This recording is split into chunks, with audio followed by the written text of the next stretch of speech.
Bum, bum, bum, bum. Ooh.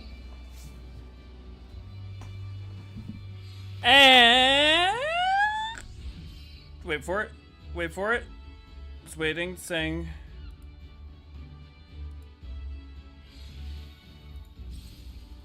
Are we going? Are we going? Are we going? Are we going? Come on. There, and we are live! Hi, everyone. Sorry, obviously, I am 2 minutes late. Wow, that is a rarity. I don't think I've been 2 minutes late in a long time. I still obviously figuring things out in the new space, both in terms of setup for heats, fans, noise, lighting, all sorts of things, as well as retooling some stuff going on in the background. So, was a little bit behind. How is everyone? Let me pop you guys out. Friendly reminder, what we're going to be doing today is we're going to be doing Anabaseios. We're going to be my first run of it. This will be blind. Any and all are welcome to join us. Let me know. Is that in? Okay, cool. Let me say hi to you. Ray, good to see, glad to have you. Kiko, good to see, glad to have you. Issa, good to see, glad to have you. How you doing, man? Bio Boy Gamer, good to see, glad to have you. How you doing, man? Good of you to join us. Hello, loving watching the save stream. Cool to maybe catch one live. Well, I'm glad you've been enjoying them. I'm glad you're here. Tracy, good to see, glad to have you. I'm very excited for this. Awesome. Jackson, good to see, glad to have you. I'm triple videoing with my phone and both monitors because of the showcase. Well, thanks, Hydra. I got a bit of recommendation based on my own experience with the raid in terms of lore. I really appreciate it, and I'd love to talk about it later. For now, let's say hold it just so I can go wrong. Can't imagine Elio missing much, but I guess he does. But I might. You never know. But if I miss it, Bio, if we get past it, feel free to point it out. I can't admit. Yeah. Hi, everybody. Infinite. Good to see, glad to have you. I know Elio wouldn't miss anything. Yeah. The most vague but useful summary I can think of right now. Yeah. Okay. Is that involves talking to MC after a full raid is complete. Yeah. So yeah, we'll definitely do that. 100%. Thank you for the recommendation. V. Good to see, glad to have you. I'll be on after cooking dinner, but won't make raid. Haven't finished the MSQ star on unlocking it. Right? Unfortunate, but I'm glad you're here either way, Issa. Tracker, good to see, glad to have you. Long time no see. Back for the patch? How you doing? Savage, nobles, cultured, thieves, pandemonium. I have no idea what you're referring to, and if it's music, we'll get there. Yo, Kathra, good to see, glad to have you. Adia, I didn't get you at the top, right? Yeah, good to see, glad to have you. You got the rider coat. Yes, thankfully V went ahead and made me all the gear.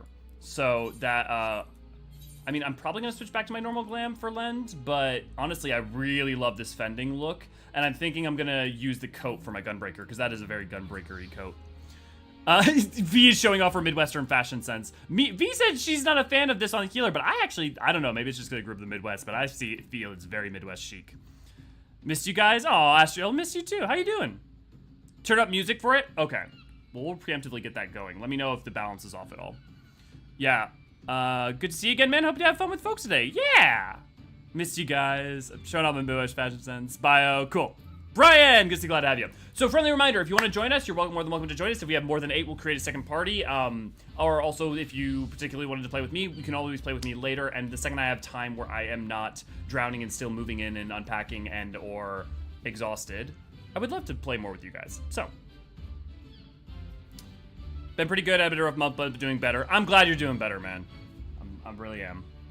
I've been meaning to do the MSQ, but I've gotten sucked down into ranked PvP. I mean, you know, the MSQ will always be there. The ranked PvP is timed, so. Okay, let me do a little thing real quick.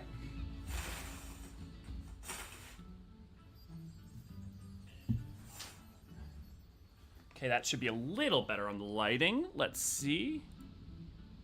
Okay. Oh my god, I need a haircut. It's getting long. It just starts looking greasy or not unkempt, uncouth. Was playing WoW during the patch lull.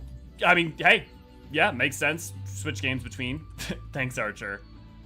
How's the air quality? The air quality is good, but air quality, I mean, the air quality in the basement I was in prior wasn't great, but air quality here's been good. No joke, Amazon might be my favorite raid tier period, and that's including Eden's Promise and Alphascape.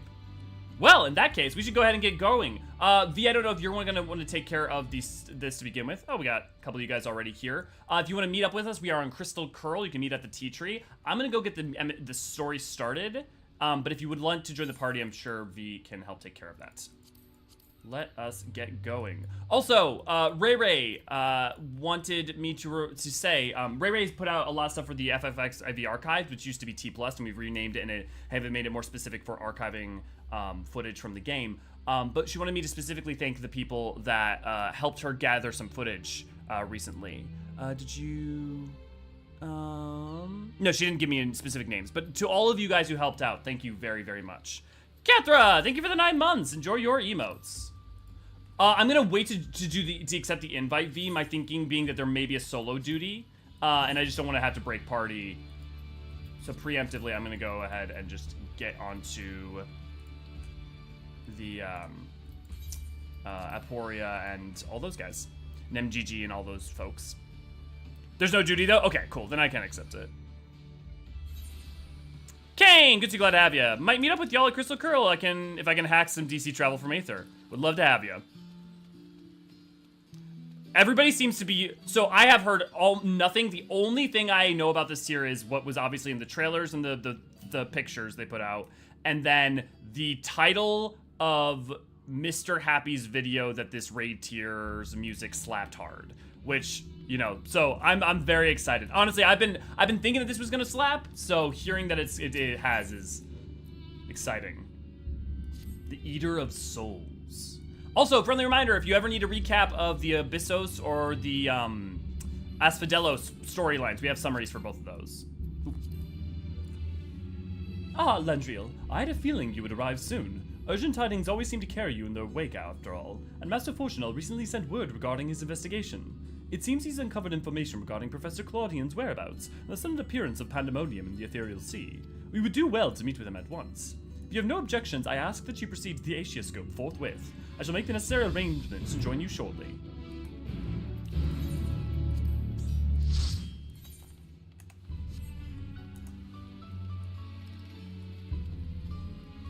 I just want to run this raid for practice. Yeah, I'm probably going to be playing a couple times. I know Chris, yeah, other Chris from Work to Game was talking to me about running it for some extra tomestones and all that. So I'm sure I'll be playing some extra. I have been, frankly, running out of energy lately, so I have been, honestly, not even playing that much. So I'd love to play more, but I may have to make myself take a break if I get exhausted.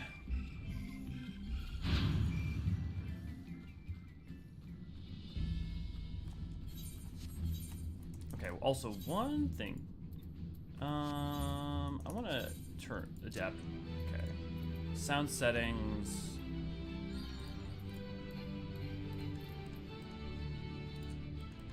Okay. I'm trying to think of the reason why I don't have system sounds just off. There's got to be a reason. Well, either way, I'm going to turn it down. No, it's still too loud. Yeah. I think it's probably in case I get whispers or something so that I can hear that. There may be another reason, though. We'll see. Oh, whoops. All right, the Aetioscope's on the other side. Wait, can you not fly once you actually get in? Oh, that's interesting.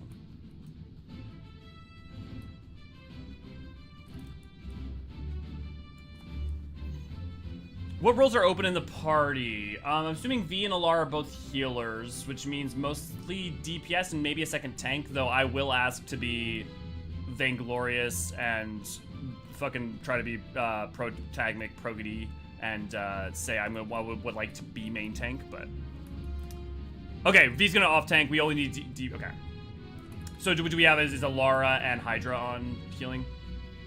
And we got like 10 healers. We got so many healers. Healers for days.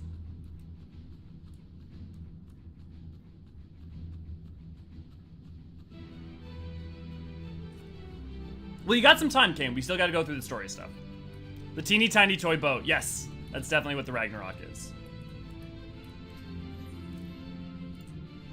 Has the passage to the Aetioscope always been accessible like this? I don't think so, right? Oh, interesting. We got the music. I mean, it makes sense that we have the music for Pandæmonium, but okay. What are my theories for what?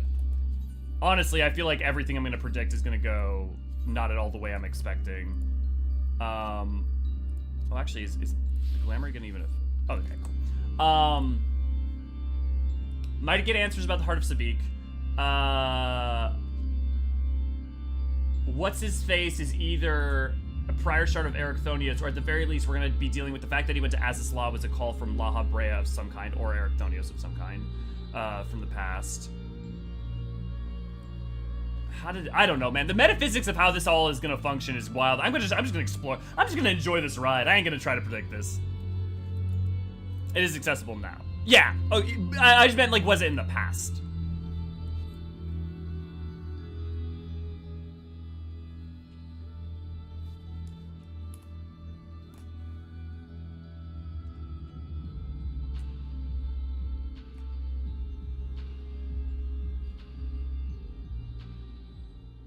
I thank you for answering my summons with haste. Let us forego formalities and jump straight to the heart of the matter. Namely, the whereabouts of Professor Claudian, who has not been seen since its ill-advised journey to Azisla. Reminder, Azisla was the last time we faced La Habrea, and where he was, as far as we know, destroyed by Thoradin when absorbed into Ascalon. A subsequent expedition discovered an airship in the vicinity of the Etherochemical Research Facility. Although the vessel clearly belonged to the professor, he was nowhere to be found. There were signs that someone, perhaps the man himself, had forced their way into the facility, so this trail was duly followed. However, the trail led nowhere in the most literal sense. It was almost as if an entire sector of the facility had been wrested from existence. Interesting, I want to reread that. Subsequent airship in the vicinity of the Ethereum, although the vessel clearly belonged to the professor, he was nowhere to be found.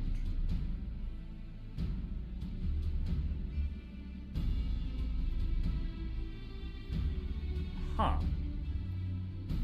Interesting.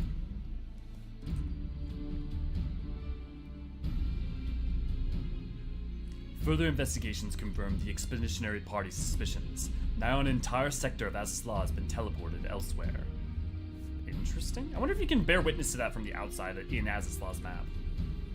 Teleported? To where? We believe that his destination was none other than the Ethereal Sea. Here, where its elegant facilities reconstitute as the halls of Pandæmonium, to great success, as you can see. Okay. So, the Aether of a sector of Azisla was put into Pandæmonium, reconstituting in the form of a thing that existed in the past. So, effectively, a memory construct, rather than Pandæmonium itself arriving in the future. That would make more sense.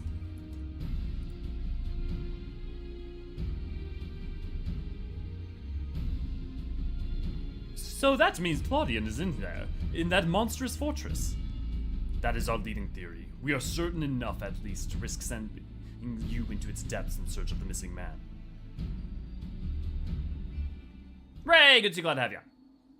Yet before we do, there is another pressing matter. While Pandæmonium may appear firmly sealed, an unknown entity was recently spied crawling forth from its gates. We observed its behavior with the Aetioscope, and to our horror, witnessed it gorging upon the surrounding aether like a ravenous beast. What? It must be stopped. The Ethereal Sea harbors the souls of the departed. 'Tis the wellspring from which all creatures are born. If its flow were disturbed, life itself might cease to be. Precisely. Its safety must be our first priority.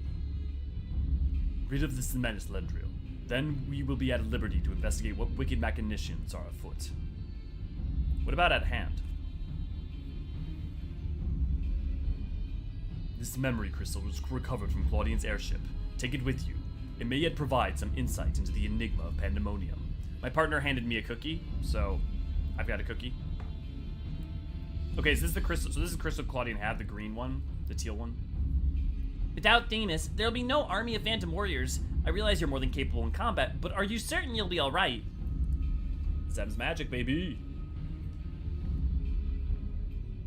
Oh, this isn't just Themis isn't the only one who can summon our illusory allies, which implies that the versions of things summoned by the Zem's magic are not as corporeal as you might think. Themis isn't the only one who can summon illusory allies. He isn't? Why, of course. I should have known someone of your talents would master even the ancient arcane arts. Apologies for my failure of imagination. Once we are freed of the looming specter of Pandæmonium, you must promise to share your knowledge, for the sake of thorough reports, of course. In the meanwhile, I shall focus my efforts on providing you with what information and support I can.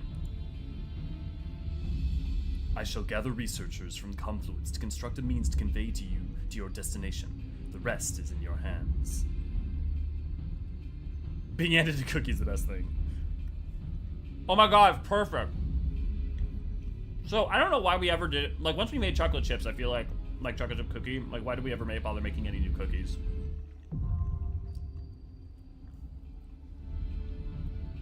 Tragic, good to see, glad to have you, and you're not wrong. Mastering, more like I pray and hope people come. Technically, that is the source of the magic, right? Is wishing upon it with all your heart. Still a form of magic, but you're right.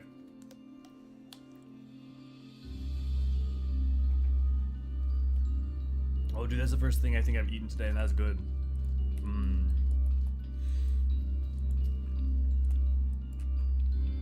It's truth, my days are stuffed to the brim. What with all the record taking and document fetching. But worry not. The knowledge that the realm's survival hinges on my efforts sustains me. At this depth, the ethereal sea itself poses little real danger, but we know not what else awaits you. I shall monitor your health from a distance, that we might leap to your aid should a crisis be at hand. Interesting. So as long as you haven't rode too far down into the depths, you still have a certain level of safety from etheric disintegration, for lack of a better way of putting it. Chocolate chip is the foundational cookie. If you can't make a good chocolate chip cookie, you got nothing. Okay, but what about peanut butter cookies, though? Peanut butter cookies are good. Don't get me wrong. I'm not saying there's no other good cookies. Oh, are we really already ready to go? Okay, final call for anyone who wants to join for the 9th ring. We got 1, 2, 3, 4, 5, 6, 7. Looking for one more. Peanut butter anything repulses you, Tracy. That's an experience, the taste profile I'm not used to. All right, I'm gonna do 60 seconds and then we're gonna hit it. Oh, I'm sorry, Kame. See, I'm not a huge coffee person, so like espresso is not usually an additive that like does much for me. But if it's your vibe, bio, I definitely can imagine that's a hint, an extra hint that's real good. Yeah, infinite. I think that's a safe guess. So I would assume that riding further down into the pathways and beyond is where you start to reach danger, like certain levels of danger. My impression is that there's actually even deeper parts of the sea beyond that.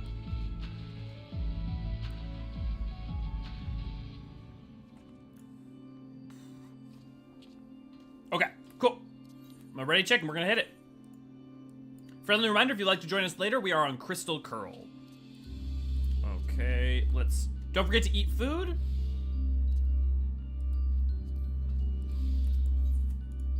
And let's have us some fun. We have 7 people and it's not an Instapop? Wow. That's wild. That's wild. Maybe people are, well, a lot of people are doing MSQ. Maybe people haven't even done the raid. We're not literally day of, so not everyone's flooding to it. And we're on the 2nd day, which means that people are flooding it or, yeah. Okay. Oh, neither am I. I'm more of a tea person. Coffee flavor just pairs incredibly well with chocolate in my experience.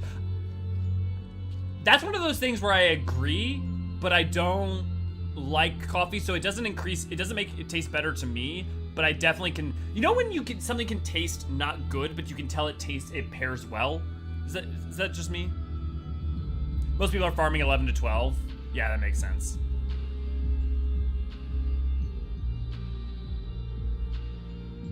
No missing DPS Instapop, absolutely cursed, yeah. Yeah, I still need to unlock, but finishing dinner. Well, he said if you make it, we'd love to have you. 11 has a lot of people farming because of the orchestration. I can attest to someone else doing it. Okay. I promise that if the orchestration drops, I will not, like, use streamer priv or something to claim it. Anyone can roll on it.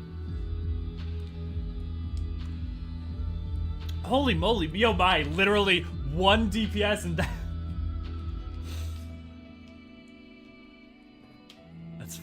That's really funny to me. Okay, well, I guess let's see. I don't need that, so I can desynthesize that. And I can place that in my armory chest. I got my materia ready. Another moon. Oh, right, that was from 6.4 MSQ. Atelier, good to glad to have you. You want to join us? We still need one slot for DPS. Nari, good to see you, glad to have you. And yeah, no worries. Get ready for a headbanger when it finally comes up. Look, everyone's trying to hype me up for the music, so look, I'm not surprised. So here, I can withdraw real quick, Will. Let me get you. Let me get you in. You're logging in? Okay, cool. Frankly, somehow I think that's still faster. In the meantime, let me ask. So I've got backdrop stuff setting up, obviously, for the next couple weeks. I've got like picture frames and stuff coming. I've also right now my camera's attached to my computer instead of. I got a whole bunch of stuff I'm doing, but so I have all the job crystals, right? And now I'm thinking, what if where I put them is I put them at the cross section of like here, right? So like they're like, you know, you've got like all of them running down. You know, I feel like that would be really cool.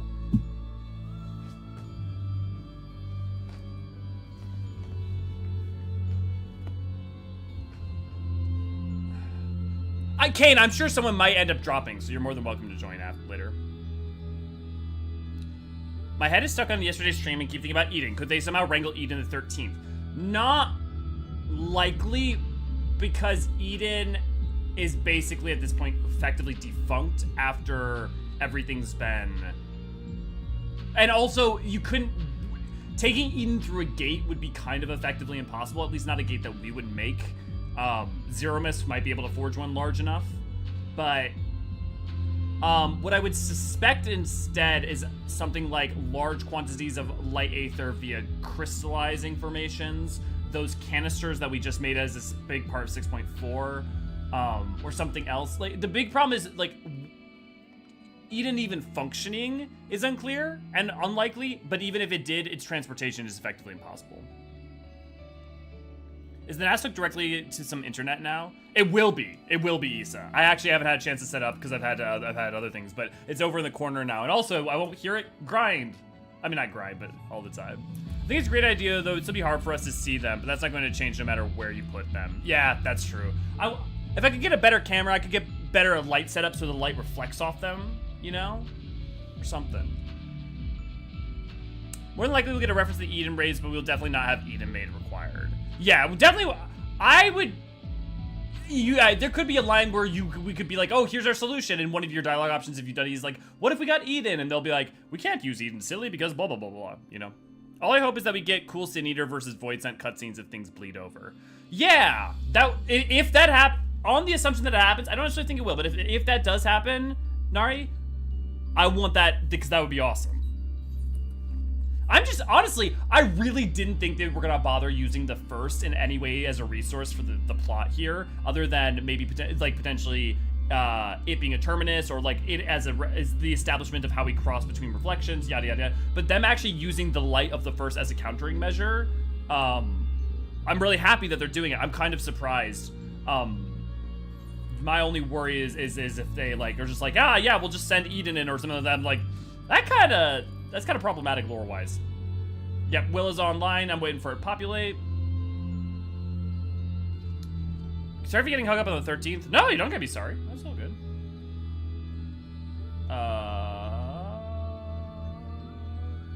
Where is Will? Where is Will? Where is Will? There's Will. Sweet. And now we go to Anabaseios, the 9th Circle.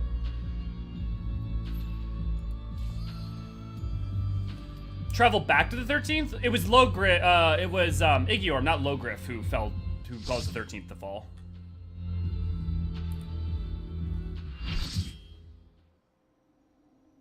It was Eorzean, not Logriff, that's what I said, right?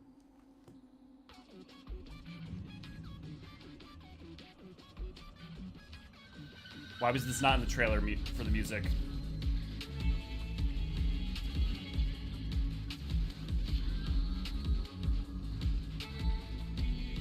Guys, I doubted you a little bit about it slapping, but I'm here for it.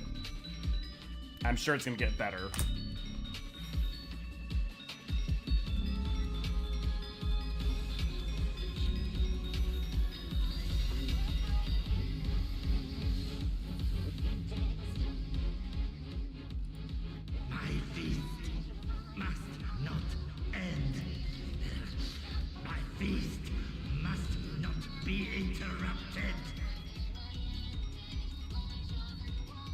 Mythic creation, Coquitos. Sounds good, Isa.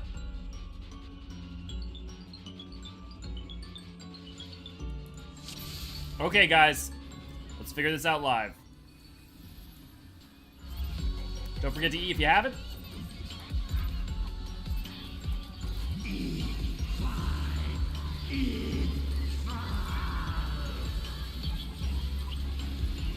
That's no way to live. Gluttony's auger. Okay, that's just the raid wide.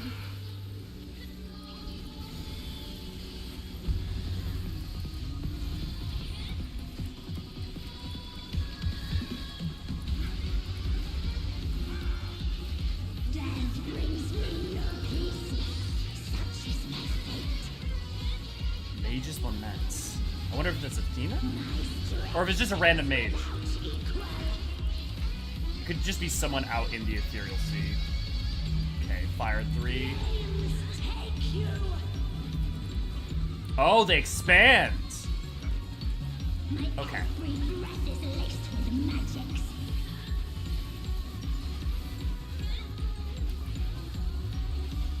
Okay, so what's the blizzard?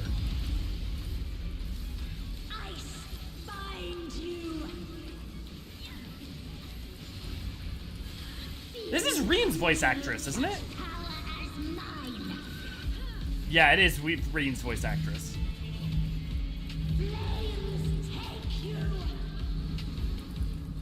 Oh boy.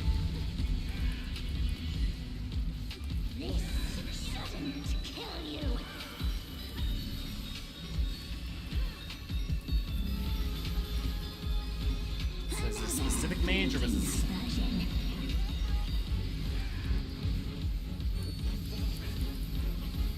Also, I called it that Coquitos was female. I noticed in the trailer. Or the gameplay thing that HB showed.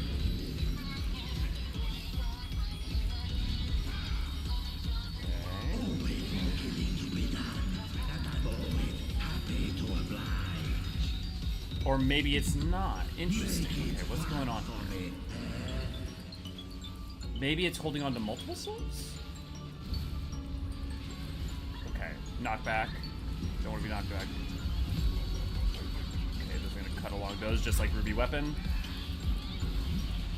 The first drops are always awaited.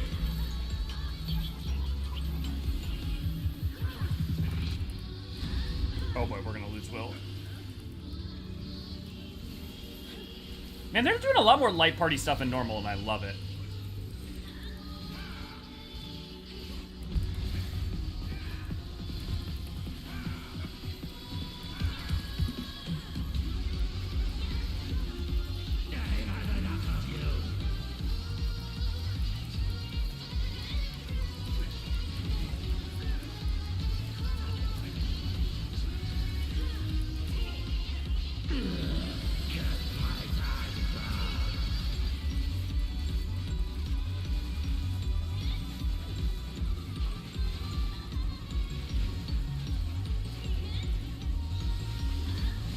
Oh, I love how huge Veil is now. Oh, I don't think I've seen the animation for Peloton yet. Okay, is that gonna be a new soul? Or is it just a different effects? It is a different, okay, different incarnation inside of it too, as well as different attacks. So there's a mage and the male thing and the monster.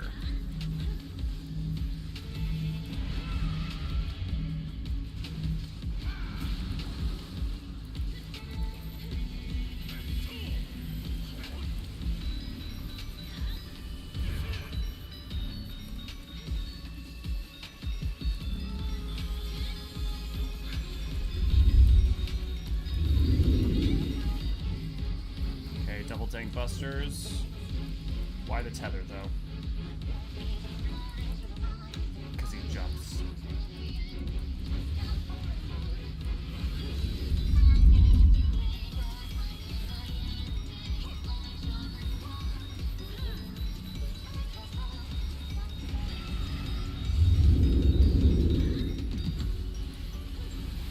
Okay. Gonna have to block a ecliptic meteor, yep.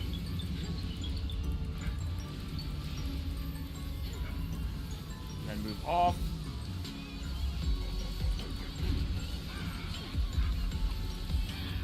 That's a good fight. It like makes sense, and it's like, I mean, I don't want to say it's overly easy, but it like makes sense. You can read it. I wonder how the East Savage is gonna be.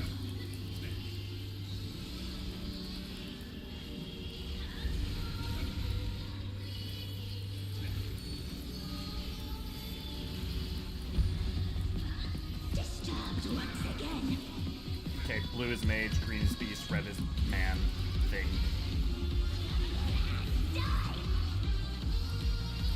Also, the voice actress for the female sounds a little bit like Moaning Myrtle.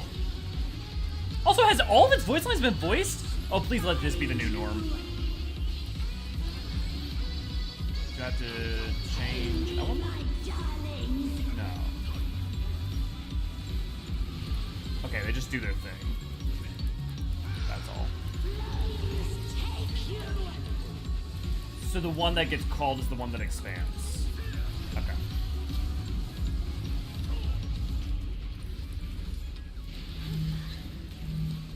I spined you. Yeah, okay. That's what the tell is. If you see the fire symbol, it means the fire's gonna expand. If you see the ice is gonna expand. I'm only annoyed that it took me that long to figure it out.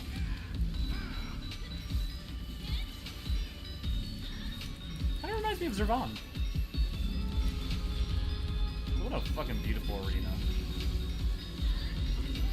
Okay, back to the mail. Defend the fight till the dying begins.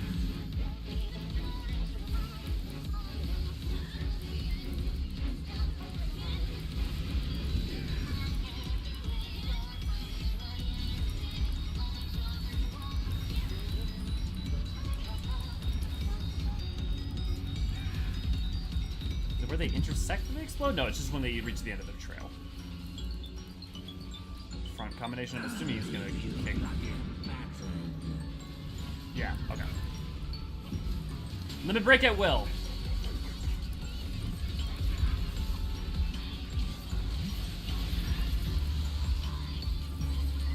Beautiful.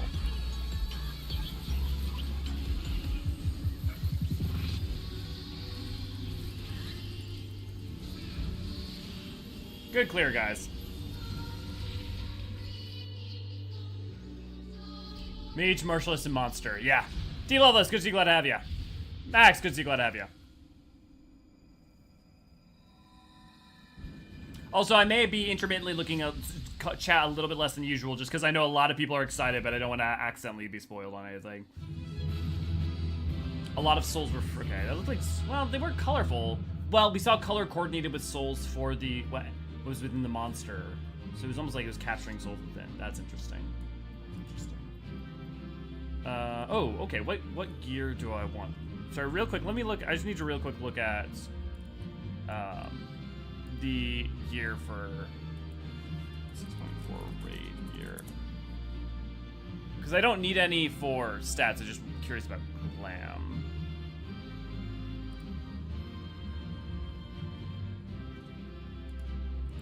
Man, all the tank stuff's actually kind of garbo. Cool. I'm just gonna roll. I'll roll greed on anything because I don't care. It's fine. So I'll get whatever's left. Cool.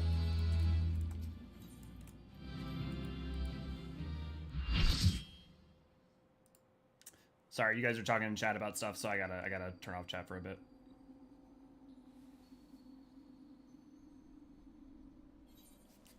Impressive work, Landriel.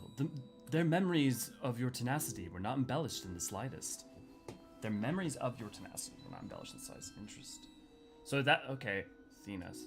Do not be alarmed. A proper introduction shall set your mind at ease. I am Athena, chief keyword of Pandæmonium, wife to Hydaelyn and mother to Eorzean, and it is I who made Pandæmonium anew in the underworld. In a manner of speaking, I am the source of all your recent troubles. I must say, I did not imagine I would meet you in this age. A slight miscalculation, but perhaps a fortunate one, for your deeds in the past have left quite an impression on me. I understand you have reasons to be wary, but I assure you there is no need. I just want to read that life. I must say, I did not imagine I would meet you.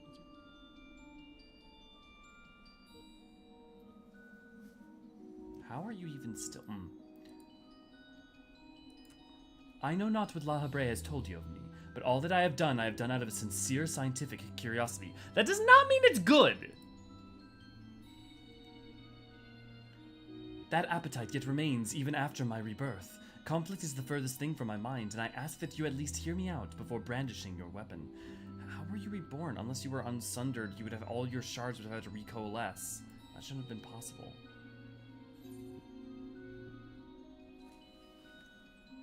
The only way that would have been possible is if her soul was placed in a crystal and that crystal was saved from the sundering. And then her soul could have been, could have taken someone else as a body. Well, we'll find out. Oh god, these are all good answers. What do you mean you were reborn? In a sense, yes. 'Twas the only way I could see my research completed. The myriad souls floating in the ethereal sea should provide all the raw material I require, and your Professor Claudium proved a most welcome surprise. Worry not, for I treat all my tools with care, especially those with which I will grasp godhood. Yeah, so I'm assuming possession of and remolding. You are as stubborn as Hydaelyn, I see. Although I speak in earnest, you refuse to hear the meaning of my words. Perhaps you would be better served by a different teacher. Luckily, you already possess the tools I require to make one for you. Summoning a Phantom of Athena's using... Oh! We have the crystal. Okay. Yes, the crystal teems with memories. So that's why Themis is in the present. It's an incarnation of him based off of the memories stored within. Memories of two souls you know quite well, Hydaelyn and Eorzean. Or those two instead of Themis. Interesting. I shall stitch them into the fabric of two errant souls that with their help you may come to see clearly. So she's going to effectively imbue their memories into a random soul here. That's cruel. She's just treating people's souls as... This is like my whole spiel about why necromancy is evil. Like, Athena's proving kind of my point.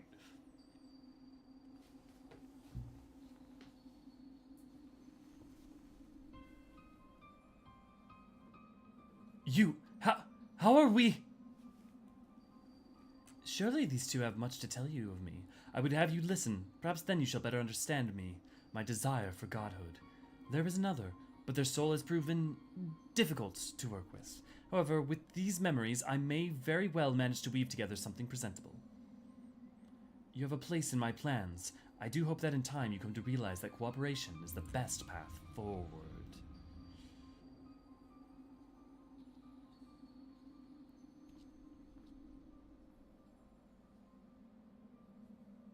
I have little understanding of where we are, yet somehow I am unsurprised to find you here. At present I have more questions than answers. Perhaps you can help me address this inequity. Is there somewhere we can speak without fear of interruption?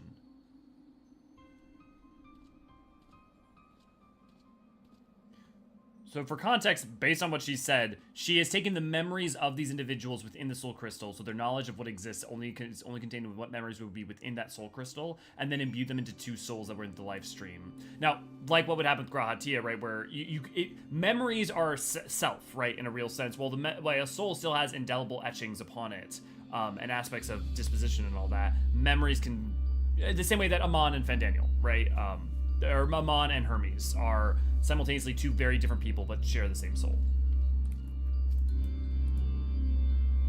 Some hints I can glean from the surroundings, but prefer you simply cut through the knot of questions. I don't know how long it's been, Elio, but it's good as ever to see your face. Would that it were under more conventional circumstances.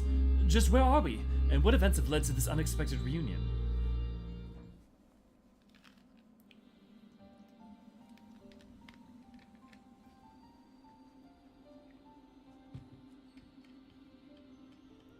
Ah, yes. I remember you telling us about this memory crystal. To think that it contained our memories. This is a lot to take in, not least of all the fact that you hail from the future. I searched for you after a time, but could find no trace. Now I know why. So this crystal, because it contains that memory, it must have been formed at some point after the events of Abyssos. Which means it would have been formed possibly by Erchthonios, La Habrea, or Themis. As a way to... yeah, okay.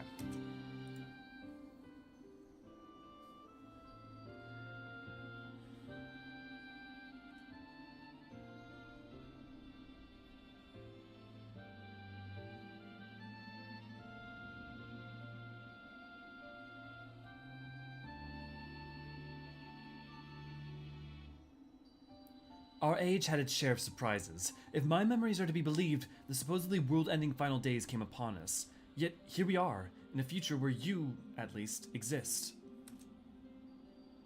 Okay, so their memories stored in that would have been during a last-ditch attempt of what during the final days. So this is the very end point of where their memories could have been stored is what it's stored up to then.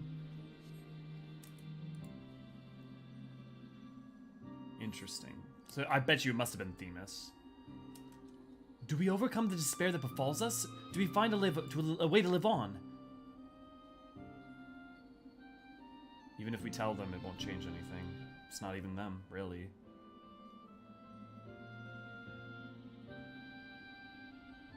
Questions without simple answers, it seems. Let's take heart that life endured in some form. As but memories, we may never have the luxury of the larger picture.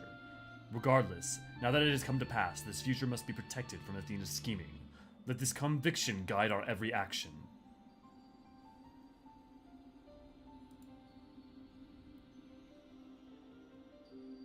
Agreed, but as memories given fleeting form, we are bereft of any physical or magical talents. We cannot aid you in battle. Nay, Athena meant us to speak and nothing more. But though we may be tools, we need not be slaves to her whims. We will tear ourselves from her grasp and shatter her ambitions. I wonder how she knew our history. Likely she possessed some means by which to observe events from within Pandæmonium, either while they were occurring or after the fact. Regardless, her knowledge far exceeds our own, a shortcoming we must remedy at once.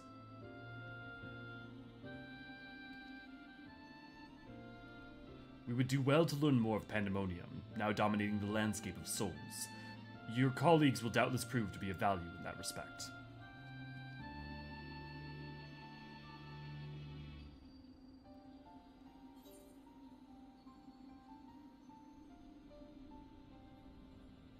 I like when I went through this, I'm just like, lol, it's all cool, and you're like, wait, but how? Yeah, well, I mean, you know, we're a lore channel, right? That's this big stuff a lot of times we focus on, and understanding how it all pieces together and the way it does piece together is fascinating.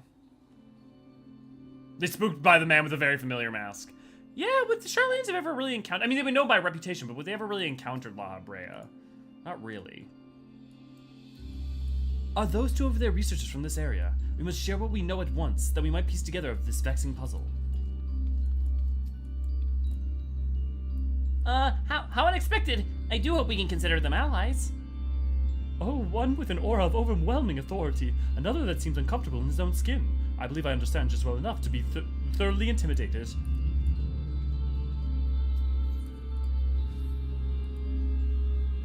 Why do your companions hesitate to approach? We may be unusual visitors, but time is of the essence. Bring them here. Fascinating.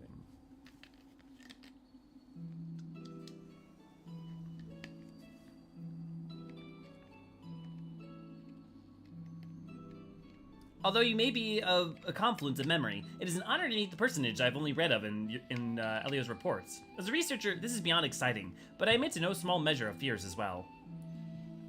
I know what you mean. I can scarcely stop my legs from shaking. We're powerless to do aught but speak. I see no reason why you should be afraid. It isn't my life I fear for. I only fear that I might not have the chance to ask you all the questions now burning a hole in my mind. We stand before two of the ancients who hold priceless knowledge beyond the ken of any of our peers. But what purpose does our fear serve if not to be confronted and conquered? To that end, we shall share with you our records, and perhaps together we can find the thread which will lead us safely out of this conundrum. Information shall be our most precious resource, for that is the only weapon we can wield in these forms. Our memories are at your complete disposal. We can start with Athena, whose thirst for discovery would see all of life consumed. Her desires haven't changed. Still she seeks to transcend her mortal existence, so that she might unravel the mysteries of life. She would become a god. A nebulous concept, but Athena had her own ideas of what divinity entailed. In her mind, a god can create souls as will. Yeah, okay, that makes sense, because that was the one thing that ancients didn't have access to with creation magic, is they could not forge souls. Thus she chose the underworld, or the ethereal sea, as it is known in this age, as the staging ground for her final experiments. Here lies a practically bottomless well of Aether. Even if it means stemming the flow of life itself, she intends to continue her work. She thinks of nothing else. We caught a glimpse of Athena as we came into this world. Her smile, her voice, they were just as I remembered. Without even realizing it, I found myself feeling an affection for her. I mean, it's your mother, it's understandable. But also, we gotta stop her. Don't look at me like I've gone mad. I'm not asking you to join her side. I know the true Erechthonios would never want that. But these emotions remain in memory, if nowhere else.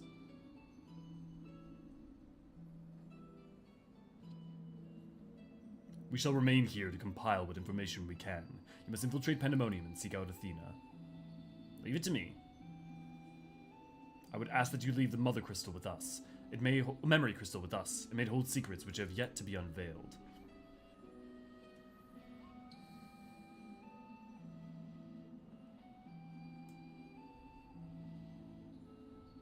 All that's left is to cross that menacing threshold. Shall we take a closer look?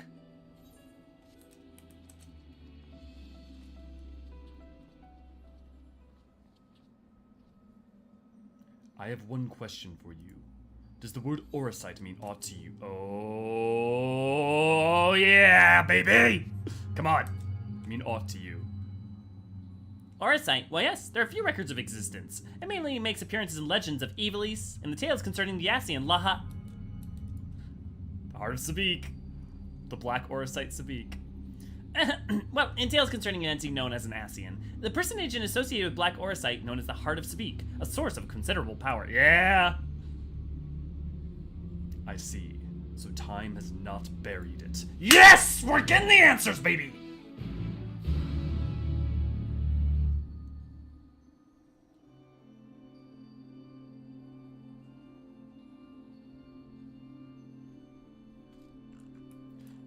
I was one patch late in terms of thinking where we would get an answer to the Heart of Sabik, because I thought we would in Abyssos, but hey, at least we're getting an Anabaseios. From the outside, Pandæmonium looks no different than it does in the past. However, there's no guarantee that the inside will be familiar. You would do well to secure the area near the entrance first.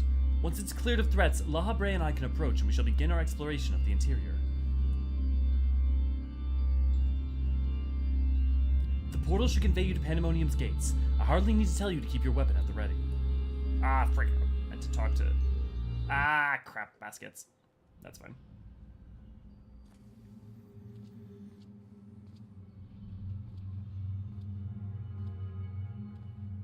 I knew you'd come. So it's not really Themis. I never lost faith that we would meet again. I told you as much, didn't I? I understand you may be confused. I was too at first. You see, I'm not the true Themis. I was made by Athena and molded from one of the many souls at her disposal. I'm an only illusion built from memory, no more real than Lahabrea or Erechthonios. You know, it's ironic that we were so angry at Elidibus for desecrating Ardbert's name and memory, and yet now I'm sitting here mad at Athena for desecrating Elidibus's. Even so, I believe I have a grasp on the situation. This is the distant future? A future where Athena lives once more, although the means of her rebirth are yet beyond me. You are here to stop her. Have I the right of it so far? Very good. I would be disappointed if you did not rise to her challenge. Although, I'm sorry to say that I cannot aid you. My creator has tampered with my essence, and I am oddly inclined to act in her interests. I can do naught but offer you words of warning. We will fight. It cannot be avoided. There is no need for that pained expression. Remember, I am but an illusion. Nothing worth shedding tears over.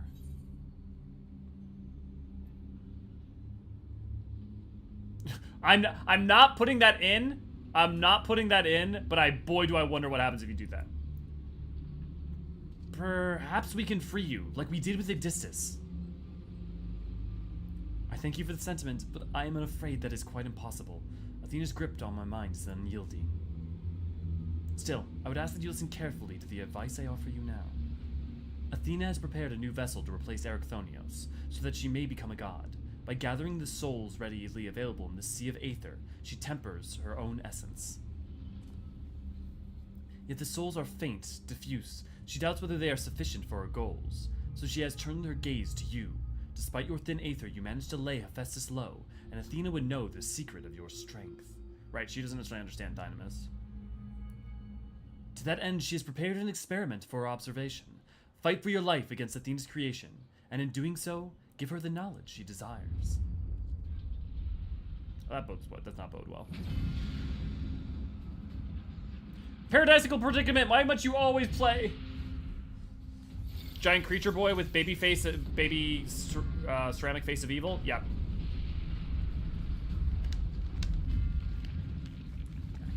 Here we go. Okay, so I was right about those being P9 and P10. Now we just gotta find out what P11 and P12 are.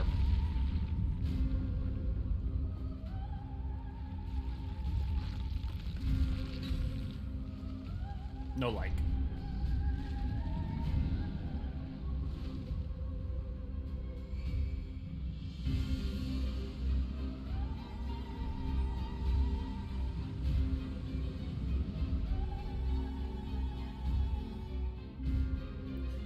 Why are the Japanese so good at eldritch abominations?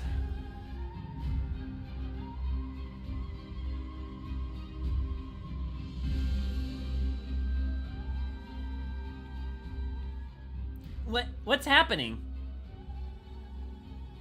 Athena has made her move. We must find a way to reach her, or all is lost. We can do little but hope for Elio's success.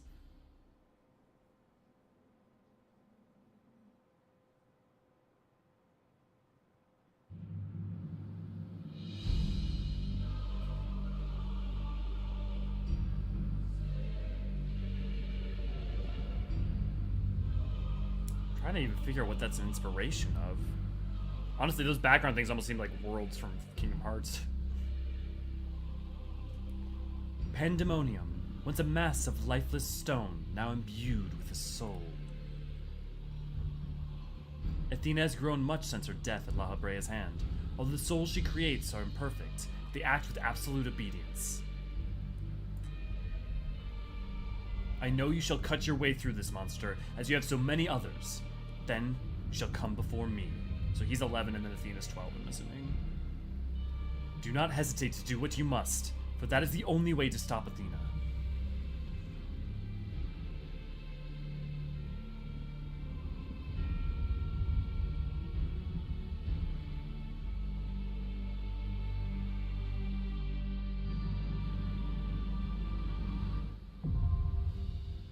Anabaseios, the 10th Circle, now accessible.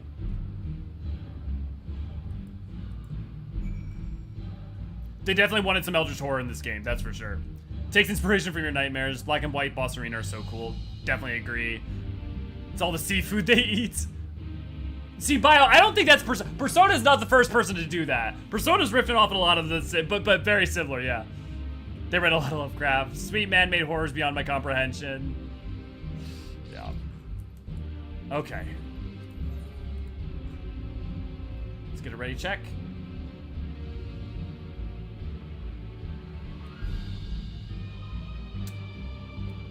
Okay, I'm gonna hope he's okay.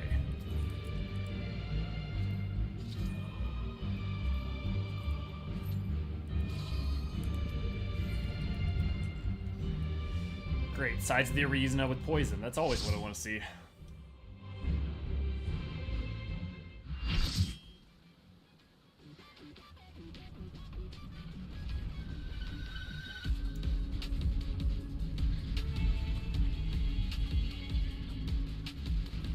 Are the eyes going to change which one's on or which one's off, I wonder? Pustules, so it's got pestilence stuff going on.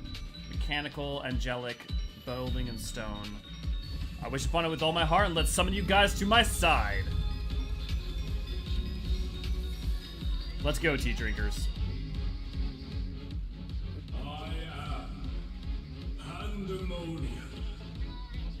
From countless failures have I wrought miracles. Into soulless vessels I breathe life. Demonic dungeon, Pandæmonium.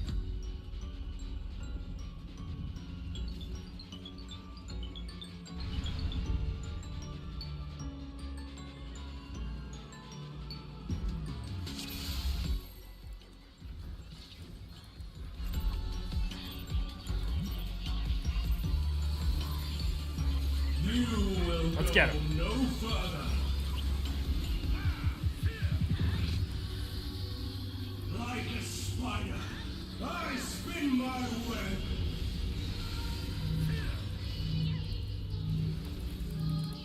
Okay, everyone needs to be separate. Anyone who has it. Okay, no, none of us can be close to each other. Otherwise, I'm guessing it spreads.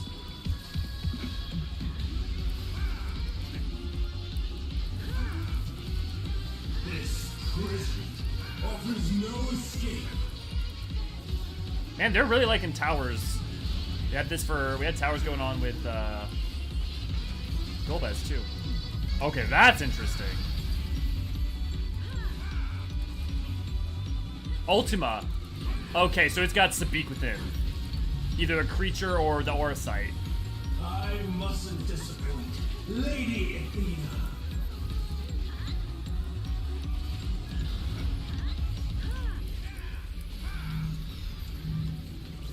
If it's casting Ultima, the only way that is because it's got Sabik. Okay, you just need to stay on them for... Well, they have their ring. Okay, there's a difference between those two. Stay where you are.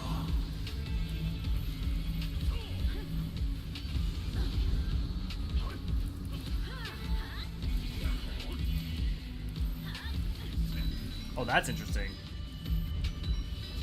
Don't worry about me, I've got Embalm. Webs like unto chains.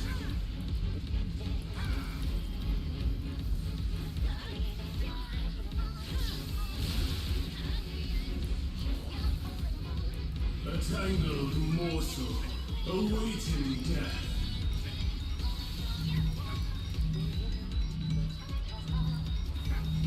Oh, those sides. Wait, what? Oh, those sides go out and around too? That's crazy. That's a really interesting arena. Oh, hell yeah. They're playing with arenas? All paths lead back to me. Gonna fire on that side, I'm sure.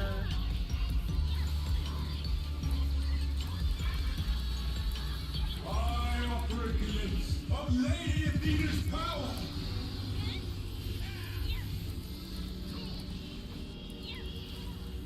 Okay, so there's the angelic aspect of it. Wait for it to go off and then follow it around. That's probably gonna get coupled with something else at some point. You are.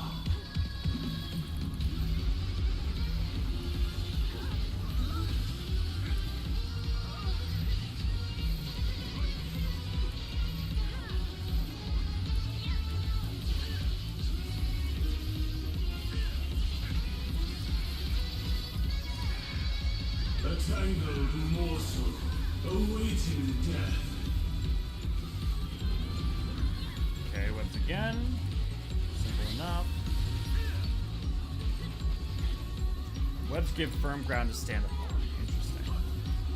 All paths lead back Oh, to so me. you need those in order to be able to cross over. Okay.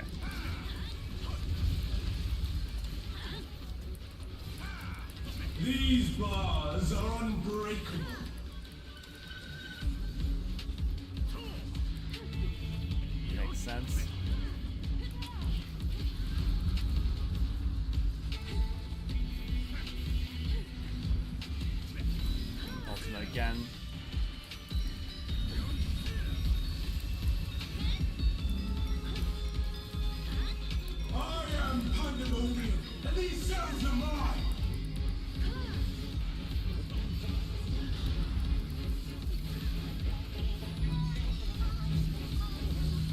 Okay, that's donut to stay on.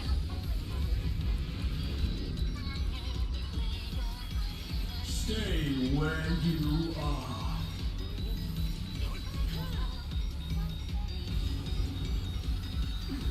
Bear yourselves to me. Harrowing Hell. I don't like the name of that sound of that. Okay, it's just what, raid? Just multi-raid wides? Your punishment shall be unending. Alright, we're gonna have to reset. We don't have a healer, so we gotta reset.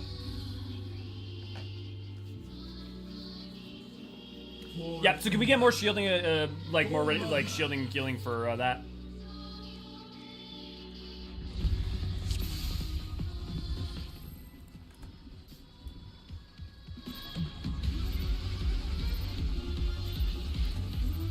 You will go no further. I will hold on to my invul until later. I spin my web. Keep split. You need to give me a chance to check a couple other things.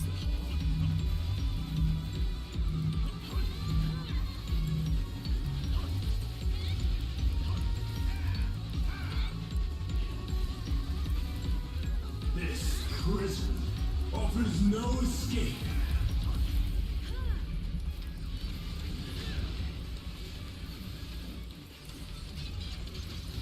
Chains are get out.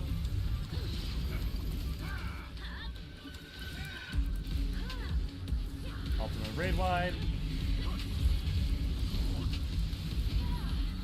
I mustn't disappoint Lady Athena.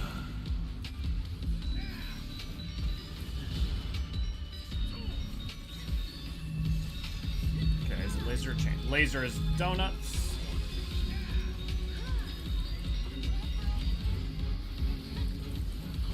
Stay where you are.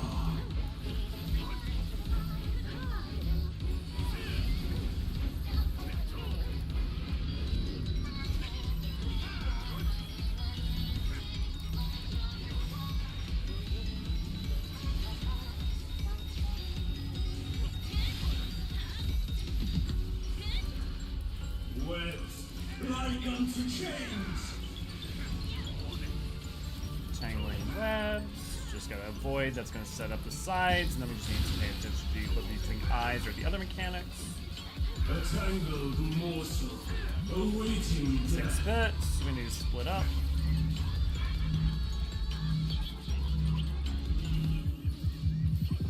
Oh, I can't be near the pylon. Damn it.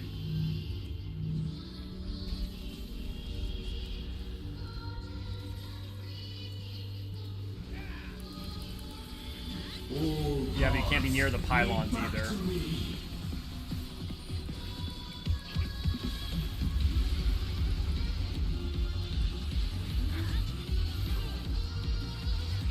I operate the lips of Lady Athena's power. Parted plumes. Okay, that's it. Gonna be wait for it to go off.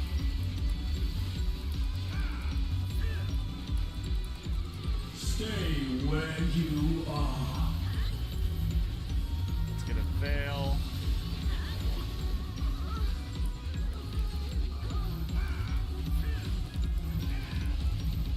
I'm gonna invul that to give healers a little bit of an easier time.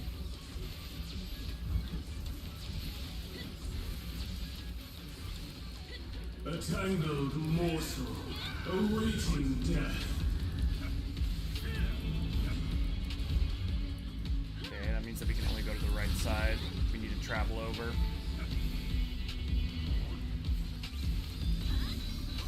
All paths lead back to me.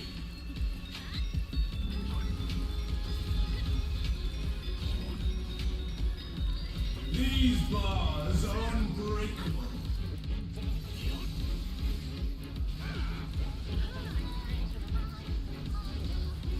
Doing great, guys.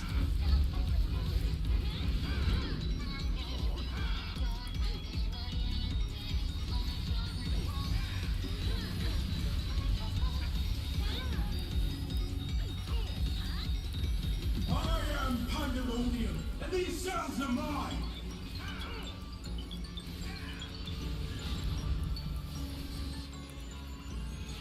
Chains or chains?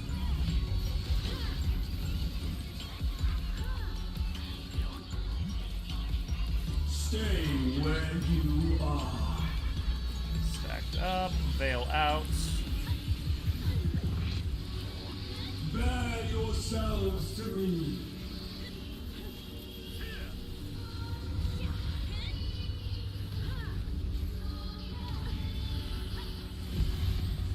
Gotta love Paladin's Passage of Arms, baby. Your punishment shall be unending.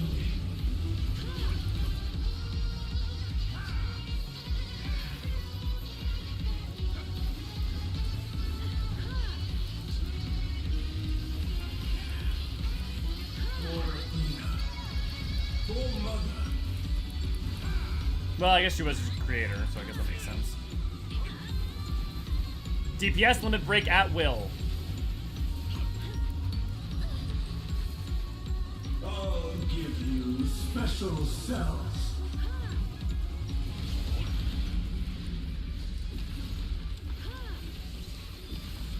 Only the tanks need to get on those towers. There are tank buster towers, basically. I'm assuming when Scream. okay, Lara got it. Cool. I saw you trying to cover for it, Will. Thanks. Awful. Webs like unto chains.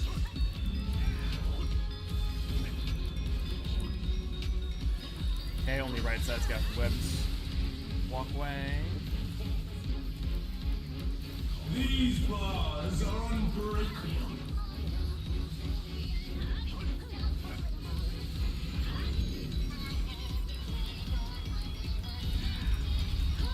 Good job, guys. Stay where you are. Oh my god. Ah. Webs like unto chains.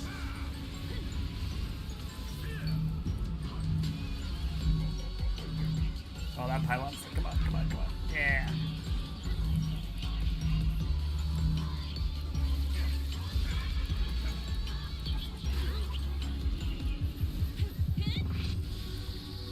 All paths Going to healing mode. lead back to me.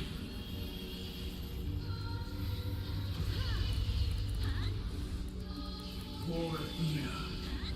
For Mother. Healing Will to worry so that they don't have to worry about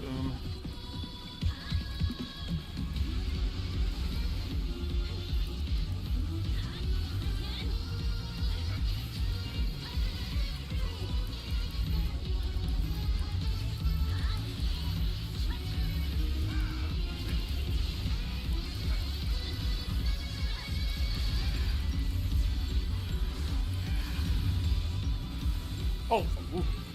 I almost just auto walked off the edge, assuming you can.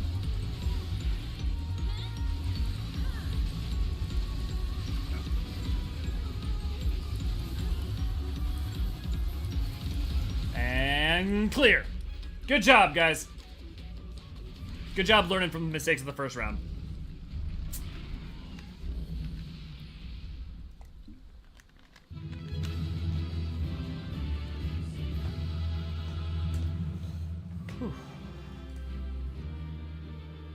I'm liking these fights. Even, I'm gonna be curious to see if I love that fight as much in EA and Savage as I do.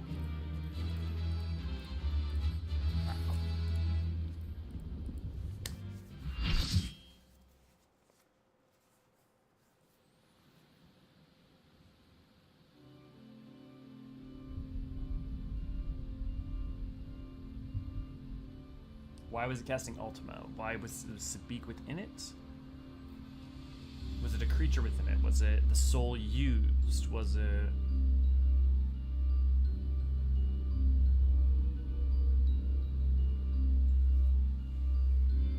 Okay.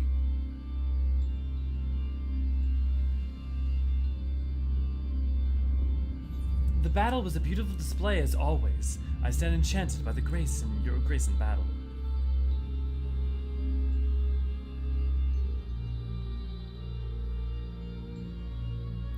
Is that...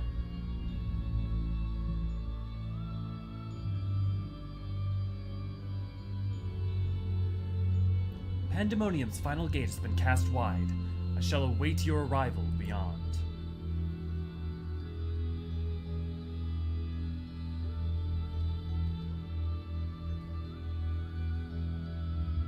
Dude, are we gonna get a Warrior of Light V2? Because this is gonna be excellent if so.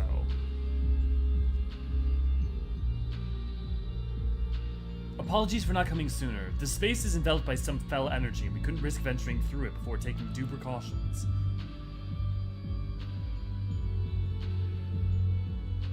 Were my eyes mistaken? Was that Demas?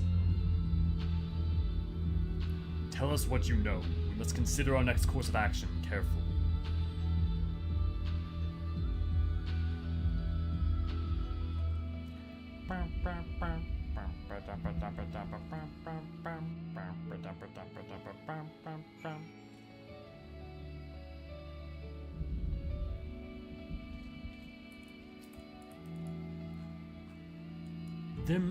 That must have been Themis, but how?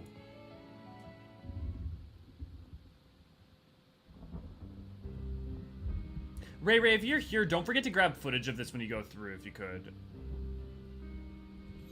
For when we do synopses. I ought to have anticipated this. If she bore witness to the past events within Pandæmonium, Athena would have found Elidibus impossible to overlook. Few possess such a talent for magics, to say naught of the emissary's discerning judgment. And so she found his soul upon the tides of the ethereal sea, and used his memories to craft a puppet that would serve her whims. Like, I want to be, like, real clear. I don't know if they'll talk about this more later. What she's doing... Imagine someone walking into a room, taking hold of you, ripping out everything that made you you, and put something else inside of you. And that was then walking around and acting. She's desecrating a soul in some of the worst ways possible. And is what she's doing is just... Yeah. But is what Themis said true? She imbued Pandæmonium itself with a soul. To breathe life into that which should never live, Athena's research is fast approaching its culmination. Fortunately, with this information shared with us by your friends, we've made some strides towards figuring out how to stop her. A crystal called the Heart of Sabik may be the key. Beat the Heart of Sabik. The researcher related a quick but thorough history of events leading to the present, the sundering of the star, the emergence of the Athenians, and the calamities that brought to bear upon the realm. Tales that under other circumstances we would have had considered childish fantasy, if not for the name that rang true to La Habrea's memories.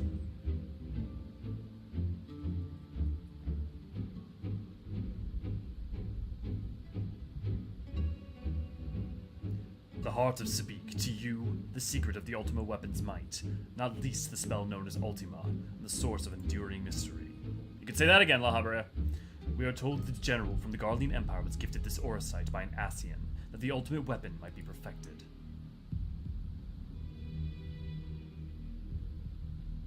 The identity of the shadowy benefactor, however, remains a curious unknown.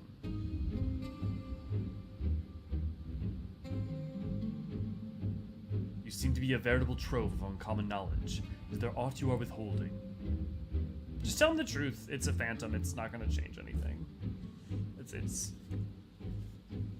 Very well. At present, the Heart of Sabik itself is of greater moment. It is the creation of Athena's, made during her time with the world of words of La Habrea. Interesting. This predates even Pandæmonium's construction. She brought before us a crystal she claimed to have chanced upon, saying it contained immense power. She dubbed it Orisite, studying it with a fervor unusual for her, even for her. The eventual fruit of her efforts with the Stygian crystal, unlike aught we have ever seen, the Heart of Sabik.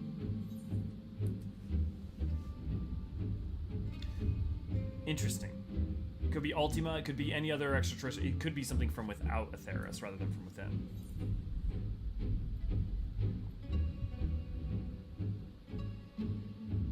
Ooh! I'm gonna... Did Athena encounter the High Seraph, perchance? Ultima.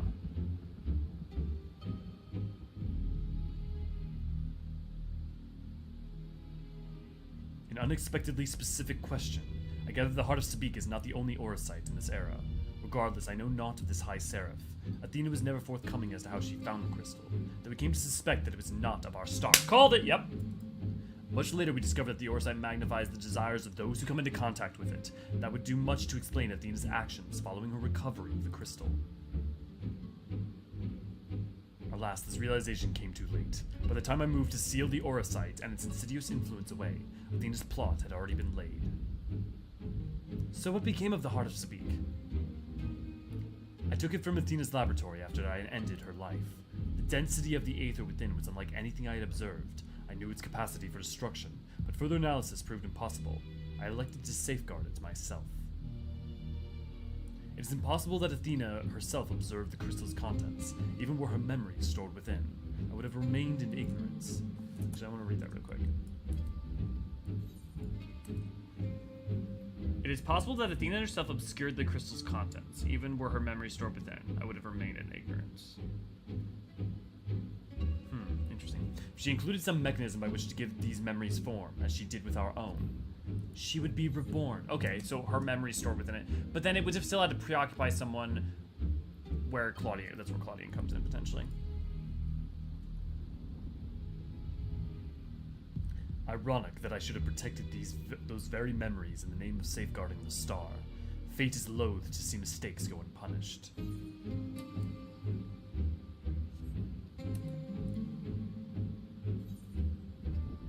Interesting.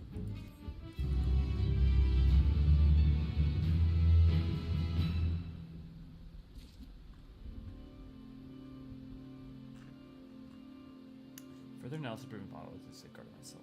Interesting. So where did it go then, though? The monster unleashed Ultima.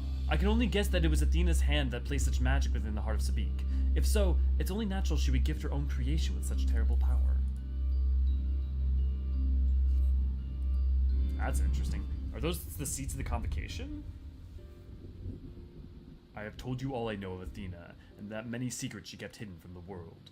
If she indeed stored her memories within the heart of Sabik, we must ask ourselves how they were awakened in this age. When was the crystal last sighted? Within the heart of Ultima.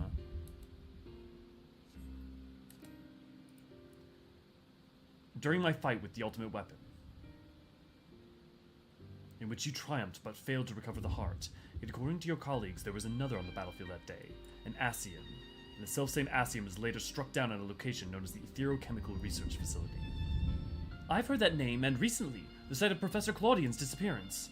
Indeed.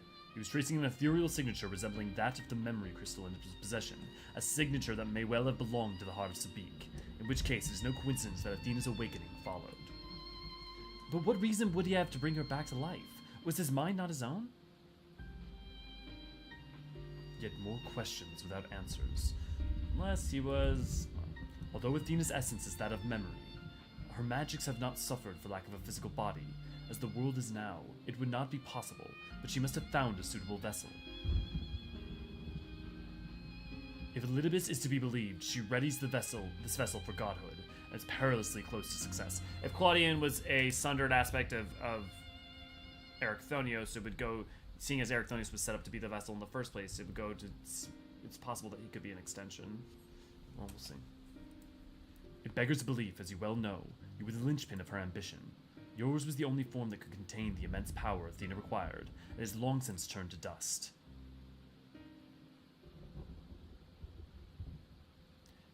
As pleasant as this discussion is, we require more information if we're to unravel this mystery. You know who awaits you, Themis. I fear you won't find him so cooperative as we're accustomed to. We know not how the vast space beyond these gates may be, but somewhere within lurks Athena, with Elidibus unleashed at her side. This may be a simplistic theory, but hear me out. If Themis arose from his memories intact, he'll be eager to see reason. We need only break the magics that bind him to regain our old ally. When I had fallen under Hephaestus' influence, you didn't stop trying until I was freed. I would ask that you do the same for Themis. Though none of us are real in the conventional sense, I feel it must be done. Themis would never have wished to be your enemy.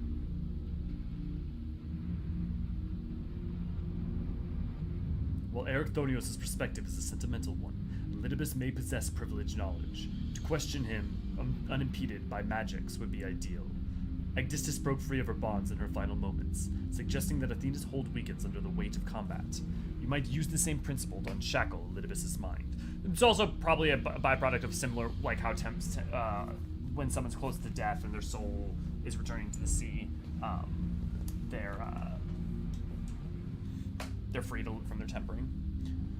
But remember that our very nature is fragile. Even if he inhabits a vessel with which to meet you in battle, I'm certain it is not meant to endure. If left weakened for too long, his aether may dissipate back into the ethereal sea. You had best act quickly.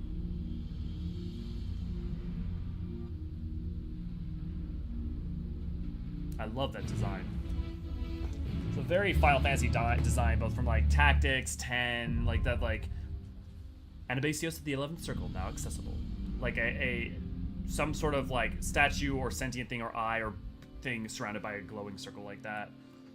Classic Final Fantasy. We know not how long. How long has that been true? At least the past 20 years. Since at least 10, though probably true of 8 and 9. Yeah, you could probably... We know not for how long we have free reign to go between here and the Aetioscope. We'll remain here for now unless absolutely necessary. The crystal? I have returned it to the safekeeping of your colleagues. Could find nothing new amongst the memories stored within. This space, on the other hand, is fascinating. Wrought by the same power the keywords wielded, perhaps. Let's get a ready check.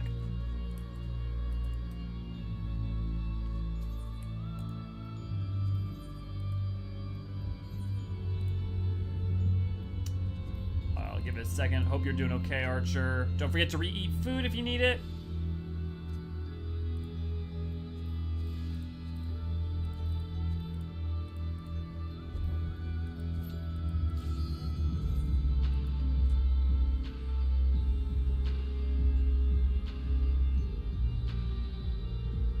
Sweet.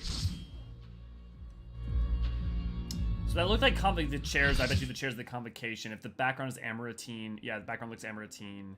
I bet this was the meeting room of the convocation of 14. Yeah. This probably would have been an Amaranth. Yeah, you can see. I think you can see Amaranth background. Oh, the fucking music. Oh God. I suppose I have Oh, the Athena music. to thank for this incarnation. I have long considered how I might stand against you, I admit. Dude, we never did see his true form. In transformation, I present to you my truth. I am Elidibus. Of course.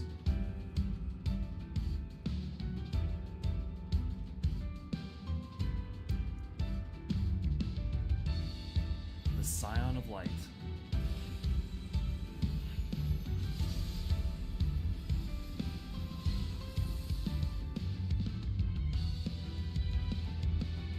Stand opposed once more, but this time for you, not against you. Ephemeral Justice, Themis.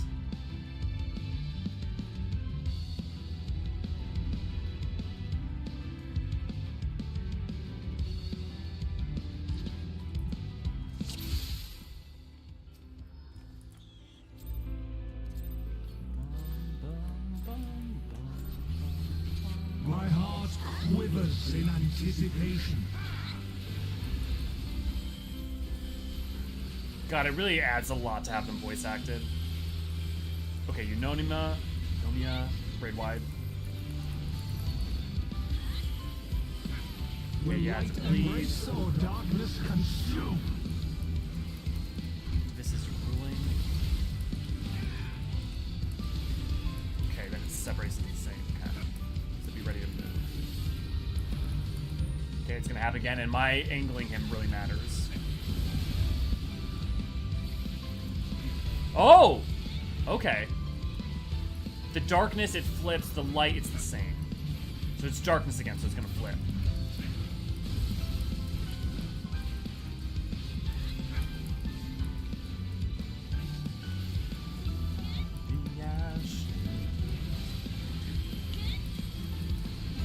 We first must see the end.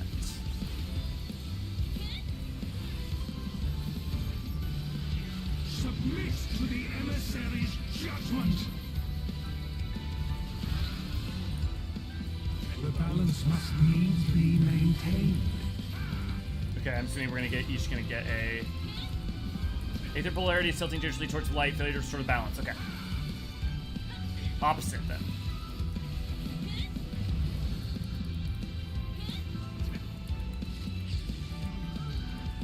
Will you be judged worthy to exist?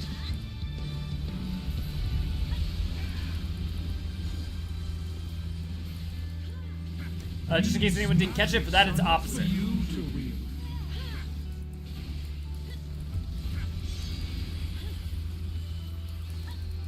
Okay, darkness pushes out. Darkness is a ring around. I'm assuming light's gonna be a ring within. You want to be knocked back by that. Yep.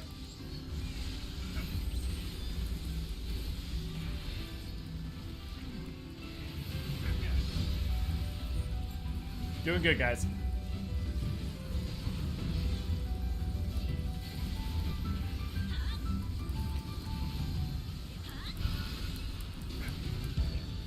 Which element do you give me?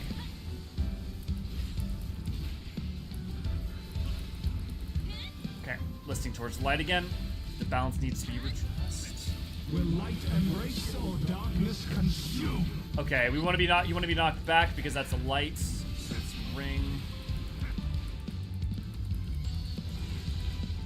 Will you be judged worthy I to love this exist? fight. Emissary's will. Oh, fuck. Stepped out. Now to take your measure.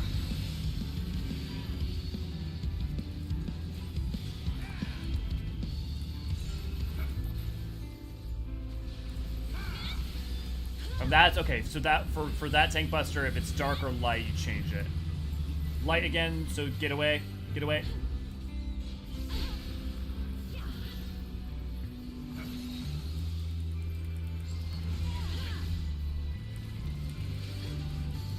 Power from beyond.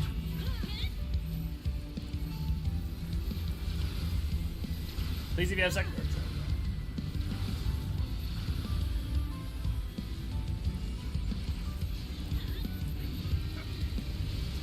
Will playing the classic black mage. Can stack ley lines. I am the emissary, and I shall never die.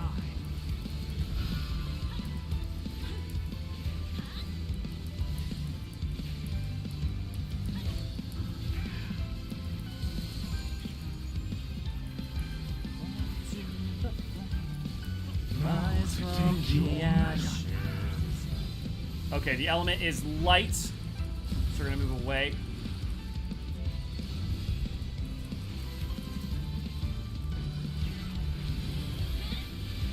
These magics are not for you to wield. This is light, so you want to be pushed away.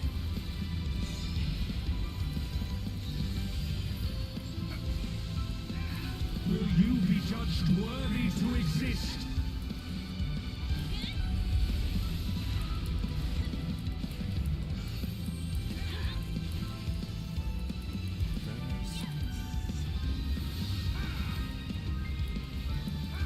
Interesting. Okay, one of us had light, one of us had dark.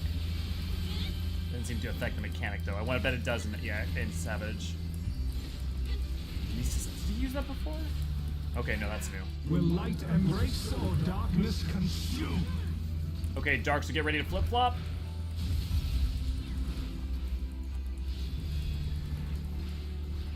Doing great, guys. Get ready to step onto V.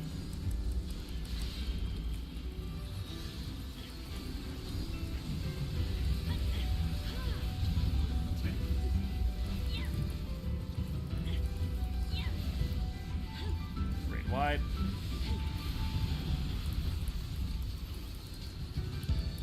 Warriors forged in my own image. Adds? Or just also using the same elemental type? Okay, so that's dark and light, so that means we're gonna have to step in here.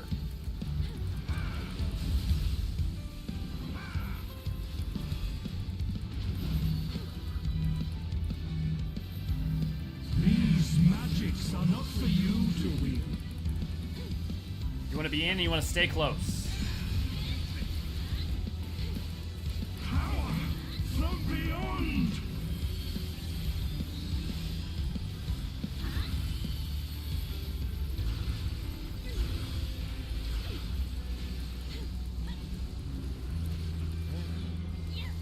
Let me break at will.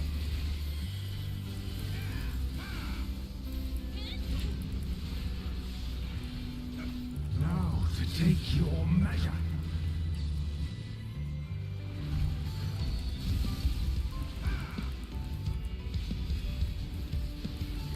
For victory!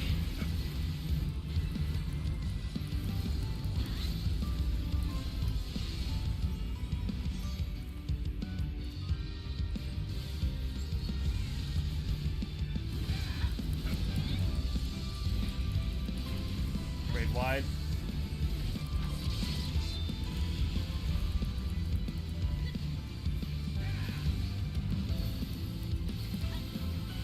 I am the emissary, and I shall never die. Jump.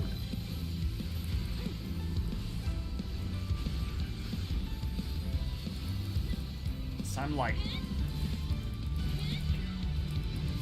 Now to take your measure. Shadows get ready to step in.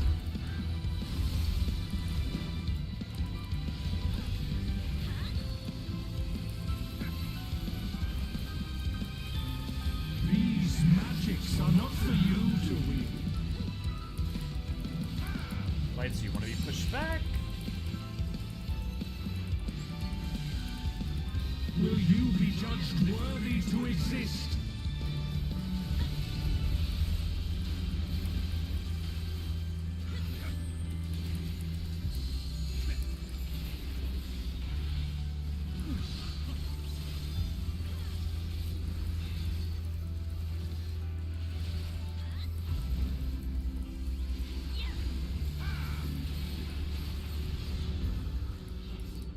Good job, guys. That was beautiful.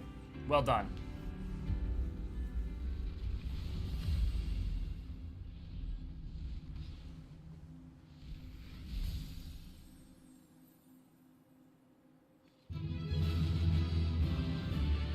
Whose true forms have we seen now? Like, we don't know that Hephaestus is actually what La Habrea's true form is. Probably isn't, actually, specifically. So we've seen Hades, Hermes, Elidibus is that it? Might be it.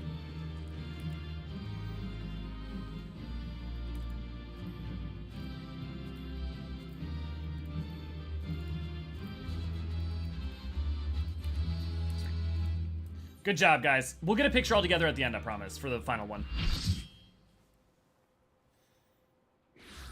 Dude, I do want to now go farm that. Not just even for the music, just because it's fun and pretty. God, imagine if this was voice acted. The fog is lifted. I knew Athena's magics magnified the desire of their victim as the expense of aught else, but I never guessed what desire of mine she could exploit. Since the moment we met, I have made my plain interest in you, my desire to understand your nature. I suppose that curiosity extended to how each of us would fare in a match of strength.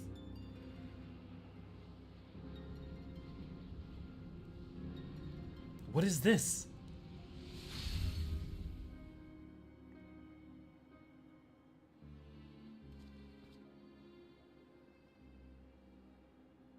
Free, that I am no longer needed.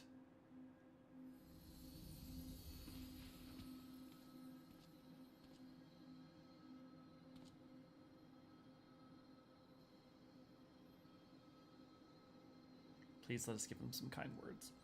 Do not look so crestfallen, my friend. These few moments of clarity are more than I could have asked for.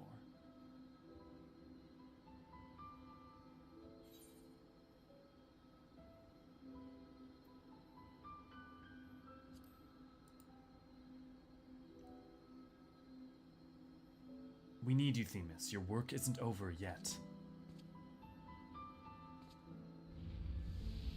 Giving our own Aether. Yep.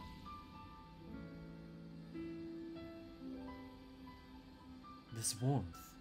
Your Aether. Oh, he'll know. He'll understand. That we are who we actually are.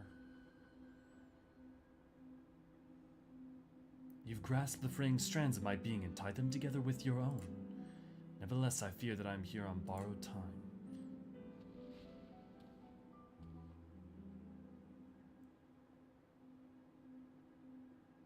I only hope that I can see you through the last of our battles.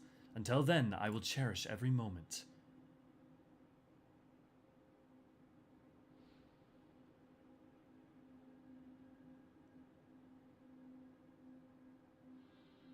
I am Elidibus, the emissary. As such, it falls upon me to judge Athena, who disrupt our carefully maintained balance to fulfill her own desires. I swear I shall not waver in this duty. Let us return to Erechthonios and La Habrea. There's much I would share with you before we embark on our final ascent.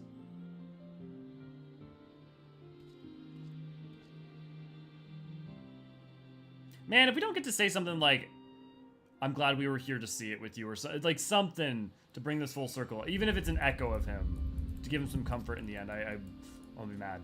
I'm not gonna be mad, I'll be sad. The four of us are together once again. Although I may not have directly experienced our adventures, my memories make our bonds as real as any other.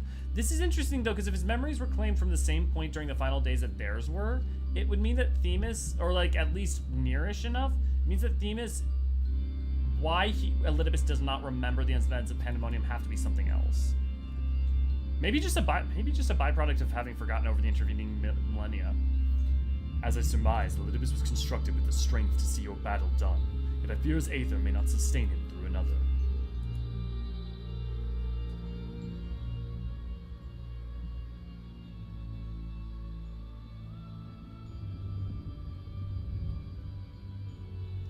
Themis, it's good to see you. I know Ellie would guide you to our side once again. I'm grateful he had the patience to be tolerant of my lapse in manners. Athena's hold upon me is broken. I pledge every moment of my remaining time to seeing that she answers for her deeds. Very good, and to that end I would have you share what you know of her plan. Of course, as I mentioned, Athena possesses a vessel that may serve in the creation of a god. It is someone Elio knows well, a man by the name of Claudian. By a twist of fate, his body proved to be ideal for Athena's purposes. Because he's a shard of Erechthonios! Mayhap. The creation of a person requires not just body, soul, or memory, but rather all three. Yep. Without a body, it's just a floating soul and memory, and that tends to break down or return to the ethereal sea. Without memory, an individual is a tabular side. It's anything. Without a soul, it's an entity, but it's... I mean, honestly, can a thing even have... A thing can have memory without soul. Yeah, there definitely can be memory aether. So... We are made from the memories of our ancient counterparts, etched upon drifting souls and given form through the infusion of aether. We lack a physical body, yet you can see and feel us all the same. Athena is different. She has carved her memories into Claudian's soul, yeah, while it was still within its body, and thus made both her own. Yeah. Basically, really, I mean, via memory rather than soul possession in the same way that an Ascian did, but same concept. But even she is prone to error. After the Sundering, beings became more fragile in both body and soul, and this difference prevents Athena from realizing the full extent of her desires. So that's why she turns her sights towards Elio. His uncommon strength rivals even the mightiest of our age. By scrutinizing her fears in battle, Athena aims to deduce the secrets of Lendril's power and use it to fortify her own vessel. Only then will the culmination of her research be at hand.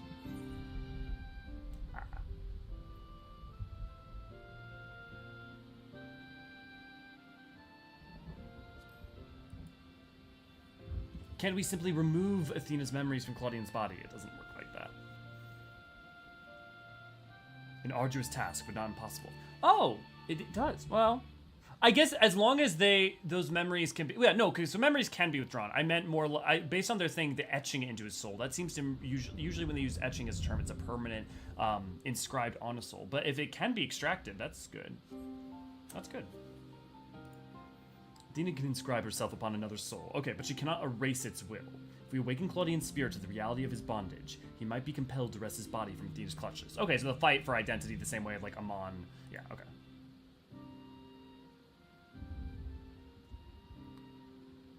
Amon wrested his soul from the memories of Hermes.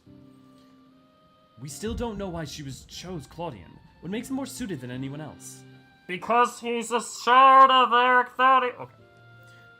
Although I have never spoken to Claudian, I did witness an incident that may prove revelatory.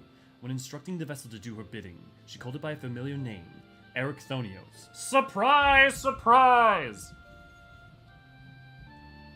What? Why would she... It is as I thought.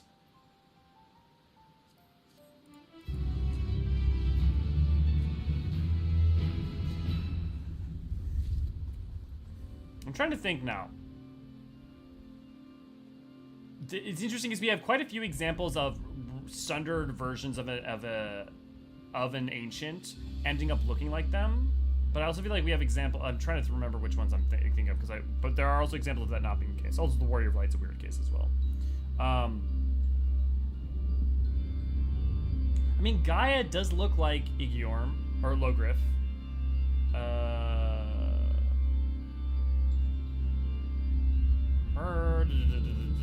We don't know if Amon looks like Hermes, or if he would have. The fact that he has like L's and ears makes it weird, so it's unclear. But he also messed with his own physiology, so who knows? I'm trying to think of other ancients that were sundered that we might have seen other. Yeah, I don't know. I'll keep an eye on it, because I'm wondering if the idea is that they should always look similar in physical body. That would be surprising, though, because you think you would also notice the fact that there's... Also, if there's any prior inheritors of the Warriors of Light Soul, people like Tenzin would act against that, if Tenzin is. Yeah, I don't know. Interesting. Of course, action is clear. We must lay Athena low and rescue Claudian. Difficult task to be sure, but one which the present company is more than capable of achieving. I feel like a lot more is happening than... Like, not a lot more. I feel like a lot is happening in this. I do feel like it's being conveyed in a much briefer way than Abyssos, which is interesting. Like, the time between fights is much shorter. Why would Athena use my name? More questions and few answers to go around. Oh, that's going to be an interesting arena.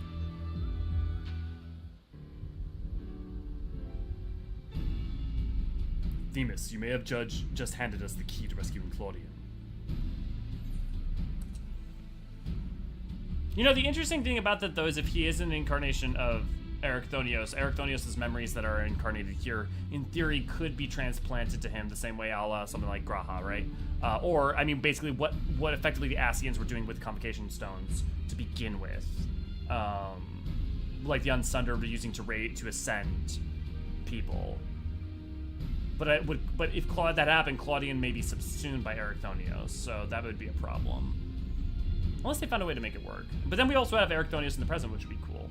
It still doesn't quite explain the way La Habrea went mad, but well, that's fine. What must we do?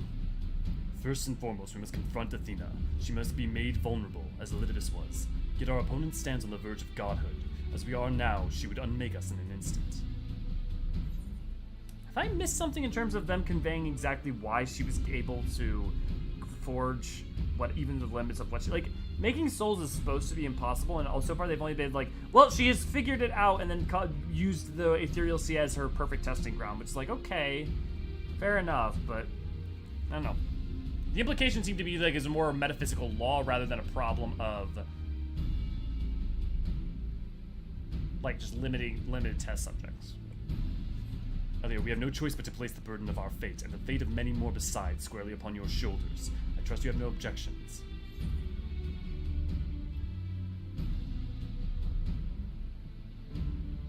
Objections, no. Concerns? Yes.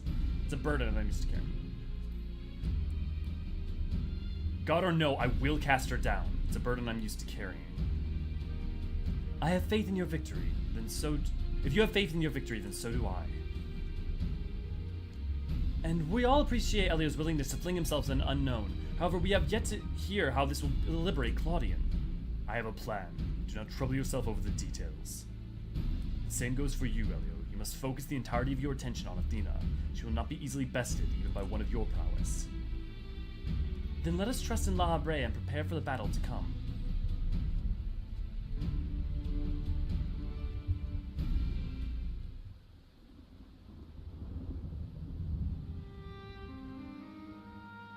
Before we face Athena, I must know.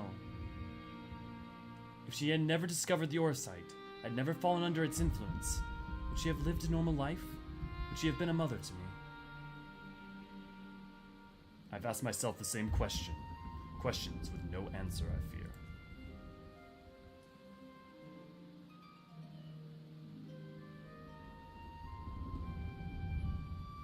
But let us put them out of our mind.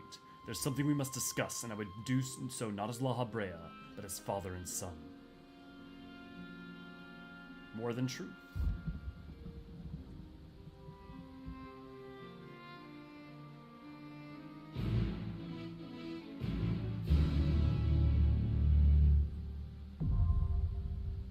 Anabaseios, the 12th Circle, now accessible.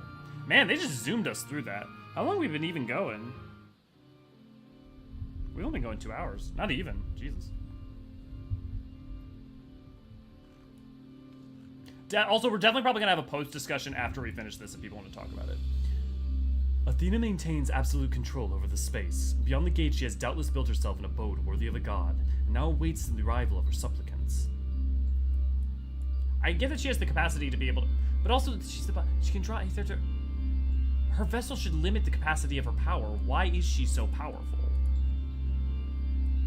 Right now, Athena must be the sole focus of your attention.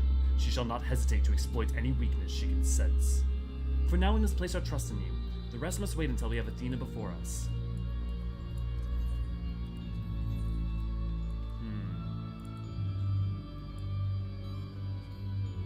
Sweet. Okay, guys, one more time.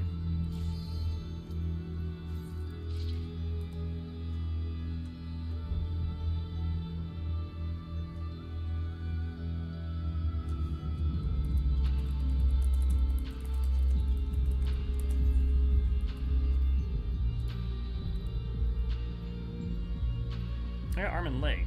Wait, but we done with 3. Shouldn't I have gotten at least... Oh, I got 2 legs, okay.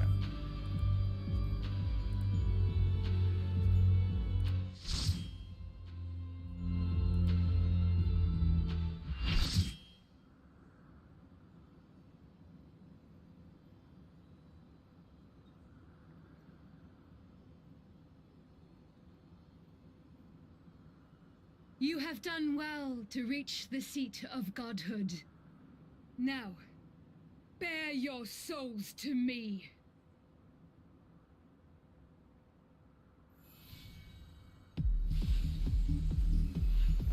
Oh, hell yeah. Dude, I wonder what the frickin' second phase of this thing is gonna be, too.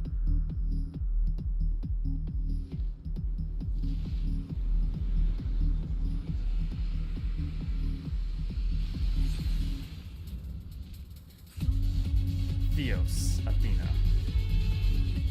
That is a fucking look.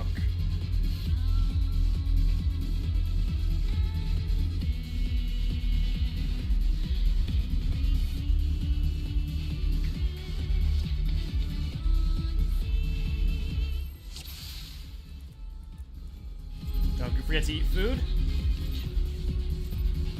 Let's get her.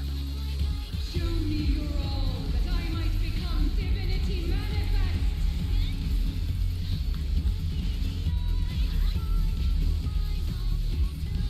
On the soul is raid wide?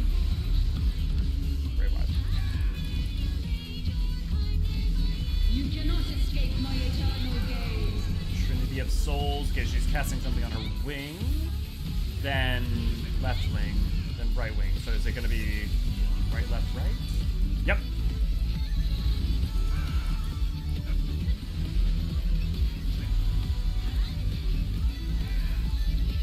Just gotta pay attention to the wings.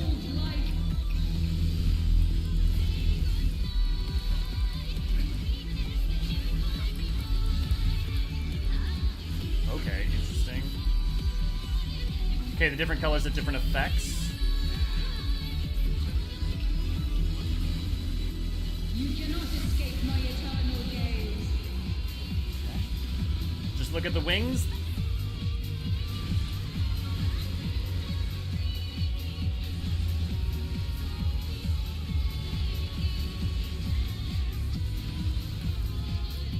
They both combined the new theme, and they put the old themes together. parts of the musical theme, both lyrically from Scream in there and also the Sick.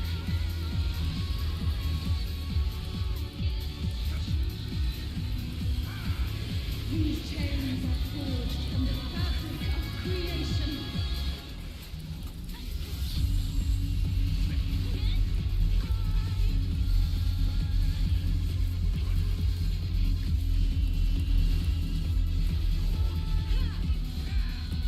Okay, so donuts, I'm assuming those are going to be rings? Yeah.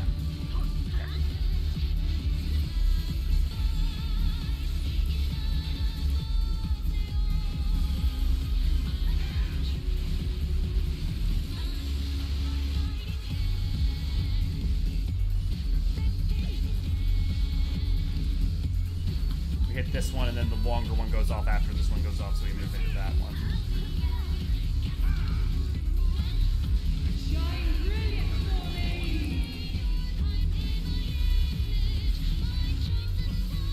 Okay. Eorzean is a mid, just a mid blast through.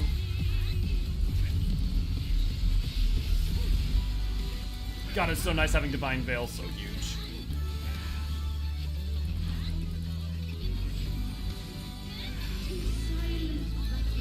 I give voice.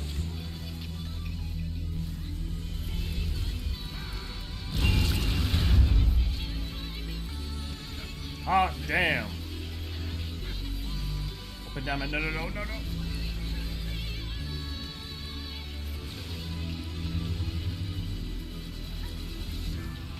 didn't catch which color's which. That's fine, all I gotta do is...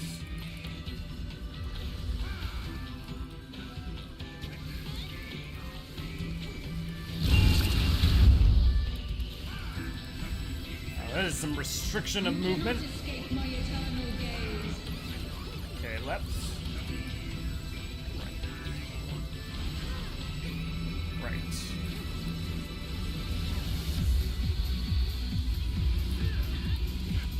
Once it goes off, you're clear to move. The snapshot is by the time it goes off before it goes off.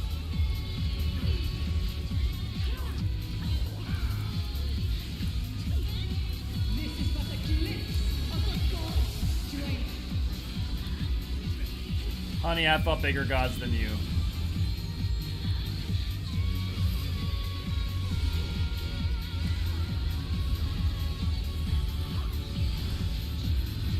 Behold such power you will never wield.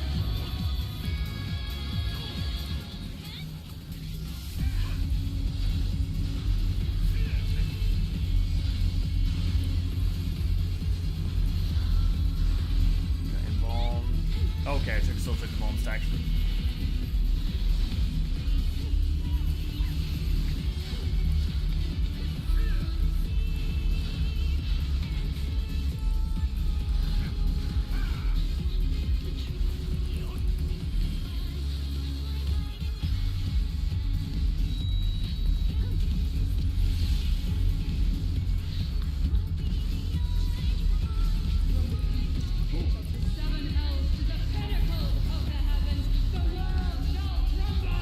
Hey, quoting La Habrea. Also, funny that she's quoting that.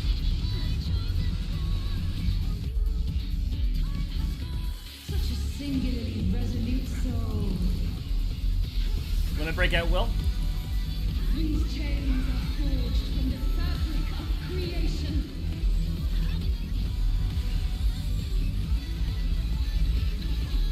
Where's the down at?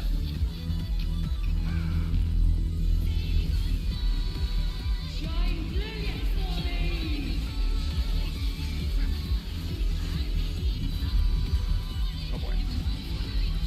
Ah, I fucked that up. I knew it was gonna do that too. I was like, wait, that's Pantheos, right? This is gonna blast the thing. I was like, but it'll probably go off after, right? Hydra to the rescue.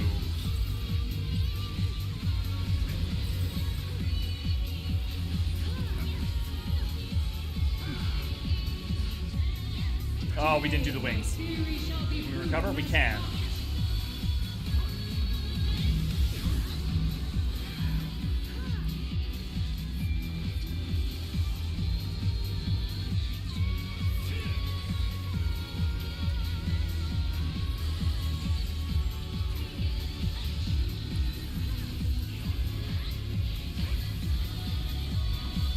known that was gonna go off before. I even directed it right on the spot where everyone was. Okay, so 2 red, 2 yellow, and which one's which?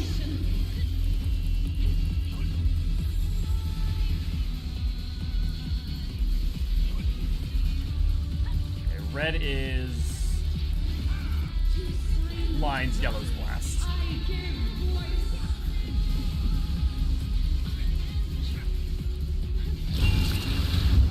Oh, I did not see that it was turning into those. Yep. I went to go face it the right way.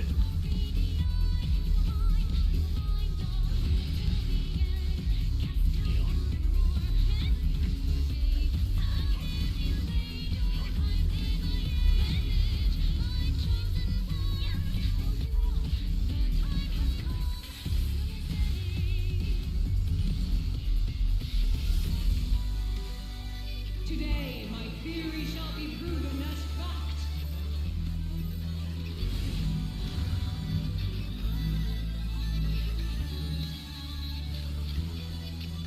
Okay, where are the lines? That's blind over there, so I should be safe here. Damn, I don't have any bar for me. Swapping in.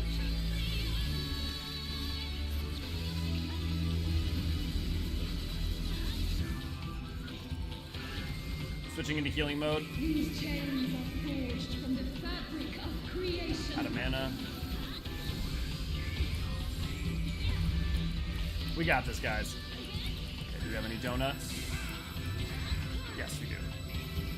But I want to face her just in case she doesn't think again. Yep, okay, no, but she aims it, so you gotta hold off. It's not, she actually doesn't follow where I aim, she just shoots it at the thing. You cannot escape my eternal gaze. Left, right, left.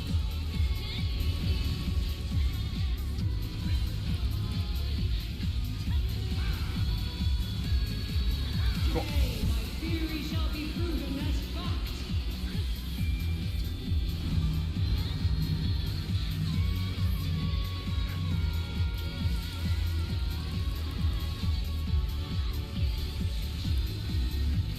That's fine, I can handle that just fine.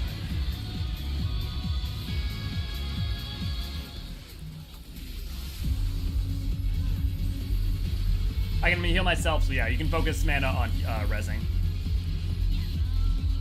These chains are forged. Make sure to watch out for the yellow tether, as it will blast at the same time. It's tethered to 2 players, and the angle that the line is how it blasts. No donut? Okay, cool. We just need to make sure that place is somewhere safe. I give voice.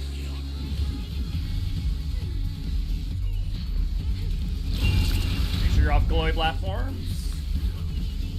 Shine brilliant for me. Out of her direct line of play.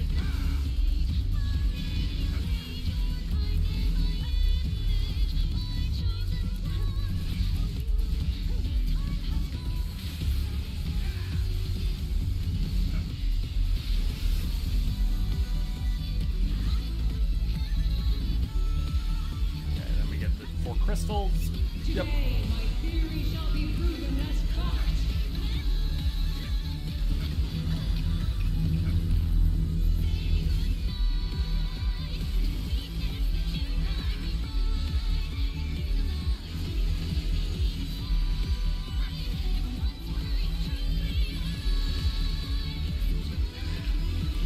DPS limit break at will. Perfect. Good job, Laura. We got this. These chains are forged from the fabric of creation. Shut. You're responsible for enough horrors. Shut up. Shine brilliant for me. Woo! Pandæmonium is complete. Good job, everybody. Good recovery. God, I wonder what that phase 2 is going to be. Full Godhood or something.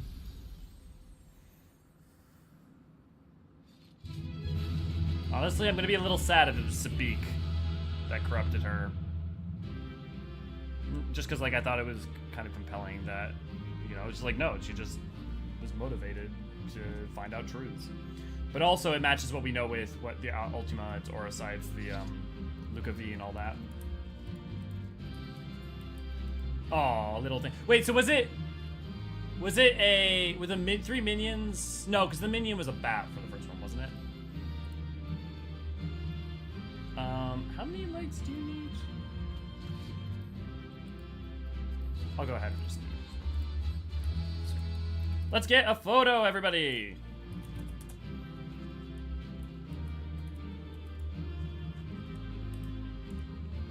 Alright, everyone line up with around Athena.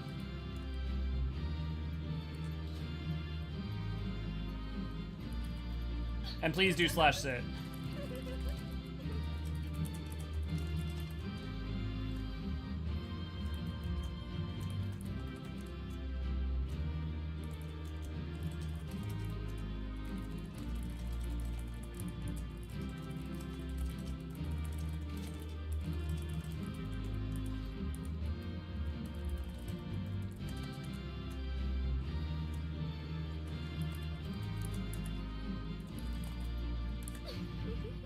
Hydra.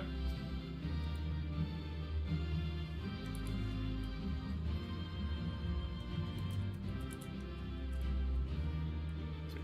Thank you. Slash, you know. Yeah, I think I'll do that. That works well so we can see everyone.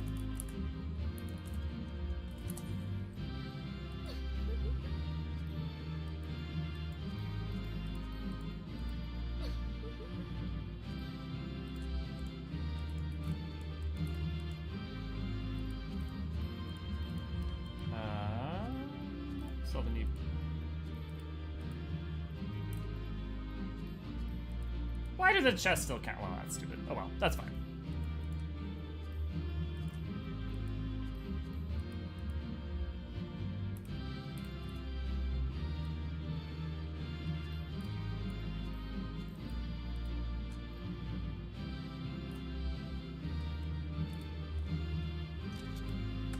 Good job, crew.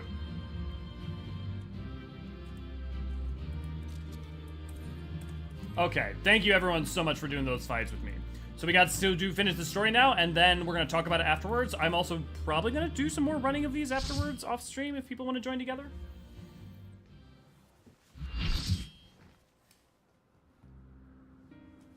Okay, let's find some stuff out.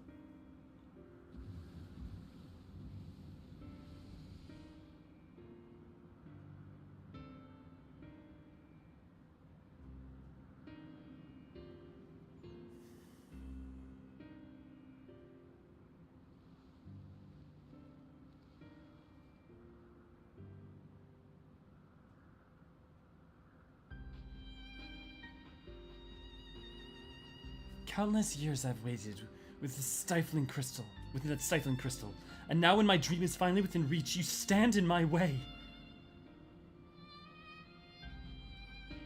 Your dream is not but a selfish ambition. Its fulfillment would benefit only you. And why, Athena? At the end of this road to godhood, what did you hope to find?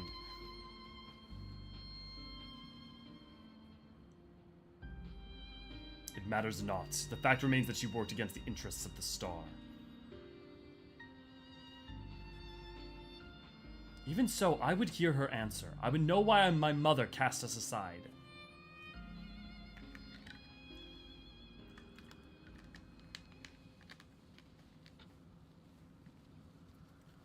Interesting. Why the dropping of the mask?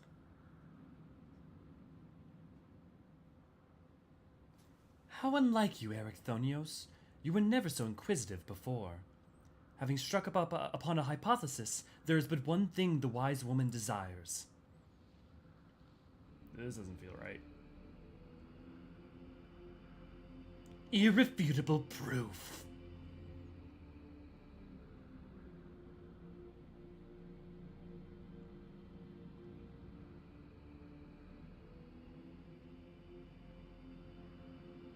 My theory was that any true god would see us as we are, imperfect, She would hammer out our flaws and build something greater.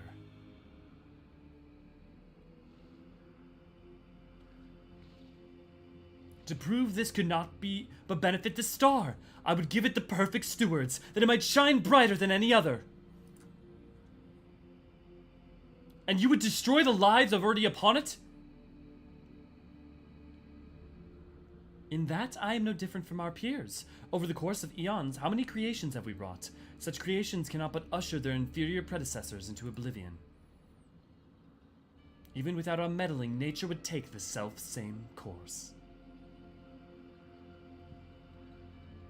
If the destination is the same, is it somehow worse to arrive there by the guidance of a god? I think not. The Orsite made such thoughts irresistible, perhaps, but cannot have created them from whole cloth. This is Athena's truth. What right have you to pass judgment? You were but a vessel for my masterwork. Your purpose ends there. My only mistake was leaving you possessed of a soul. What are you saying?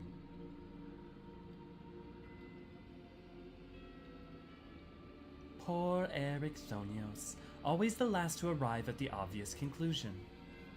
I gave birth to you for a single reason, that you might serve as my tool, and like any tool, I crafted you to suit my needs, that you might accept my essence when the time came.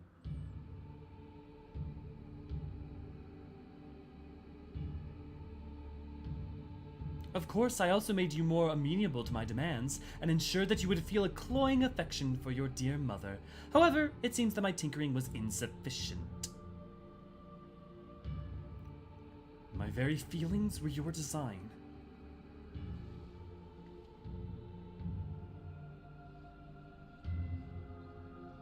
Okay, no, Athena, you are actually just the worst. You created a boy unable to grasp even the simplest magic, ever hopelessly clinging to his mother's robe. Unable to do otherwise, I was doomed from the start. Yet here you are standing in defiance of her design. You're more than what she made you.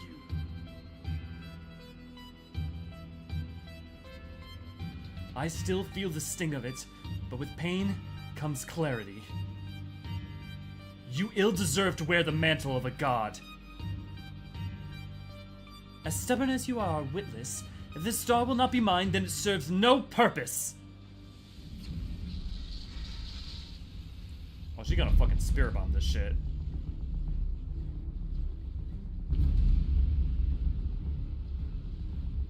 Thera's about to go Namek. She aims to obliterate the ethereal sea and stem the flow of life. She will do no such thing.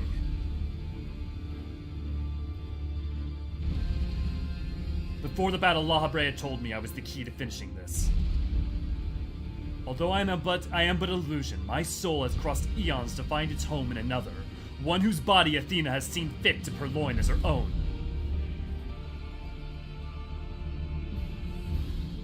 Much of what I once was now resides in him. Should my memory seize this chance to follow suit, they may resound enough to wake his mind. But Athena inhibits him still. What will become of you? I don't know, but I can rouse his soul. Perhaps we'll dispute Athena's hold. It's the best chance we have. My whole life others have looked down upon me, but I have never given up searching for my purpose, and now I've found it.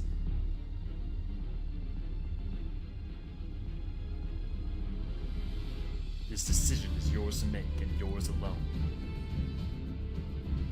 Do as you will, my son, and know you shall make me proud.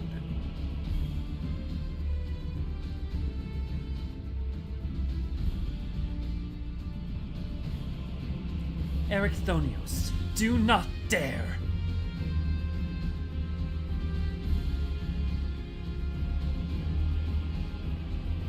Look at that confidence.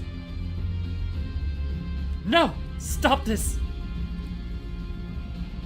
Your words hold no sway over me. My life is my own. And I have found my true family.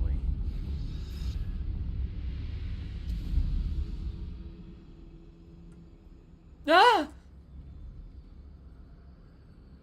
My power, Swain, the vessel, rejects me?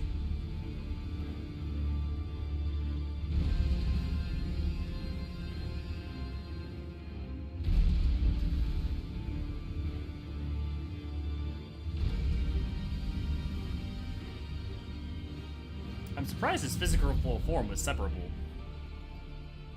Usually once that's changed, that's also kind of a... Her mask has fallen. Okay, that makes sense. And also it could be... What is happening? Athena's magic should be impotent with no body to fuel them. Precisely. Athena was the sole force holding the space around Pandæmonium together, and now it crumbles. Although little would change if we were buried here, we cannot let this be. Let this be Elio's final resting place.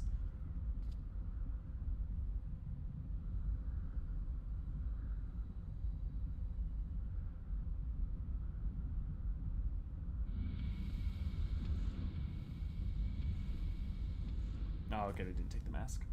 It's just that her mask has fallen and the truth is revealed.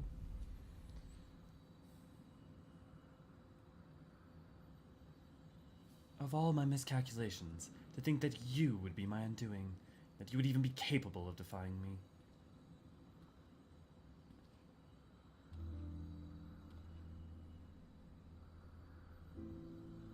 Ah, is there more you would say to me? Or have you decided to return to your dear mother's bosom? Have you brought Claudian back to me? Apologies, I'm only on the dregs of your own memory. Can you not but watch as the evil you wrought collapses, bearing you under its weight? How disappointing. Truly useless to the last.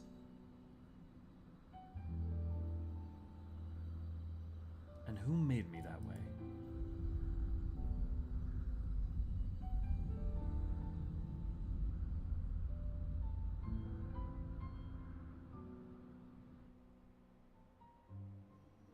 Truly, she just was hateful.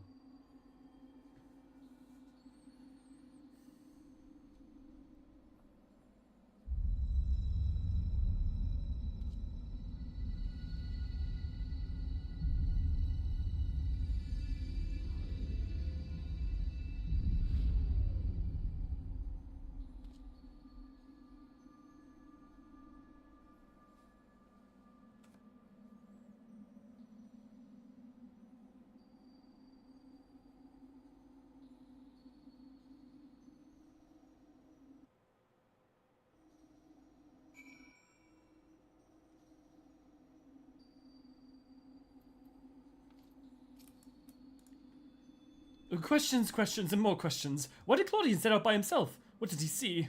Well, I do hope he wakes soon.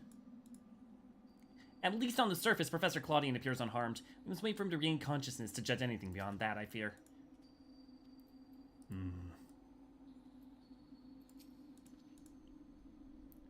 Although Eorzean was not but a recollection of memories, I know his absence pains you. But he acted with resolve, full aware of the potential consequences. Let's look back at this moment, not with sorrow, but with pride. You both are the heroes of the day. Athena's ambitions would have swallowed the world had you not stemmed their advance. We shall stay here, both to look over Professor Claudian and ensure that there are no further disturbances in the ethereal sea. You should rest, and I will not take no for an answer.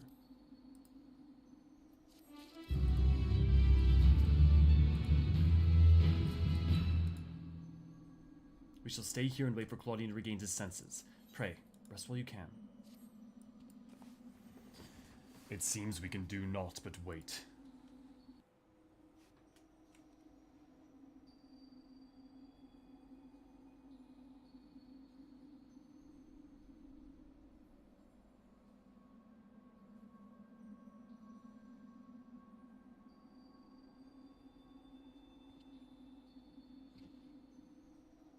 Perhaps we might discuss a matter which has been troubling me. While your colleague Nemgigi was enlightening us on the historical events which led to this era, she let slip the name of one of the Asians, Lahabrea.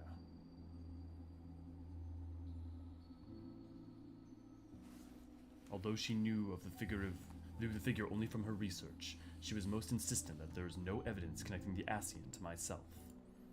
Yet I am aware that this Lahabrea used the heart of Sabik to sow chaos throughout your world, and I would be a fool to deny such strong connections between us. You are the only one present who has met the Asian in question, so I would ask you directly, are he and I one and the same? Is my fate to work in the shadows and bring about untold destruction?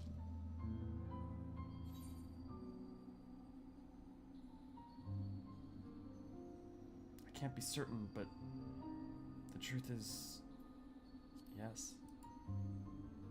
I can't be certain, but I do believe you are him. I see.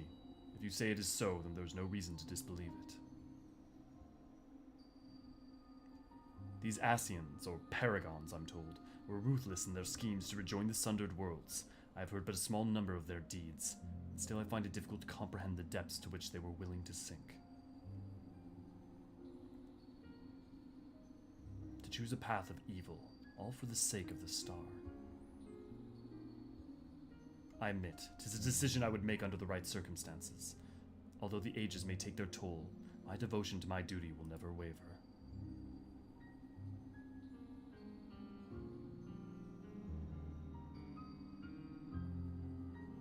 Paying no heed to what might be lost, I will treat the heart of Sabik as a mere tool for my own ends. Never caring to look beyond the surface, I will unleash forces that I fail to truly comprehend, and remain blissfully ignorant of my hypocrisy all the while.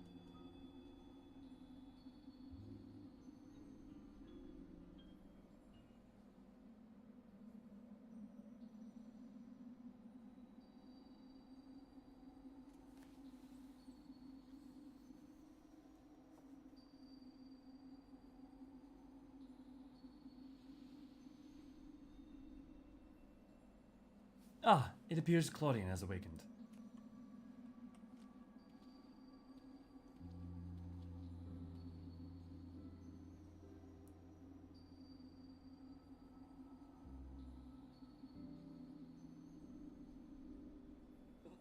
Elio, I have some vague memories of what transpired. You stood against Athena and won! And you were there too.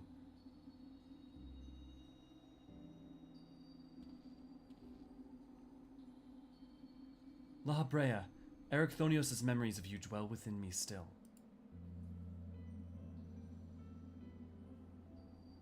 Through unyielding discipline you hoped to forge a son equal to yourself, but the crucible you placed him in left scars which were loath to heal. Yet you were never motivated by selfishness. All you did was in service of your duty. At the least, I will hear no more. Though you may possess Erechthonios' memories, you are not him. In rebirth, you have become someone else entirely, and you belong to this age. As such, I am your enemy. An enemy does not deserve sympathy. But they do deserve compassion. Of course, I would never condone the actions of the Ascian. But you're not him. You are La Brea of the Convocation. You spared no effort in saving us from Athena's machinations. For that you deserve the utmost praise, and my personal thanks.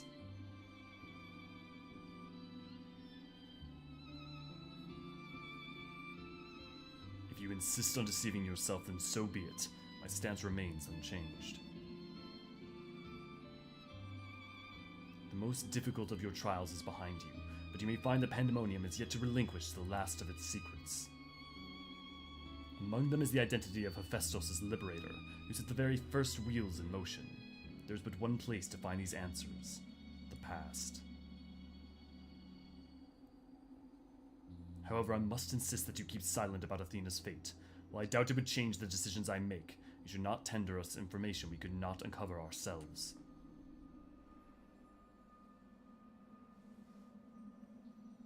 Now that I have said my piece, I shall follow in my son's footsteps.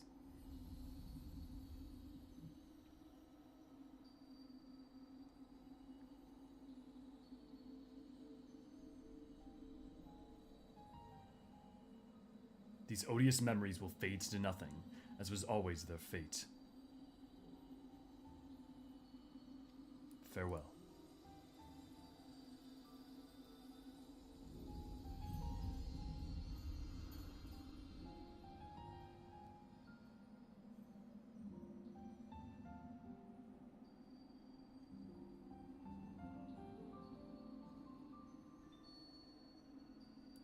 Soul Rising Surface Way.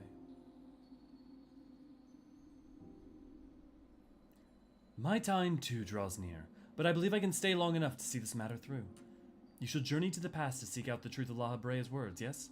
While Themis himself may have been there to see this encounter, I have the unique opportunity to hear your perspective on the matter. That is, of course, if you will share it with me. I look forward to it. Shall take in the ethereal sea one final time as I await your return.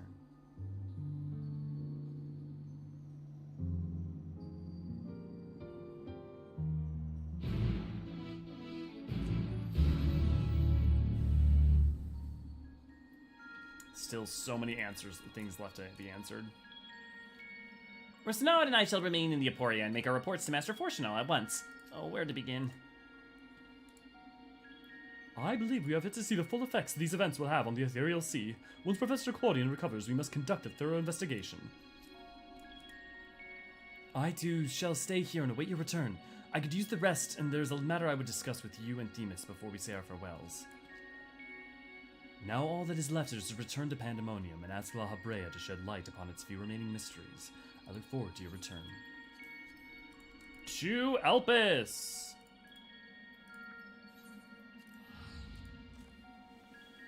Oh man, guys.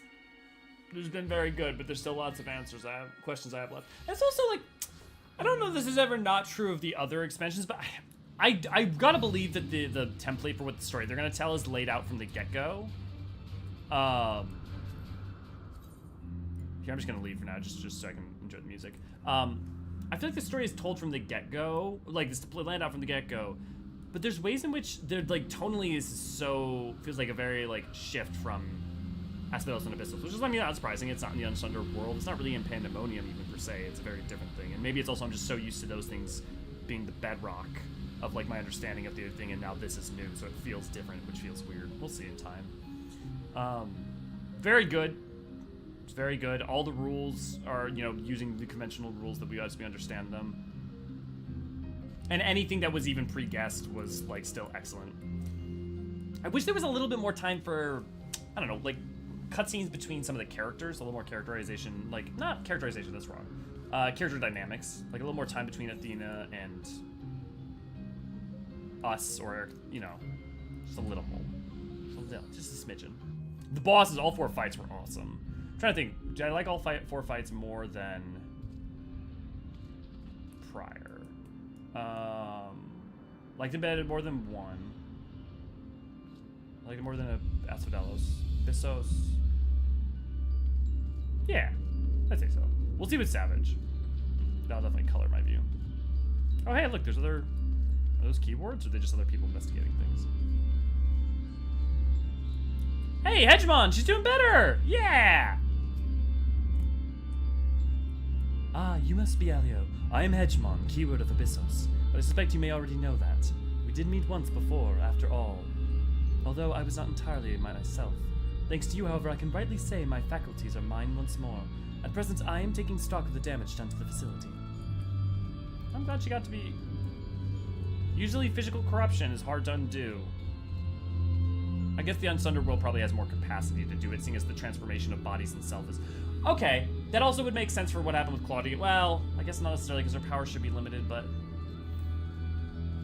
Ancients have the power to transform their bodies, so that would make sense why they would have the capacity to fix those kind of wounds.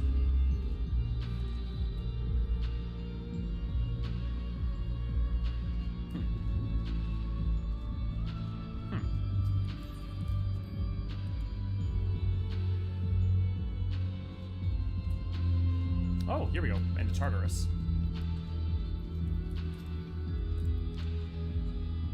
Thank you for checking up on us. Did you speak with Hegemon and the other warders on your way there? The work is long, but we have made great strides in undoing Athena's meddling. Right, they don't. Yeah, of course they don't know. Elio, I didn't expect to see you again so soon. It's always a joy. You seem quite happy to be here? Bum, bum, bum.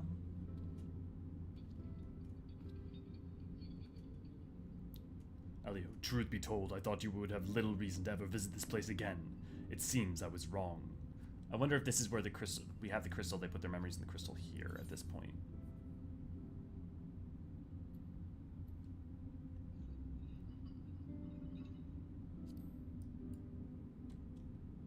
I have reasons, but I mostly just wanted to say hi. How neatly you obfuscate your motivations. Do as you will, then. He has gone through some trouble to visit us, so I hardly think curtness is in order. We braved Pandæmonium together. Why not at least share with him our progress? I've relinquished control of Pandæmonium to La Habrea. I was never meant to hold it for long, and now such authority resides in his rightful hands. With La Habrea's help, we've poured through Athena's research into the Hemithioi. Thus, were we able to restore Hegemon's mind and body. Makes sense. Yes, there is still much work to be done. Damage to repair, keywords to replace. The tasks are too many to count. But although the path may be long, our progress is steady. I believe we can safely say that Pandæmonium will soon function as it did before.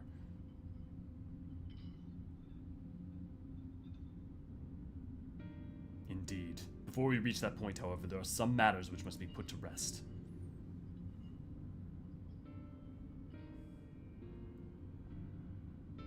One concerns Pandæmonium itself, and another is a personal matter. Until they are settled, I cannot move forward. It shall not take long. Like a resolve caused me to delay, but I have chosen my course. These concerns must be weighty indeed. Do you intend to share your burdens with us? If you would bear witness, then come.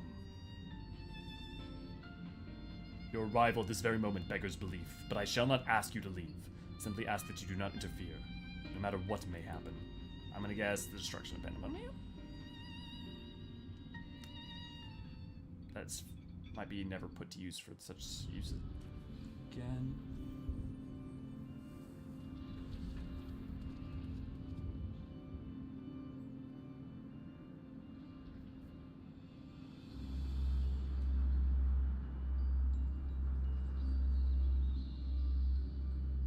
Stay here. This will be over soon.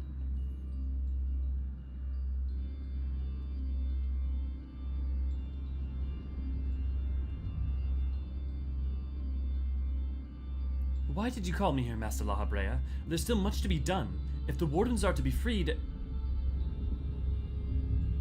You have served within Pandæmonium since Athena's time, have you not? That makes you the most senior keyword now that Abyssos is gone. Oh, giving up the mantle? As such, you deserve to know a secret few others are privileged to hear. One concerning myself. Oh, the truth of... Okay.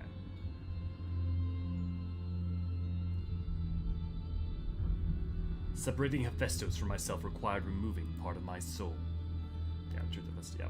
A necessary sacrifice, but one which came at no small cost to my natural talents. I am but a shadow of the man I was at the time of my appointment as La Habrea.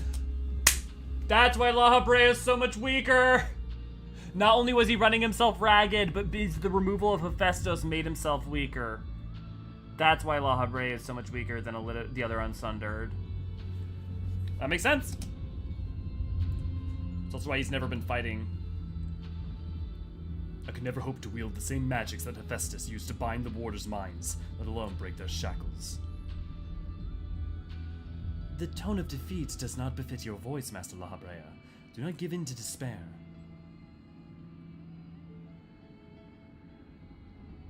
There is no despair, only truth. Do not confide in you to garner cheap sympathy. For the love of God, man, let someone feel for you for a second. Hephaestus left behind fascinating research. His conclusion was that in order to transform a vessel into a Hemithioi, absolute control over their mind was essential. As you well know, the magics used to achieve such dominion exploited strong emotions within the victim's heart. In the case of Hephaestus, Esperos, and Abyssos, their respect for me. Upon slipping his bonds, Hephaestus took steps to throw Pandæmonium into chaos. With their attention divided, keyword and warder alike were easy targets. But there was an act that came before.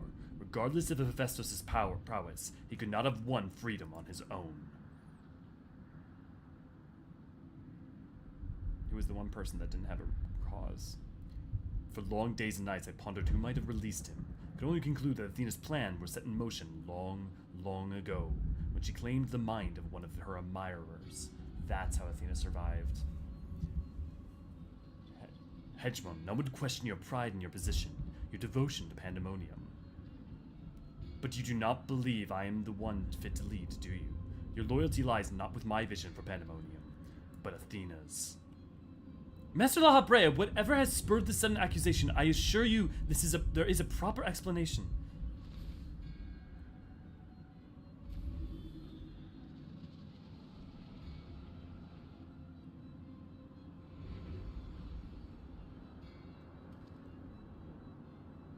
What are you doing, La Habrea? Do not approach!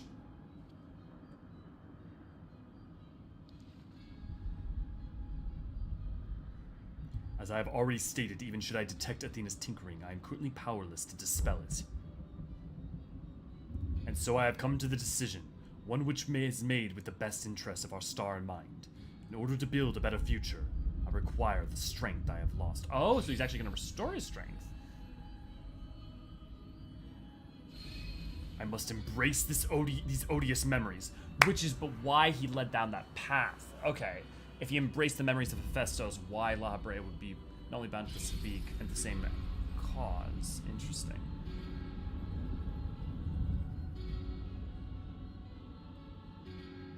Mark well this sight. Engrave it upon your very soul. You now bear witness to the true La Habrea.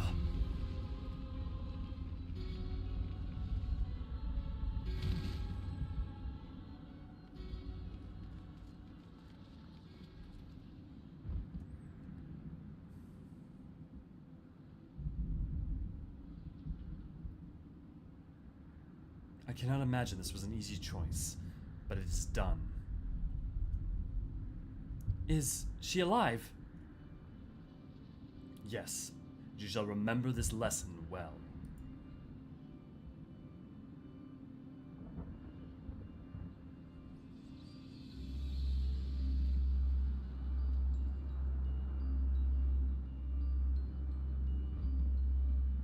Athena's puppet no longer, I see. She may yet harbor ill will towards me, but that is a risk I am willing to take. Our star requires a steady hand to guide it, and now mine is equal to the task. I can no longer allow Pandæmonium to divert my focus. Hegemon, I would ask that you serve me anew. There's none other more suited to overseeing this position, none other who will take such pride in their duty.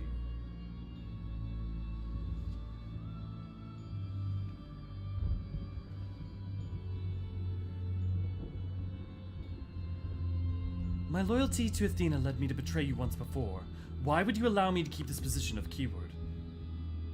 I require your talents, as I required Hephaestus's. The past is of no consequence. That's a bad lesson. I mean, at some points forgiveness is fine, but... Very well. In honor of our fallen colleagues, I shall restore this institution to its former glory.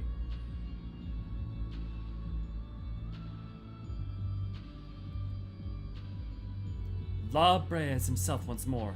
He wields his authority without hesitation, and thinks not twice once his judgment is sounded.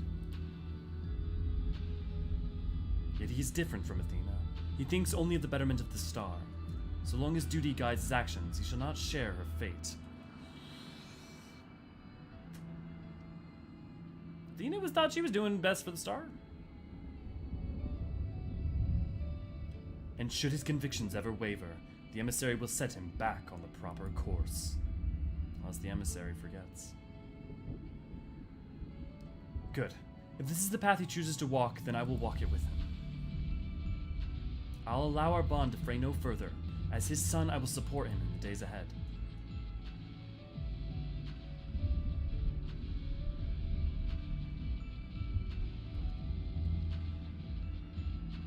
I would not ask you say the same, Elio.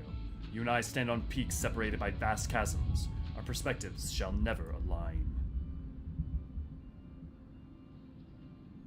And never shall one give way to the other, for such is our nature. With that in mind, let us consider any debts between us to be void. Before you leave here, mark well these words. My resolve shall weather loss unfathomable and yield before no obstacle. Walk your path with the same conviction.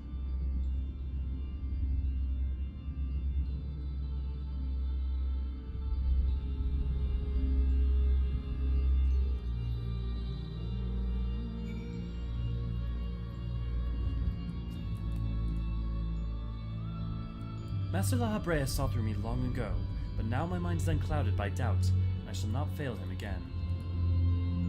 Hephaestus and La Habrea were one and the same when he was named as one of the convocation. This change poses no need for concern, for all is as it should be. From this day forward, I will do what I can to aid my father. In this way, I shall forge my own future. If not for you, my long-slumbering demons may have gone unslain. Would have never been forced to reconsider my true nature. Yet as I said, do not consider this an admission of death. Now, I believe you have other places to be. Remain here any longer and I may be inclined to place you in a cell next to one of our more recalcitrant subjects. Good spending time with you two, La Habrea. Good spending time with you two.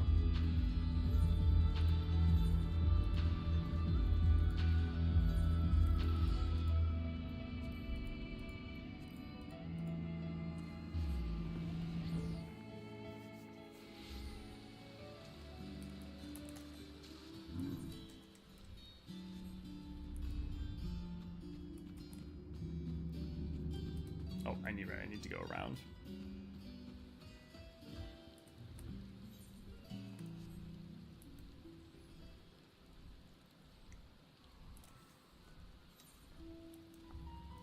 Are there other entrances? No, there's only one entrance to the interior of the Thaumazein. Bum bum bum bum bum bum bum bum bum bum bum bum.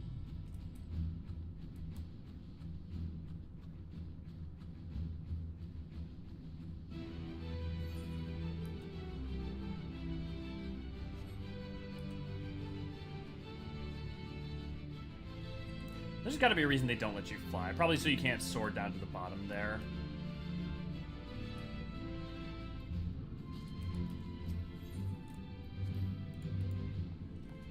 Maybe like the Ragnarok doesn't have collision or something? Well, because the Ragnarok and Thule has collision, so I would assume that one probably does.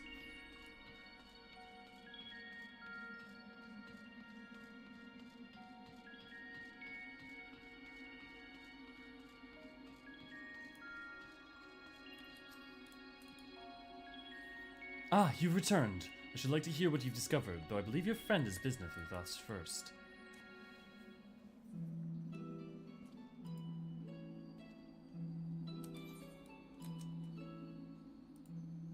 Oop.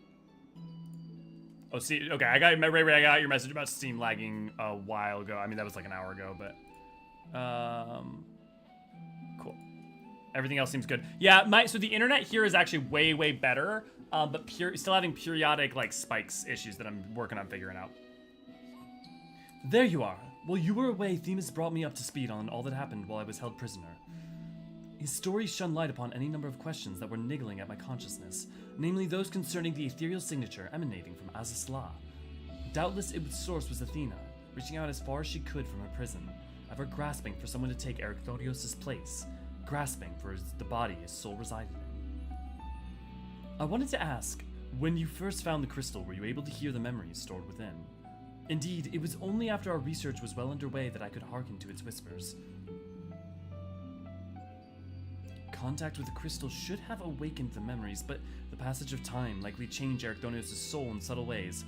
Perhaps ethereal resonance was a gradual process in this case. However, being attuned to Eorzean exposed you to Athena's voice as well. Doubtless, the choice to venture forth into Azysla was not your own. It was Athena's influence working through you. I do recall being strangely fixated on acting alone. I never would have encouraged such recklessness usually. Although the choice was not entirely my own, I'm still ashamed of my actions. Reflection is how we plant the seeds of growth, although we must not blame ourselves for the events out of our control. That the voice in the crystal belonged to the person from which your soul originated, well, not even the most brilliant researcher could come to that conclusion. Your reassurance means more than you know. Thank you. Now, one final matter concerning the very crystal. Those discoveries set this adventure in motion. Perhaps sparked by recent events, a new light began to shine from within its depths. From my experience, this may indicate that a new memory has floated to the surface, eager to be observed. From some time, the question of why La Habrea and Eorzean would leave such a crystal behind in the first place has lingered in the back of my mind. With Eorzean's memories and such magical talents as are at my disposal, I believe I can make this final memory manifest for us all to behold. Shall we witness it together?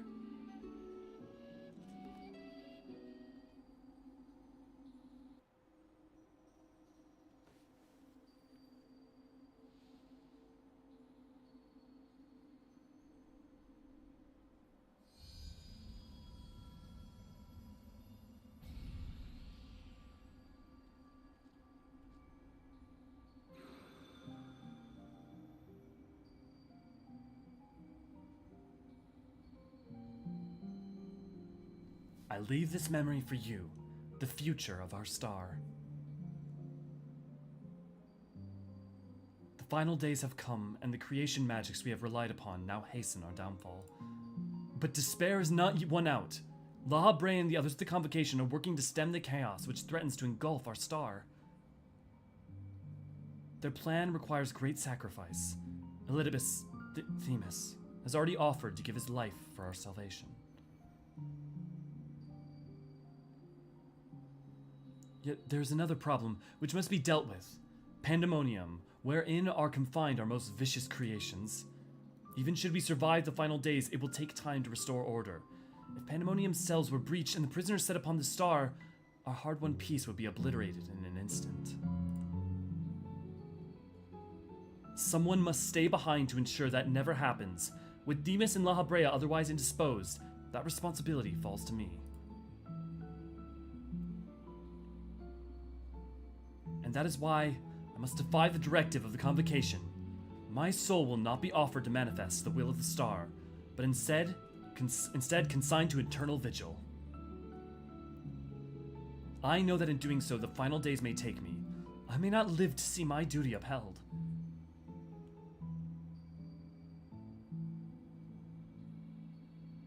That's why I've resolved to set this crystal adrift in the tides of the underworld. It contains memories of Pandæmonium from both my father and I. It shall bear this warning to the future, even if I cannot.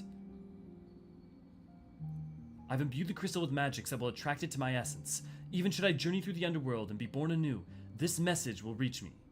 Pandæmonium shall not be left unattended. If all else fails, then perhaps another man, like my dear friend, will come along. One with an almost unnatural ability to pick up the scent of trouble. I wonder where he is now. How many souls has he saved? How many beasts has he slain since we last met?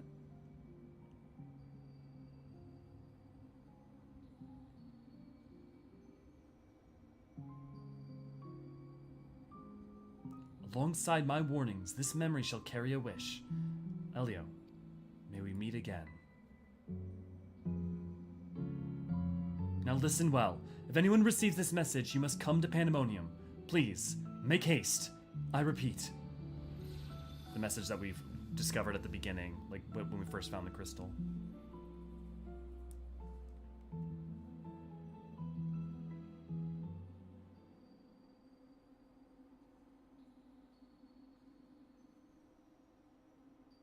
Well, that dispels the last of my doubts. Thank you, Sue, for humoring me, and now we've come to this.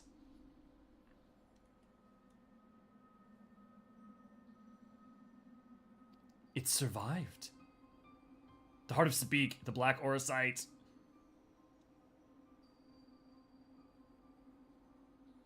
What do we do with it, though? Yes, the Heart of Sabik.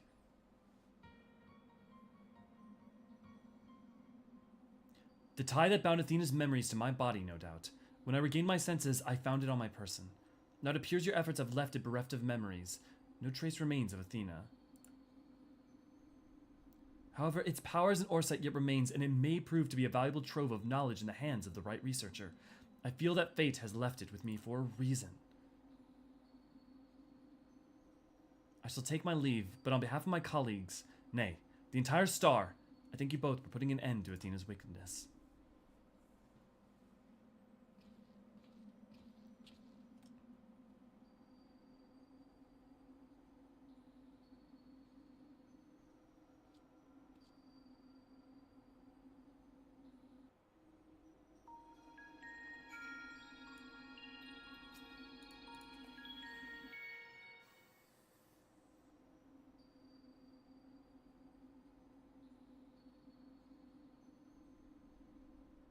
I see.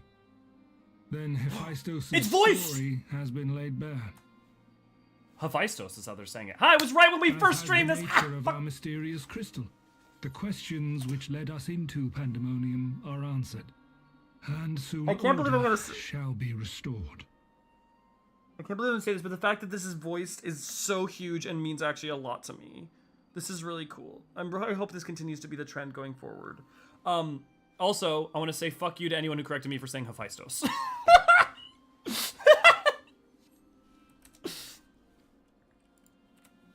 I too can fade away, unburdened by regret. I could not have reached this point without you, friend.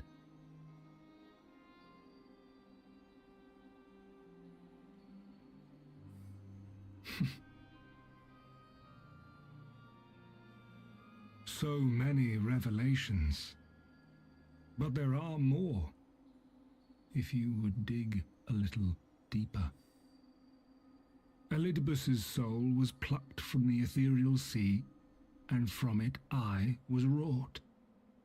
Surely you have a passing interest in what I remember, in what I feel. Elidibus' soul was plucked from the ethereal sea, but his soul should be on the sea of the ethereal sea of the first. It shouldn't be able to be on the source. You deserve what answers I can provide. While my memories of Pandæmonium are clear, all else is hazy at best. Perhaps Athena made me this way, or perhaps it is the result of who or what I was before.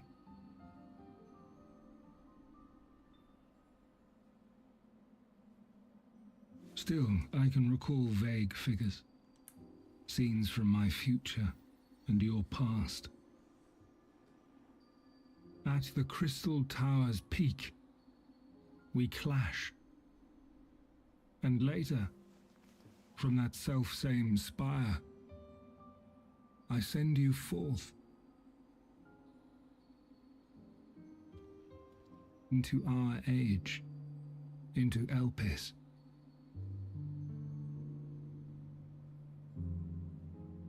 Why do I decide on such a course? Formless as these images are, I cannot say. However, I can hazard a guess.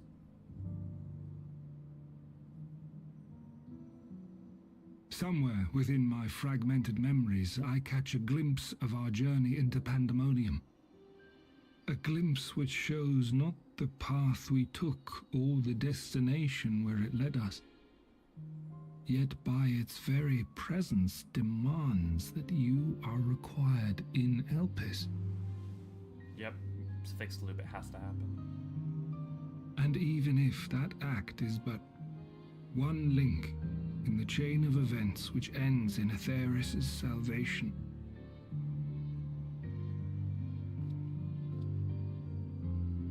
then this all has meaning. Our time together, every moment, is worthwhile, and I am unburdened by regret.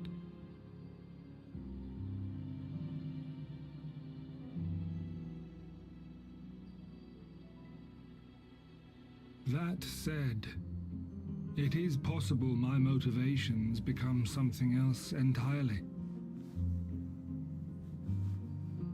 That you would cross this vast expanse in the hopes of being reunited with your allies.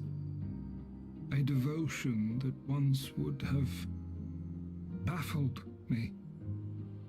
But after having been to the depths of that twisted prison and back, I think I can understand.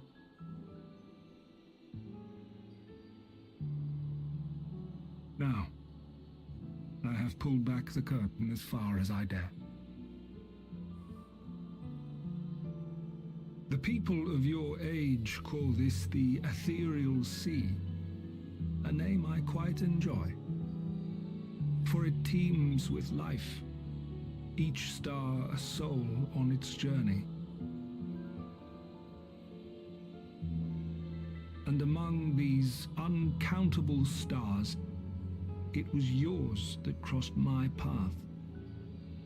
For that, I shall be forever grateful. I wish you well on your journey. A journey as long as your star is bright. A journey not bound by the confines of this world or any other.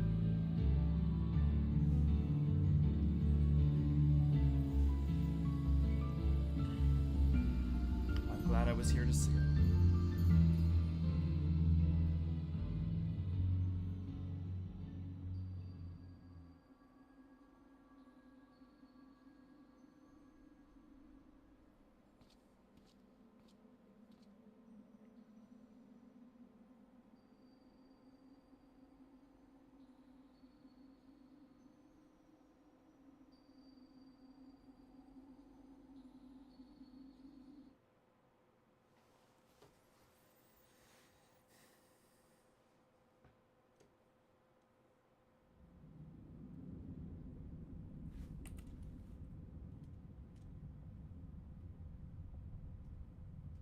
How fascinating.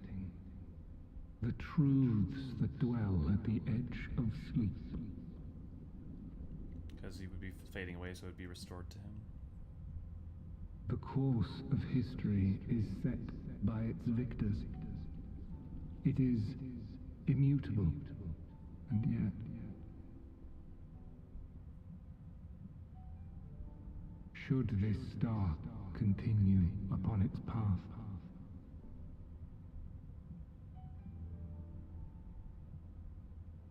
look, the light.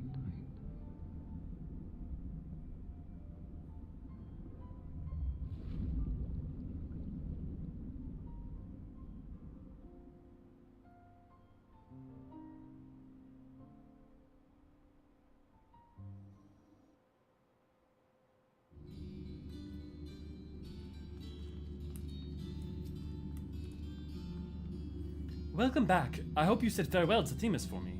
Recent events have given me not only a new focus for my research, but an insight into my own origins. Truly, 'tis a gift I could never hope to repay. As Lahabrea said, I am not Eorzean, yet I bear a part of him inside me. I shall do what I can to follow the traces he has left behind in this present day. A spark has been struck in my mind, and I'm ready to pursue my research with a fervor the likes of which I have not had since my youth. Doubtless I shall have need of you in days and moons ahead. When that time comes, I only hope that you will once again lend me your sound counsel. Until then, may you fare well. That's it. Awesome jail. Great job. We did it, guys. Did it. Now I can finally pull up. Oh my god. Oh my god. You guys have been going crazy. Yeah. He was just here. He was here to see it. They really did. 5.32. Yeah. The quotes it, man. Zababble, good to see you, glad to have you. Mike, good to see you, glad to have you. Yukio, Rag, everyone who's joined that I haven't been able to say, good to see you, glad to have you.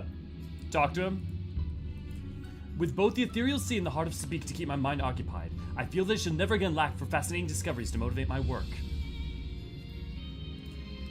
What do you know of Athena and her connection to the Orisite? That topic has been keeping us quite busy of late. MGG and Rusinau have been great help in making the sense of all these fabulous tales. I shall call them at once, so we can share our findings thus far. Oh, perfect. Bio, I feel like you've been waiting this entire time just in case I missed it. Our research into the heart of Sabik has led us through many magnificent legends and tales from bygone civilizations, some of which mention, or at least hint, at the presence of Athena's Orisite and the High Seraph Ultima. I'm gonna read that again. Our research into the heart of Sabik has led us through many magnificent legends and tales from bygone civilizations, such as which mention or at least hint at the presence of Athena's Orisite and the High Seraph Ultima.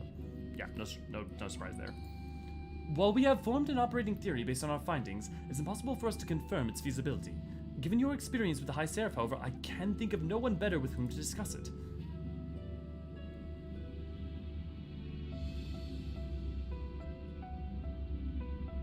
Although we may now know that we may know not the precise timing of a High Seraph's visit to the star, we do know that Athena somehow came into possession of a mysterious crystal said to be the source of destructive magic known as Ultima. I love that they're still not willing to pen down when the fuck Evilise happened, in part. And also, I guess, like, it would make sense, because Ultima would have had to arrive at the star before the sundering, which would be a whole can of worms. According to Lahabrea, it was Athena who gave this crystal the name Orisite, and from her tireless research was born the Heart of Sabik. The Heart of Sabik contained not only Athena's memories, but a concentration of aether unlike anything we've observed. Even a small portion of it could level mountains. It did in fact leave Castrum Meridianum. did level Castro Meridianum not so long ago. Records of your previous encounter with La Habrea imply that the heart was for a time in the hands of the Allegan Empire. Doubtless it was the Ascians himself who gifted it to them, thus sowing the seeds of calamity. The Allegans made little progress towards penetrating its mysteries, but some scholars attribute the fact that they were able to use it at all to theoretical encounters between Alex researchers and the High Seraph, which there's been speculation on for a while. Regardless of its journey, however, we do know that the heart of Sabik returned to La Habrea's clutches soon after the Fourth Umbral Calamity. The rest hardly bears going over again. Tracing the legends of Orsite back to their source suggests that the High Seraph may be the cause of countless tragedies, including our most recent one. Regardless of the Orsite's source, however, it was Athena's bottomless ambition that set the wheels of tragedy in motion. I found one of La Habrea's remarks most odd. While we were discussing Athena, he said that he was a fool to think she could be confined.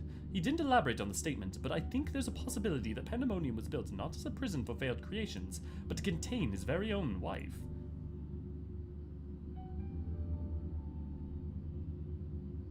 We already know he was well aware of the influence Orsite had on Athena. It is not beyond the realm of possibility that Pandæmonium's true purpose was to keep her isolated from the other ancients.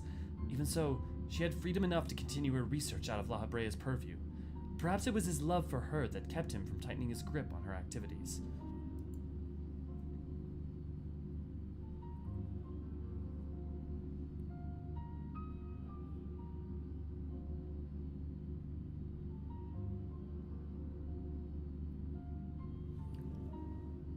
What's interesting about that, though, is that even though he had his suspicions, he doesn't confront her until well after Pandæmonium's built. So Pandæmonium being built for that purpose seems a little odd. How goes your research? Fortunately, my assistants and I, my ordeal has left me none the worse for wear. I'm back at work with characteristic aplomb. Well, as much aplomb as can be mustered while in reviewing the many records which have piled up in my absence. Of course, I've made the proper shows of gratitude to Scholarch Montaigne and Master Fortunal for their efforts to search for me. Master Fortunal was stone-faced, claiming that he had only done his duty. The Scholarch, on the other hand, seemed most eager to learn every detail. It takes all sorts, I suppose. What was your complete opinion of Athena? Someone who was drove by ambition and, I mean, hey, look, Alpha. Ah, you're a little wavy buddy. She's a terrible mom. I mean, I don't know, like, she's, yeah. I think B11 should drop a convocation cherish housing item for yours. For yours is the seat of a Zen. Does an MGG oh right, Savage doesn't won't unlock until next week, so. The more I try to make sense of what happened, the more my mind ties itself in knots. It will take weeks, or I dare say months, to navigate this maze of questions. I may have to suggest that Professor Claudian hire more assistants. Okay, guys. Who wants to talk about this and ask questions and or discuss the lore ramifications of any of this? Does anyone have any questions coming out of this? First off and foremost. I've been wondering if the Heart of Sabik is the reason why Gaius was like that back. No, Bio. So, not at all, I wouldn't say. One, he was like that well before he had the Heart of Sabik, even in 1.0, and well before that, historically, even in Alamigo. That was like the doctrine he believed in. He believed in the weak should rule the strong, for that is the best way towards peace. And there's no real implication that his disposition changed a lot from 1.0 or even before to 2.0. No one necessarily notes on it in particular, and he's still seen as very righteous in terms of the Garlean perspective. So I would definitely say that I don't think the Orsite would have had any impact on it. I also don't know how much it would have even been able to, since he's Garlean and would have been able to tap into it. I can't wait to hear P12 Savage music. Right, Zapavel is gonna be good. You do? Cool. Yeah, let's. So the High Seraph are a result of Athena. No. It'll be the other way around. Well, not that. Yeah, Athena. The High Seraph came from beyond the star. Ultima. Here, let's actually. Actually don't know. I guess E2. I don't know if it goes up to that talking about much about her because it didn't go far into it. But I think there's at least a quote on her.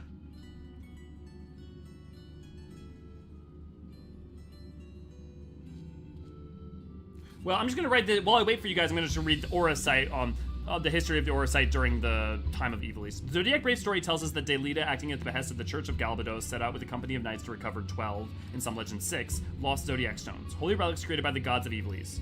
Genomus Lexan Tale puts forth the hypothesis that these relics were in fact a substance called Orsite, and goes as far as claiming that he has come into possession of such stones. While fanciful, the notion it may be divine of origin, Lexington suggests the Eorzean is much more than merely elementally aspect of aether, as if by some other higher design, the crystalline shards appear to possess the power to make manifest one's deepest desires, be they fair or foul. Now that's specifically the Eorzean of Ultima and like the Lucavi. Not all Eorzean functions that way. This is borne out by the fact that the stones are credited to the Zodiac Brave story, both with destroying Malande, city of the gods, granting Delita the power to bring order to the chaos in the kingdom, corrupt them, blah, blah, blah. This is more like specifically the lore during Evilise. No, yeah, there's not really anything about Ultima in here particularly, because that story becomes more relevant in 4.4 and 4.5, and this only touches a little bit on that. So yeah, so the High Seraph is from beyond. I'm trying to, here, Triple Triad card I think might have some of it.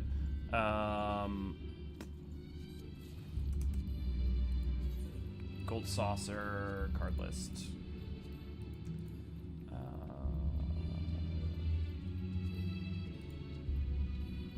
Belladonna, Phlegathon, Karibu. So that should be Heaven's Word, so we should be a little further in from here. Greenwatt, a little further in. Tsukuyomi would have been the next patch. Pazuzu, Suzaku, Seiryu. Ultima High Seraph. So named for her ability to wield the ultimate form of destructive magics, the High Seraph was once nothing more than the embodiment of pure reunionation. Yet over time, the terror in which people held her shifted to reverence, and by the process, not unlike the prayer-fueled creation of primals, the worship quickened within Ultima a sense of self-awareness. There's other stuff that we get beyond that, but she's from beyond the star, so her influence could have potentially, or what created her, or any number of things could have, or even if this Ultima, the Ultima that we face, the High Seraph, is actually just a shard, or it's not totally clear. They're not even stating what exactly she is or when she comes in chronologically, because if she did create the Heart of Speaking that was left on the world unsundered, that means that Ultima would have had to have interaction with us then. Speaking of guys, cannot wait for a side quest for the alley. Yeah, for Tataru's Grand Endeavor love list, totally. What do you think of the High Seraph? Do you believe it existed before the Sundering and was the reason Athena obtained Heart of Speaking? Well, we know explicitly stated that the Heart of Sabik must have existed prior to the Sundering, and the Heart of Sabik is created by the High Seraph. Ergo, we know that the High Seraph existed prior to the Sundering, but we don't know its impact on Atheris, or if like the Heart of Sabik was sent without it, or with it, or if the High Seraph we faced in Evilise, is it sundered? Is it something that was extra dimensional and secure and safe, and so presented itself only later on? Athena on Mother Tier list is the lowest possible and lower. Yeah, it's pretty low on the Mother Tier for sure. Yeah, speaking of God, so Ultimate's Eorzean is very dangerous, do not originate from the start. Yes. Well, yes. The Heart of Sabik is an Eorzean containing Ultima and Aether within it of this peculiar design. Here's the thing. What they're kind of doing right now is, I think, setting some groundwork for the either extra-dimensional or extra-planar threats and things that exist out in the Sea of Stars as a wider thing. So the Heart of Sabik could be one aspect of lore that's touching on that for something that won't come into play for like 2 expansions. You know, there's a lot of history for doing that. Is the expanded lore of the Heart of Sabik satisfying to you? Yeah, I would say so. I mean, like, we don't have more specific answers. How do I put this? It's less that I needed the Heart of Sabik answer to be specifically satisfying, and I just needed it to feel like it was addressed. So for this is satisfying. There's a lot more I want to know, but this succeeds in at least addressing the fact, making it intricately tied to a couple things, and making it intricately tied into La Habrea in a way that I think it makes it even more useful. Look, is it the absolute most smoothest thing that feels like it was planned out from the beginning altogether? Fuck no. Fuck no. But it's really not that janky, and it really doesn't feel like, yeah, I buy that. You know? So, that's where I'm at on it. Maybe La Habrea didn't consciously, but his instinct was like, nope, let's give her a dungeon far away from the other. Yeah, could be Spursy. Okay, it seems like Kotios was Athena's personal material collector. It gathered souls into the lanterns that presumably gave them to her for use, like for remodeling. Makes sense, yeah. I mean, that would be a pretty decent. One of the things I bet, let's actually play Triple Triad while we talk. If we can get Kokutos, or even if we either get him from this fight, or from this Triple Triad, or we can get it from fighting him, we then could read that lore. Actually, you know what? There's another thing actually we might be able to do. Let me see if I can't. FFXIV collect. You know what? Collect may already have it. Let's see if that's true. Because then that might tell us a bit.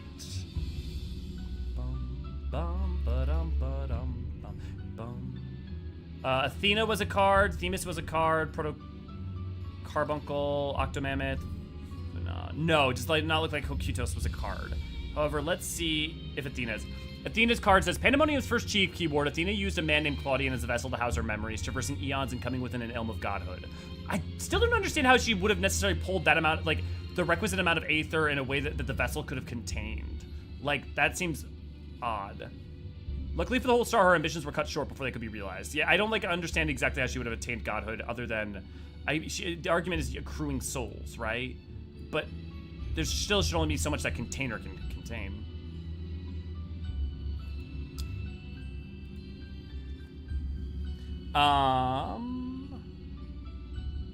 Okay. Oh, the High Seraph is Genova, and Athena takes the present-day history and uses her image somewhat. Oh, the High Seraph is Genova. I would say more like Genova-like, potentially. And Athena takes the present-day history and uses her image somewhat? No.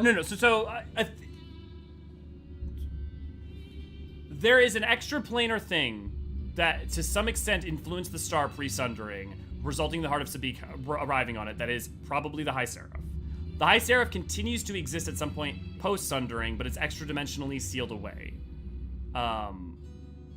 It was sealed away, even though it tried to affect the world at multiple points, including contact with Alag and contact with Evilise.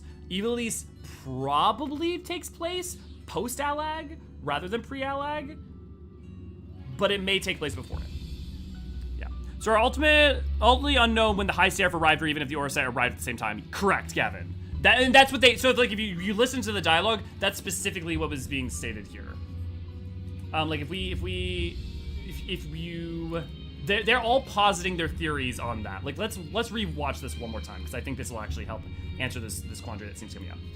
The topic has been keeping us quite busy as of late, and MGG and Resno have been a great help making sense of all these fabulous tales. I shall call on them once we can share our findings thus far.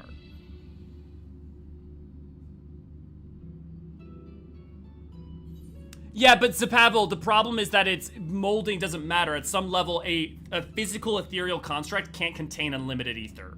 So, like, molding a thing for her to be able to reside within it still doesn't trump the limitations of corporeal aether. Our research into the Heart of Sabik has led us through many magnificent legends and tales from bygone civilizations, some of which mention, or at least hint at, the presence of Athena, Eorzean, and the High Seraph Ultima. While we have formed an operating theory based on our findings, it is impossible for us to confirm its feasibility. So anything that's stated here is still not it can't be taken as 100% given. Given your experience with the High Seraph, however, I think I can think of no one better with whom to discuss it. Right, but her vessel. But think about it like this way. One, physical vessels of corporeal aether have a limit to the amount of aether that they can contain. Secondly, she's dealing with a sundered entity. So like, for instance, you can't put unlimited light aether into the Warrior of Light, right? Like, we know that from Shadowbringers. Well, you can't put unlimited light aether into, and we are, multiple reasons why we're incredibly powerful. Claudian is not, to that same degree. So there should be limitations. So the fact that she was able to draw so much aether to her is interesting. I'm not saying it's like, oh, they're breaking lore or something. There could be more justifications, but just like him being tailor-made doesn't change etheric rules.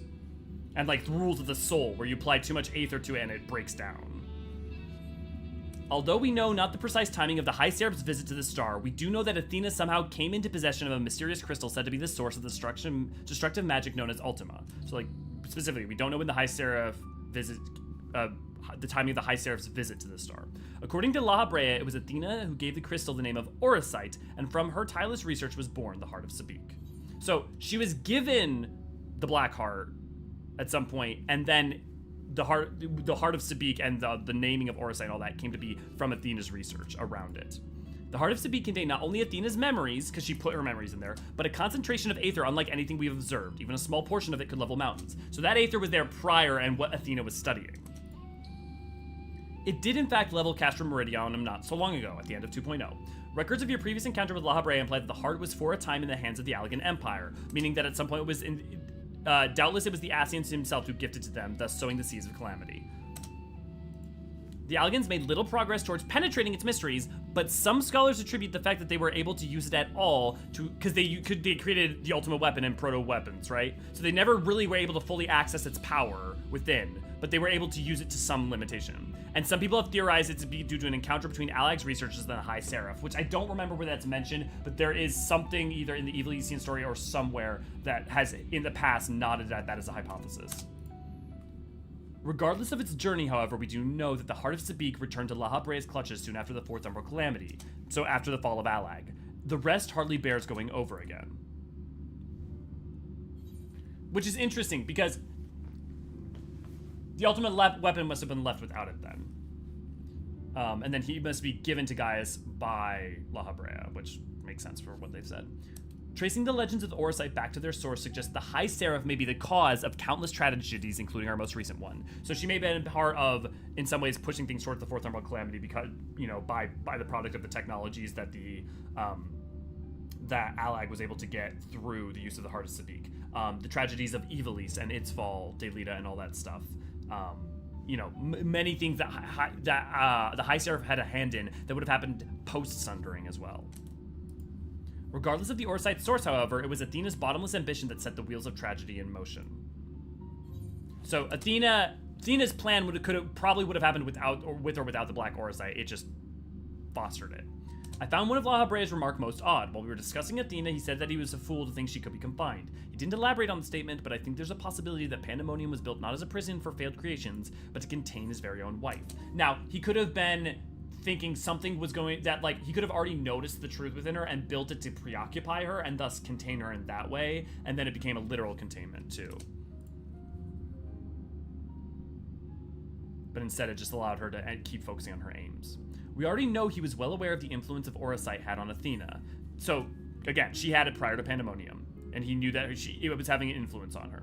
It is not beyond the realm of possibility that Pandæmonium's true purpose was to keep her isolated from other ancients. Even so, she had freedom enough to continue her research outside of La Habrea's purview. Perhaps it was his love for her that kept him from tightening his grip on her activity. So he had suspicions before the building of Pandæmonium, but you know, tried to do anything but actually confront her until it was too late.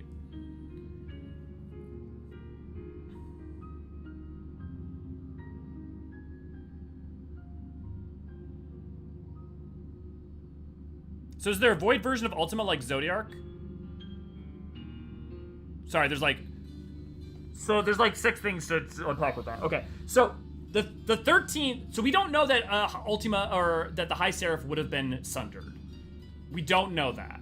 So for all we know, there was only one, and the one we defeated was the one. There would be no Ultima on the 13th. If that was the case. The only way there would be multiple Ultimas for each reflection would be due to the fact that Ultima as a being was on the source during the Sundering. However, there's nothing to imply that. In FF12, Ultima was one of the Espera, but not sure how accurate FF12 is for Evilly stuff. The stuff in 12, the Scions and the Scions of Light and Darkness for Evilise and all that stuff in 12 is applicable, but it's always, you gotta pay attention. But use 14 as the source text, not 12 or Tactics as the source text, because there are things where they're not the same. So I think I Seraph and Heart of Sabik share an origin, but it's unclear how. Well, the implication is that they share an origin, and then it's likely that the Seraph would have created the Heart of Sabik if you look at the Luca V made by the other Orisite that she created, and being almost a mother of Orisite. A mass creator of Orisite, it's likely that she was the creator of it. That said, it could instead just share origins. Is it possible to assume that Orisite is why Athena was able to magnify the emotions of others? Would this link Orisite with Dynamis somehow? So, 2 things. One, yes, it could. It could be a part of how she was able to manipulate that. 2, no. Could it? Yes, but emotions are not Dynamis. Dynamis is affected by emotions. Aether can also affect emotions. Like, your being angry or feeling emotions, like with Warrior, affects your own Aether. Dynamis is not emotions in and of itself, and is a separate form of energy influenced through emotion. It does not mean that Aether itself isn't. So there's nothing to say that the Aetherology for it would assume Dynamis. Also, Ancients are not Entelechies, which means that the Dynamis affecting them would be really weird in that way. So I would assume no. And it also, some of her statements during, I don't have a good example off the top of my head, but some of her statements kind of imply she clearly is not aware of Dynamis and its broader effects. I think they mentioned the Heart of Speak was created by Athena out of Aurosite, which is a strange distinction, honestly. Yeah, so we went over that. So what they're saying there, and I bet you if I looked at the Japanese, is not she created the Heart of Sabik. It's she studied it and created the concept of Aurosite, and thus the Heart of Sabik as an entity came from that. We can reread the line here. It was... because I know the line you're talking about. According to La Habre, it was Athena who gave the crystal, so already the crystal in existence, the name of Aurosite. From her tireless research was born the Heart of Sabik. So her research into the crystal is what allowed its usage to come to pass, but the crystal, the Aurosite, like what the Heart of Sabik was already existent prior. Tracy, good night. Thank you so much for joining in. How do you feel about Themis' send-off? What do you think about Elidibus' fate now? I feel like, here's how I genuinely feel. I loved that send-off. I didn't actually need it because I already felt that. Like, everything said there, I already knew in my heart. Everything said there was clear to me in that moment when he created the portal onto Elpis. So, nothing changed. It was beautiful to see, but nothing changed about how I felt about... Nothing here changed how I felt about him because that already... I do get that I get to have some sense that his soul can be reborn now based on that. Although I'm very confused because his soul should have been used up in the creation of the portal, which, okay, some part of it remained, fine, but it should be on the ethereal sea of the source, or the first, not the source. Like, literally, Hydaelyn had to pull the soul of Memphilia and Emmett, as well as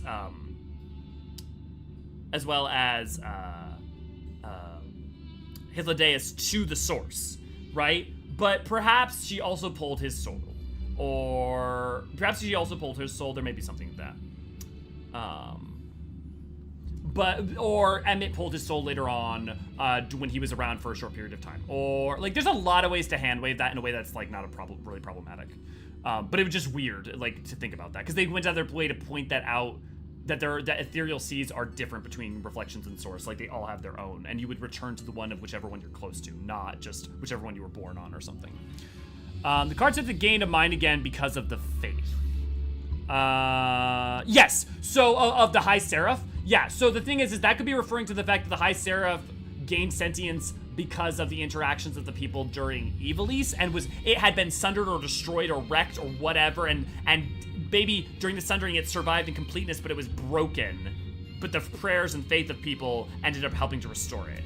The High Seraphs, like, think about this. Midgard Summer's weird, right? Midgard Summer and the dragon's physiology, like, especially the, an unsundered or first brood, isn't like a normal ethereal, like, isn't like an ancient, isn't like us. High Seraph from another, star could also be in that same category of just being weird.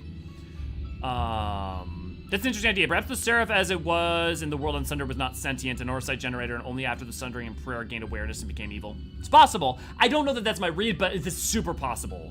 Evangelion plus FF13. A little bit, yeah. Elliot, how do you feel about Themis Senus? We get that. Even without the Aurosite, I feel she would have been the same. I actually think a certain mother from the Dark Knight quest might be a sundered shard, but that's a theory I'm not confident in. Yeah, I like it. To an extent, I kind of like it, although I don't think so. But I like that. I like that idea. Yeah, no, I think the Heart of Sabik exacerbated what was already there. And I think that's the reason that they show you her final moments, right? Even with her memories of Ericthonios talking to her, specifically, is to show the ways in which she's unrepentant. Like, even in her final moments, she hated her son. She thought very little of him. The vessel was molded for a specific purpose of her ascension. Oh yeah, we were talking about that. I'm sure we'll get, you might have commented that again later, Zapavel. But yeah, so my problem is that yes, she specifically molded a vessel for her ascension. All well and good. One, that vessel was sundered, right? So it wasn't Ericthonios. Two, it doesn't change the limitations of aetherology and the fact that you can't put an infinite amount of aether into a finite vessel. It causes bodies to explode, it causes soul to explode. So why she would need Ericthonios over her own body if it was going to be, well, the answer is she uses creation magics to increase the capacity of which she can contain. okay, sure, but then why does she need Erichthonios, right? Like if you're using creation magic to already alter one's body to that extent. So like there's just like it's not, there's lip service paid to that's the case, Zepavel. So fair, really good point. Thank you for bringing it up, because that is stated, but it still seems odd. I know, but she is shockingly similar. I mean, you don't need to have a soul of a bad mother to be a bad mother. Yeah, good way of putting it, Lynn. Yeah. I assume that with sufficient knowledge of laws of creation, most limitations could be bypassed.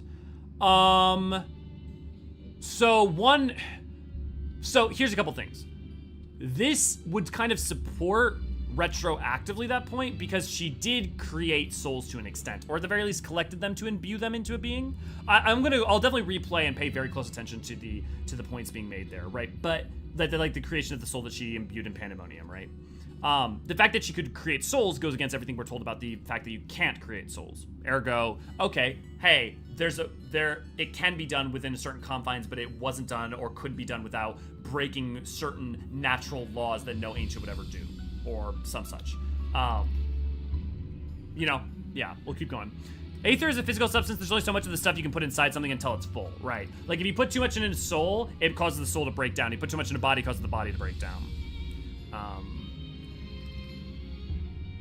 Imagine what Emmett Hythlodate's reaction to all this, like Netflix. The point is actually part of why her plan failed in the first place, as they noted. It seems like if Claudian was unsundered, she'll just pump all Aether and become a god at the very moment. Maybe, although yeah, I mean, it would make sense too with that she was planning to try and do that with Erichthonios. It's just, again, the point is like, why is Erichthonios' vessel there's no point explained why his vessel is unique in contrast to another ancient's, right? She says she tailor-made her body for this purpose, but what and how and why? Like, not why, what and how, right? Like, what if Erichthonios had like super secret ability of like, we had found out that he was an infinite part of the reason he was like weak in Aether is because instead he was just an infinite well of able to contain all that, and there was a plot point on that, sure, right? But there was nothing other than he was made for it, right? But what does that mean? Like the ethereal equivalent of nanomaterials stretching the possibilities of ethereal storage and condensation to their limits. So, but that's not how aetherology works. You know, like ethereal equivalent of nanomaterials. So like the thing is that there's still a finite amount of energy you can put into a system before things break, right? Think about it more like heat energy. I understand your point about, okay, you make a specific material with the property that can contain more, and in support of your point, as much as I'm saying I disagree, as much as I'm saying like, okay, here's my problem with it, because not even so much I disagree. As much as I'm saying that premise could very well be it, my problem is the story does not convey the mechanism under which that is the case, right? And if you just say it's the case, then that's not great, you know? I think Athena's modern attempt was destined to fail. The problem was the quantity of damage she would have done even by failing. Yeah. She probably would have been able to do with Eric, but was too busy being dead at the time. Well, she clearly was trying to, right? You see the memory with Hephaestus and her with Erichthonios trapped in Pandæmonium. The problem is that other ancients would have tried to stop her actively when she would have drawn upon the aether of the underworld. Mericidia, yeah. La Brea and talking to people he loves equals nope. Was Pandæmonium still around at the time? All this time since Erichthonios mentioned keeping watch over it after the final days? No. I shouldn't say no. My read on that is no. He even states this stuff. He planned to look after to stand with Pandæmonium to the end to make sure it didn't, that everything went right. But then when it was sundered, it probably was not a structure that would have survived in the ethereal sea, because instead it would have been broken down into aether if anything was left post-sundering. So my guess would be no, because like they even stated the reason Pandæmonium survived into the present was not because it did survive into the present. It was a bit of Azysla transported into the ethereal sea, and I have a suspicion that maybe that wasn't their original intent and they changed. I have a feeling that there were some like alterations to original intended plans, but for like lore reasons needed to be shuffled around a bit. I'm not certain of that, and I could be full of shit, but yeah. I'm so excited for P12 Phase 2. I know, Jade, right? Oh man, dude, I can't wait to see it, and the music. Oh, speaking of Alara, are you here? I need to message you guys over on the rating Discord. Maybe that's what the light was. The light, as far as I'm concerned, the light was... It could be. That's him coming to our ethereal sea after leaving behind right in that moment. And that light is one of two things. Or one of many things, or things I'm not stating. But, so that's his soul returning to the ethereal sea, which means there would have been some amount of restoration potentially of his memories as that happened, as well as a comforting, soothing light as his soul allowed itself to fade away and become one with the ethereal sea and break apart and become new life, and drift towards new light, you know? Oh yeah, there was a Geralt cosplayer, I saw that earlier, Rag. Athena did say she had trouble with the soul of the third specter she was wanting to create, Elidibus. Perhaps the trouble is she pulled it. She never needed to pull Hith's soul because all this time he was inside Zodiac on the moon of the source. Yes. Hith on the first was Emmett's simulacrum of him. Yes, I don't know what you're referring. Are you referring to Hydra's point? Yeah, because Hythlodaeus it was only ever in Zodiac, and the simulacrum was Emmett's simulacrum created for Emirat. Athena gaslit gatekept girl boss too close to the sun. You're not wrong. Does Athena speak of 7 different hells in her boss fight because there are 7 different ethereal seas or something? No, so Lucario, that thing she says is an exact perfect mimic of what La Habrea says during 2.0 when he uses Ultima in when he uses the Heart of Sabik. So what that is, it's just harkening back onto that. As for what the 7 hells are, in terms of their myth, we know the ancients had their own mythologies and the idea of gods, or like their own myths and stuff. So my assumption that we haven't got confirmation on is that there's a 7, they had their own idea of 7 heavens and 7 hells. And that also partly pervaded into the Vanal's Convocation, and part of probably why the myths of the 12 became as they did. I'm gonna assume she intended to make us her vessel. There's no implication that that's the case, Yukio. However, we would have made it some sense. That definitely would have made some sense. Actually, we should say there's no implication. There's a scene that kind of hints at that, Yukio, but everything after doesn't. So, Elidibus did say she turned her sights to your body once noticing. Yes, that's the. But I will say, I think it's very odd. I think the heart has something to do with why the transformation of the magic was happening. Yeah, could be. Like that's the thing is she set her sights on us, but then they never touch on that again, which is why I'm not certain if that was actually her plan. What is your honest opinion on La Habrea after this and comparing him to ARR to Heavensward? ARR to Heavensward? I mean, ARR to Heavensward, I don't think he's that much different of a character. I'm assuming you mean comparing him from ARR and Heavensward to now, or? Alara, yes, I'm very, very, very excited to do Savage with you and Jade and everyone. And so, I'm sorry, I have been tired and suffering some physical complications, so I have not been figuring that, but I'm very, very excited to do Savage, especially now.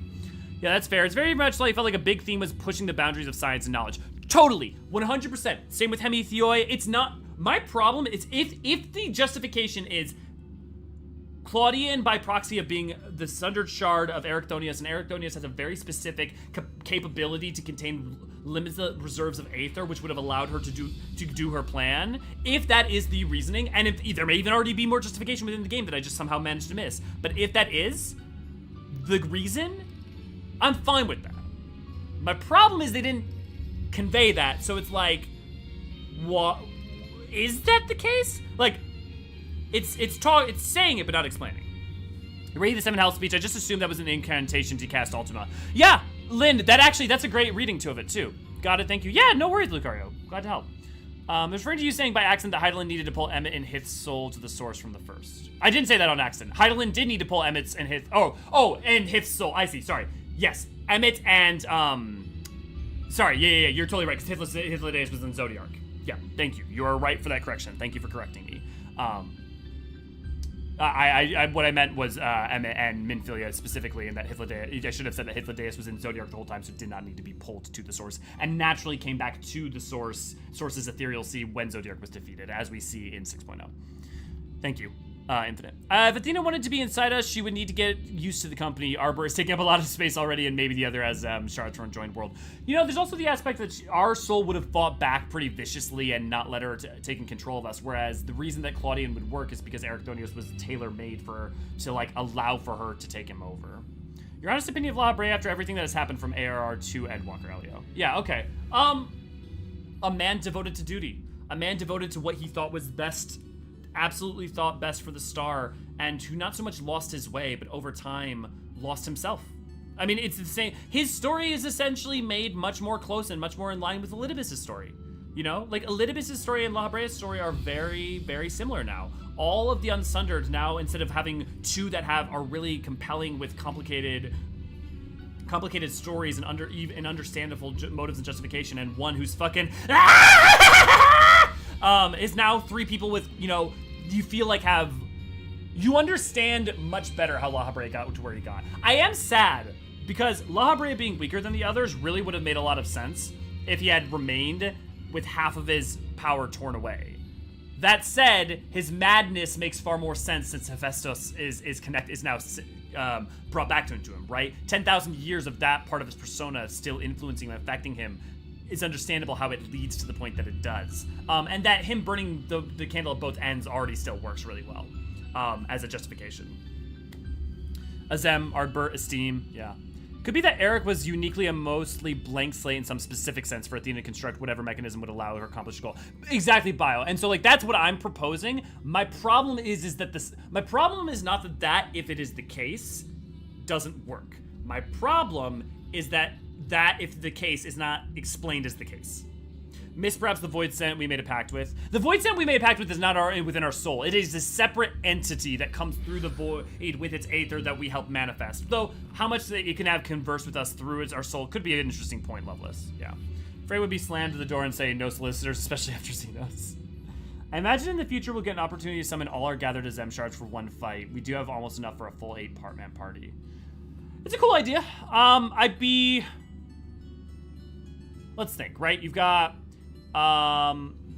let's think of all the ones that are accounted for. So you've got 7 rejoining, so that means 7, minus the source, which is us, so that's 6, minus the first, because that's Ardbert. Well, you could summon Ardbert. So you have 7 people total, including us. And then we could actually summon just Azem themselves. That'd be funny. Or something like that. That'd be cute. But then again, if we can summon Ardbert, who's rejoined with our soul, there's no reason we couldn't summon others that have been rejoined with our soul, in theory, right? Yeah. I imagine in the future we'll get an opportunity to summon all our oh yeah, so we just read that. Rather than having a bunch of unnecessary stuff that would be needed to be cleared out. Yeah, that makes sense. Yeah.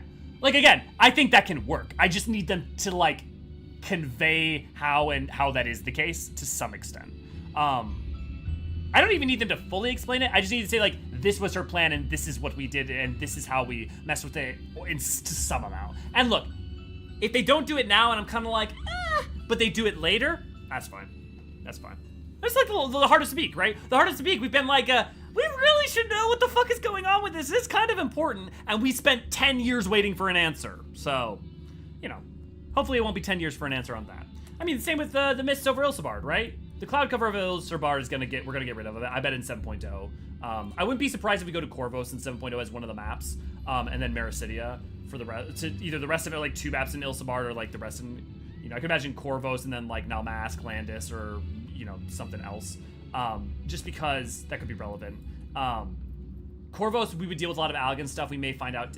The fact that they've done a lot to make there be like more things that you can talk about with Claudian and their research means that I think there is more story that's going to be told here, whether it be as side quests to go, or like it's going to be furthered at some point. They've left it in a good place for that. Is Golbed an Azem shard? Could be. We don't know. Or do we know if someone else was? We don't know. We do not know who the 13th shard is. People have been like, oh, it's probably Unukul High, or it could be Golbez. I think the person I think it would be most likely to be at this time is the person that Golbez took the armor from, who I think is also named Golbez, because what was it, Rurart?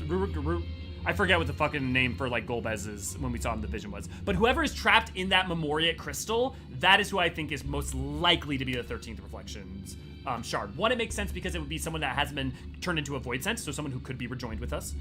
It is someone who had the power and intent to draw people to their side. Like Golbez even went like man, I don't know about getting with this Zero or anyone, like I don't know, but he drew Golbez to his side and tried to draw Zero to his side and tried to draw in allies and also wasn't voice acted, right? Like they weren't voice acted. So that person in the vision, I do believe, is probably the 13th reflection of Azem, but we don't know.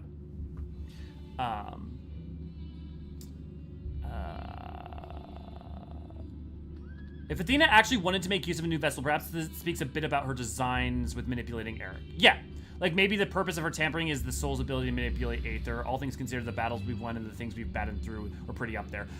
Yes, except for our body is still not an infinite wellspring able to contain infinite amount of Aether.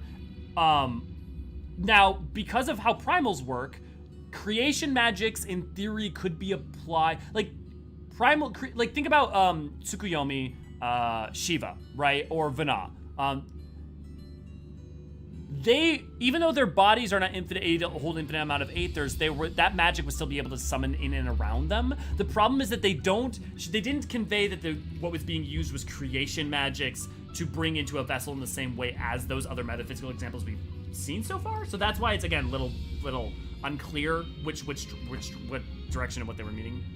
Don't forget to do all the YouTube things. You know the ones. Yeah, like liking, subscribing, commenting, talking here. Friendly reminder, we have a Discord. You're welcome to join that. And also, again, I want to say thank you for those who've been helping Ray over on Archive get footage. During P11, was that Elidibus' true ancient form? Yes. Well, technically, I don't know that is explicitly confirmed. I'm going to go out of the way and say yes. Yeah, emphatically, that was it. If so, we've seen 3 naked ancients now. Yes. Because we've seen Hades, Hermes, and Elidibus. La Brea's, P8 in Hephaestus' form, probably isn't. It probably wasn't actually what La Brea's is like. Can't think of any other convocation. We don't see Hydaelyn is. Vana, when we see Hydaelyn and Zodiac aren't anyone's true forms. Yeah. We don't know anything for sure yet about Azem's shard on the 13th. Yes, but we can make, but Golbez being Azem's shard is not unlikely. I think the Golbez we are facing, I will say, I emphatically do not think is our shard. For a lot of reasons. Partly because his disposition just doesn't make sense for Azem, the disposition of Azem is supposed to be a reoccurring thing. I think it's his friend. I think that makes a lot more sense. Even after last year, I still didn't fully understand what is the heart of Sabik. So, I'm sorry, is that Sanskrit? I'm sorry, but the heart of Sabik is a piece of Orisite. That is extraplanar to some extent in origin. So Orisite is just basically a material that can contain Aether. It is basically a crystalline material that can contain Aether, large sums of it, in many different forms. The black heart of Sabik is a piece of Orisite with a enormous amount of Aether of a weird kind that no one quite understands where it came from, and it is speculated to be tied to Ultima, the High Seraph, who is connected to Iblis, and it's not from Atheris, our star. Do super chat. Let's also the voice, because I'm now with extra funny noises. I must stop. My current theory is that the original Golbez was a Zem shard, but not the current one. Yeah, I'm with you on that, Hydra. No, you're all wrong. It's definitely Diablos. He's coming back, definitely, 100%. Look, the Diablos armament happened, man. But no, I mean, he got null stoned. I'm pretty sure he's good and gone. Yes, it only seems fair to remind you that transforming in front of others is highly unmodest in society. Yeah. I think your mom is the 13th reflection of Asm. Thanks, Will.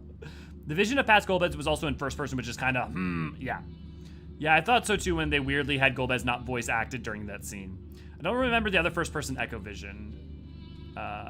Remember the other first person Echo Vision. I recommend rewatching Infinite. It's probably in the Unending Journey, and it was highly relevant. Primal creations are like models made of clay. Adding more Aether to things like primals is like adding more clay to a model. You know, that's not a bad analogy, Loveless. It's really not. The problems is that the limits of it are unclear, and it's also... If that's the case, here's the problem.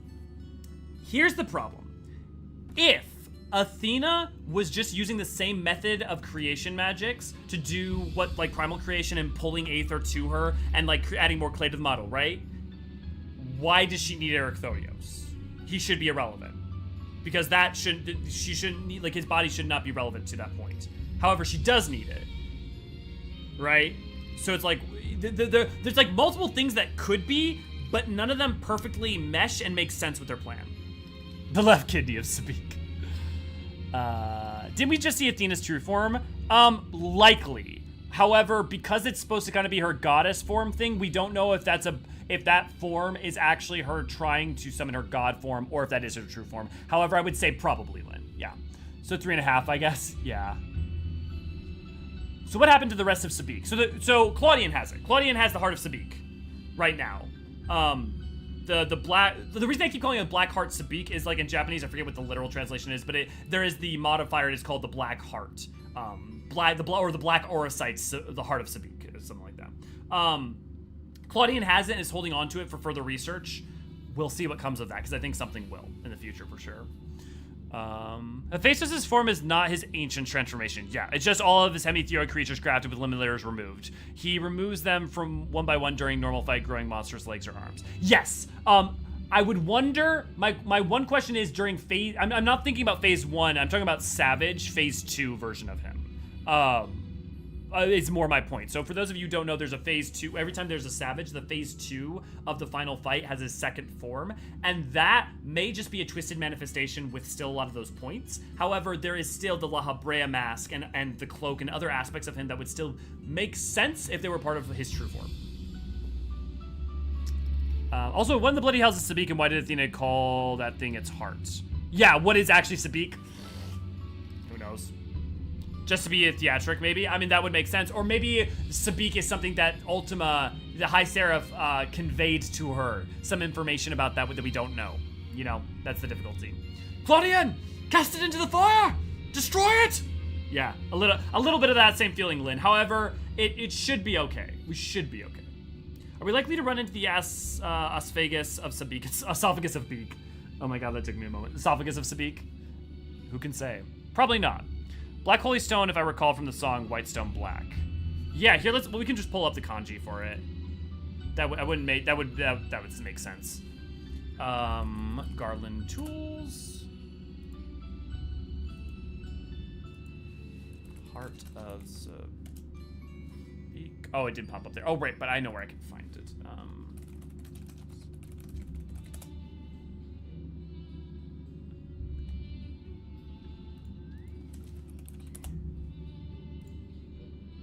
It is Kuro Nishi.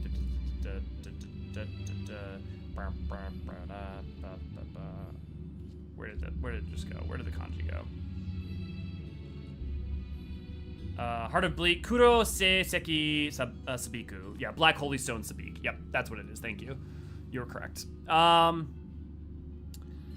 I am talking about Savage Form because he explicitly breaks all chained limiters in the cutscene before his arms grow. Right, but my point is still that we don't know to what extent that Hephaestus being half of La Habrea, aspects of that form might be relevant to what his true form looks like. That's my point. Maybe Black Orocyte is Orocyte with the capacity to magnify desires as opposed to White Orocyte, which is just no. So that is an understandable confusion, Bio, but no. White Orocyte is just Orocyte created by us that has no properties or anything within it. It's just Orocyte. Happens to be white. Black Orocyte is like, if you go play the Evilise stuff, the Evilisian like Lucavi crystals, like the Lucavian Orocyte are not black. This just one happens to be specifically black and contain a bunch of specific type of aether that does that. The Lucavi ones do something different. So it is not...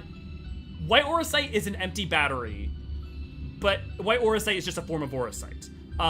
The black, like, the Heart of Sabik could just be a piece of Orocyte with nothing in it. And that would still make it an Orocyte. It would have the same function. If that makes sense. Issa! I think that's Issa, right? I mean, who else would call themselves the Archivist?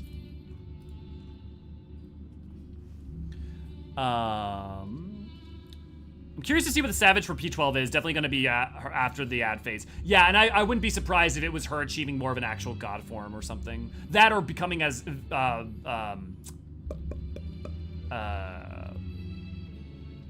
foul on the outside as she is on the inside, for lack of a better way of putting it.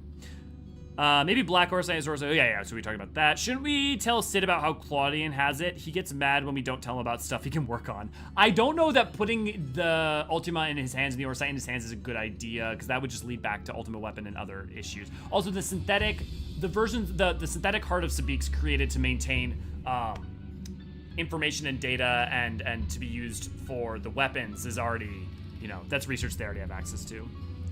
White Orocyte was artificially creation with the purpose to store aether, while every other mention of Orocyte has been a crystal of magnified levels of aether. No, everyone else out there has been a piece of Orocyte that contains aether within it. So, for instance, if you have a White Orocyte with an Ascian soul in it, it can contain, or the that is what this is.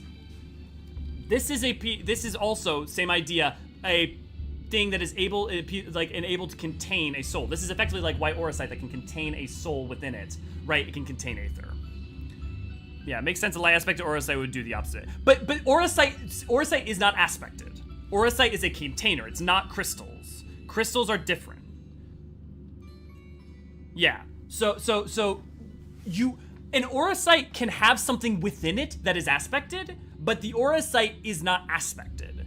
The Orisite is a vessel. What is within it is the thing that causes the effect. So in the case of the High Seraph during Elysian stuff, it has like Aether that has her like will and power and the ability to corrupt and twist. And it's that Aether that's causing the effect. The Orisite is the container for it, right? And that's what allows people to turn into Luca V during Bosnia and Elysian and all that. White Orisite is used to contain, but it's all still just Orisite. The names are not confusing in themselves, but they kind of seem to imply, oh, there's a different thing. But they're just an aspect of their aesthetic. White Orisite just is white. Black Orisite, so far as we know, has no specific thing to it. It's just black, but it has a thing within it. Yeah. Eleventh capacity just pull up props and help make a point. I have a lot more props. I just don't have all of them here because of the move. Compared to Scream, how do you like the music, Elio? So, I think Scream I like a little more, but I think I'm gonna, in the long term, like this stuff as much. Scream is just such a freaking banger. But also, it may be that once I look at the lyrics to this, I may like this even may more, because a lot of times the lyrics change how much I like things. I adore the version of the Amaranthine theme, right? But like, also, it's not new. It's the Amaranthine theme. Satch, good to see you. Her phase 2 transformation could be a metamorphosis since she's a moth butterfly. Ooh, I like that idea. However, her already being a butterfly, you know, you think you should have started as like some sort of larval state into that. But no, I like that idea for sure. Yeah. Rydia, good to see you glad I caught the end of stream. I hope you're feeling better, Elio. Yeah, I'm still a little tired, and been suffering a lot of like stomach pains and stuff. But luckily, I was able to get better by the start of today, and this has been wonderful. You know, I'm sure there's a good chance I'll crash afterwards, but we'll see. Okay, I have a great new idea. Let's put the Heart of Sabik into G-Warrior, maybe use some primals too. Surely nothing wrong can go with that, and nobody did something like that before. Yeah, definitely no lessons of the past to be learned from that infinite. Orisite is a glass, Aether is any number of drinks you can pour into it. Yeah, that's totally a way you can put it. The level to which Orisite can contain something is also, Orisite seems to come in that it can be stronger or weaker to a certain extent. So for instance, by that, I mean, you couldn't, when we used a white Orisite, it was in and of itself not able to contain all of Hades, right? At full strength. Now, is that because white Orisite's weaker than black Orisite or something? Probably not, maybe. It may more to be that that he wanted to and tried to break out of it. You know, it's the fact that they try to break out that causes it. I bet Grahatia still holds onto his vessel after being woken up. I feel like we know that's the case because he gives it to someone in 5.4 or 5.5. Savage Phage is Eldritch Mothra. Loveless, I'll freaking take that. That'd be amazing. Scream, I definitely like more than almost all of this. I adore Fleeting Moment to death as a remix, but the other two songs I would say are really dope too. I mean, yeah, like the thing is your mileage is gonna vary, frankly. It's like what hits you. Because it's all great. It's all great. It's really all great. Is Athena everyone's most hated villain now? I hate Valen's more. I'm not sure I hate her any more than I hate Thornton. Because he's the same shit. It's the same shit. He does not give a shit about his son, does not care about others, wants his own power. Like, wants power because he thinks it's for the best, but only for, you know, for his idea of what's best. Thornton's the same. Thornton's the exact same, really.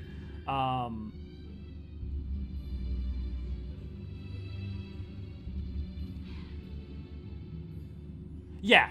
I mean, I would say to me, like, I don't hate her. I have deep despise for her and her drive and her. No, I don't have a despise for her drive. I despise her lack of compassion and love for her son. And under that auspice, Thornton does the same thing. And Valen's is just the fucking worst. Like, he's awful in, like, even some more specific ways, but Yeah, it's different. It's different kinds of distaste. Valence was pretty bad, yeah. Valence still takes the cake. Yeah, I'd say Valence is probably just way more heinous. Not way more. It's definitely. I would say Valence is more heinous, personally. Especially you think about what he did to the wife and the daughter and their father, what he did to the kids who were in his care, the way he treats those below him, the way yeah, you know. I really wonder how many ancients that we know of are missing. There seem to be to see their true forms. Know of are missing their. I mean, pretty much all of the convocations save 3. We don't know La Habreas. We don't know Dudelaphon, Igiorms, Logriffs, Artemises, or Metron. Like most of them we don't know. Yeah, we use Gaha's vessel when we take him and Estinian as Elucidate as a slot. That was it. Okay, thanks, Lynn. Yeah. The guy from Whirlid, I hate him more. Yeah, Valence. Yeah, don't mess with kids. Yeah. Yeah, Valence. Everyone. Yep, okay, yep, everyone. If Valence was actively cruel, Athena was detached. I would disagree with that. I think Athena was cruel. There was no reason she need to said, you are just a tool, you are just a puppet, I never cared about you, right? Like, she was cruel to Erechthonios. I would say she was cruel. Needlessly, telling him, you were always just a means to an end, and I never cared about you, and you always failed me, right? Like, that's cruelty, as far as I'm concerned. Brian, good to see you, glad to have you. Valence was actively cruel, yeah. Valence is far worse. It feels like most of you. Thornton and Valence are top 1 and 2. Oh, interesting, you have Thornton more than Valence. I feel like I definitely Valence more than Thornton for me. Because I have deep distaste for Thornton, but like, he was discompassionate, detached, and to an extent cruel, but not the kind of cruel Valence was. And we all really agreed on hating Valence more. Point proven, I guess. Yeah, right, Infinite. But as a parent, is she worse than Shao Tucker? I have no idea who that is.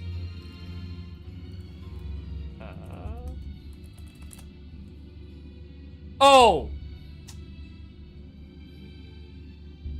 As a parent, was she worse than him? No, I'm not gonna say so, because he loved his daughter. He was just fucked up. And also, like, I mean, he's as bad as her. He's as bad as her. I mean, like, I don't want to say, but is he worse? No. Definitely not worse. Using your children for your own ends, or your own experiments, I do think there's a slight difference in terms of how he seems to have, well, I guess in terms of the anime or manga version, because there's slight differences there, but yeah. Valence did it out of spite for hating being overshone by a better man. Yeah. He's spiteful, cruel, small, petty man. Also, can someone explain to me what you mean by Ancient's true form? So, you know Hades when you fight him in 5.0, or Hermes when you fight him at the top of Catesis Hyperborea, or Elidibus when we fought him in P11 just now? That is their true form. As they explained during 6.0 your time in Elpis, that is like, it's like taking off their clothes. It's them like showing a like true part of themselves. So that's what we mean by true form, Giovanni. Her minion description proves that she is worse than Tucker. I have not seen her minion, so let me pull it up. Because I did not win it. Which is fine. Athena minion. Oh, and she has a card. Actually, we read the card already.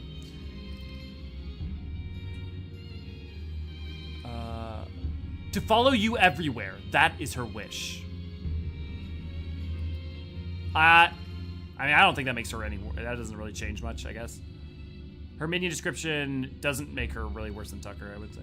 The one good thing Valence is it made Estinian's workout scene even better as you see a real man work out. Oh, right. Yeah, that's 6.4 Estinian workout. Also, how much fan fiction is getting written about Estinian and Zero training right now, right? Valence is a character that's like specifically designed to be utterly, irredeemably hateable. Yeah. Which, to some extent, you could say because of that, I don't want to say he's cartoonish, but I would say because of that, you actually may find Athena and Thornton more heinous in a way because they're more like real people you'd know. True form is their monstrous battle transformation. What we learned in Elpis not really limited to battle. Hermes was about to use it to teach a creature to fly. And he uses it at the top of the Catesis Hyperborea. Hard for me to say it's better than Scream, but it's in contention, which is a lot based on how much I love Scream, right? I mean, the thing is that if you have a piece of music in 14 that's fucking like an S of S tier, you adore it, and something comes close, but doesn't surpass it, that's not a failure. That's a wild success still. anything getting an S tier period is good. Anything in A tier is a great success, you know? Ancients have the capacity to transform into their true form. If they are strong enough, it is a true reflection of who they are, and their individuality as well is exceptionally stronger. Yeah. The spell spawn the new Tatar Grand Endeavor definitely reminds you of how utterly the worst Valence is. Interesting, Hydra. In the world uncentered, it would look down upon the transformed public, seen as indecent, kind of like undressing in public. Think of, yeah, just rubbing in front of someone. Yeah. Perfect explanations of Pavel. Is Hydaelyn's Vana true form? No. Hydaelyn is a primal that she summoned. Hydaelyn with Vana is like Tsukuyomi with Yotsuyu, or Shiva with Ysael. So it's not her true form. Same, like Zodiark is not Elidibus' true form, clearly. You got the Lin Minion? Awesome, congratulations, Ray. Hydaelyn is a primal with Vana as the core. Correct, yeah, exactly, Lin. Yeah, you guys got this. Yeah, you guys already got to that. Elidibus felt much weaker than he did at the Seat of Sacrifice. I'm taking the guess it's because he was a memory. So yeah, two things. One, he's a memory, so it's a much more finite amount of aether, and it's not even the real him in a sense. Also, in the Seat of Sacrifice, he's being empowered by all the prayers and hopes for salvation of all the people of the stars, and also drawing their aether onto himself. He's effectively making himself a primal again, with him at the heart of the war as the Warrior of Light. So it's very, very different circumstance. He didn't just, I'm transforming into the Warrior of Light. There was more aspects to it than that.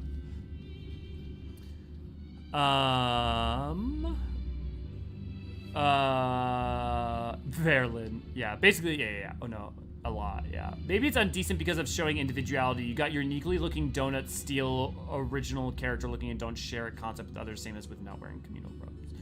Because of showing individuality? Yeah, Infinite, I think, I wouldn't be surprised if that's part of it. I think even if it's never stated to be part of it, that's a very fair headcanon to have until stated otherwise. It is like this expression of individuality, this expression of power, this expression of the person you are beneath, aspects of you are that are true to who you are. It's like it's a bearing of your soul in public, right? Athena and Zero are totally working up a Creator was turned into a dog with a man face on. What, Yu-Gi-Oh? I mean, Steve Sakurai doesn't benefit from absorbing powers from the Warriors of Light. Yeah. Makes sense. So basically a devil trigger of Devil May Cry and a demon masquerading from Bayonetta through and showing. If you want to use that as a touch point, you know. The devil trigger, I can speak to. That was one thing I was sort of sad about True Form Themis. I was really hoping that while Zodiark wasn't Themis' true form, there would be some influence there, like maybe Themis had horns or a tentacle skirt. Yeah, but the thing is that Zodiark was a byproduct of creation of like a dream of a primal of astrality, and Zodiark was never a reflection of Themis and who he was, ever. He was a primal created in as a savior, as a being of astrality to quicken the heart of the star, and Elidibus was his heart, you know? So like to me, it makes sense, and he was a byproduct of a gestalt of all of the ancients as almost an entire race wishing for salvation. So to me, it not being representative of him, I think, is much more fitting personally. But your mileage may vary. Do you like what we do? Consider showing your support and sign up for our Patreon at www.patreon.com/Eorzean Archives. Yes, get fun rewards like your name in the banner above my head, color change to your name on the Discord, which you're welcome to join as well. We'd love to have you and to hang out and do content together. But yeah, it goes a long way towards making my life a lot easier, and I appreciate it. We do not necessarily hide content behind it. Don't forget though, at the $20 reward tier, if you want to appear in one of our videos, you are absolutely welcome to. All you have to do is get in contact with me. It should say that in the Patreon reward, that if you want to be in one of our videos, that is, you just have to contact me first. Although Zodiark and Elidibus P11 do share things like multiple arms, wings, stake, name, sticks. Yeah, okay, so there is some things there, Infinite, yeah. Themis did use Styx ability from Zodiark, so he did have some of Zodiark in him. Yeah, I think that's a good point, guys. Here, let's pull. We can even pull up. Let's pull up P11. Themis.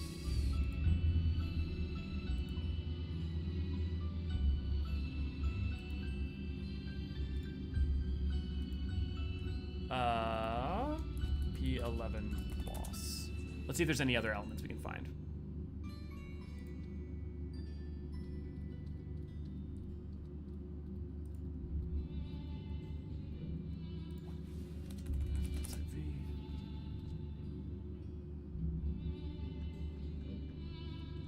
No, it doesn't seem like it's popping up. Oh well.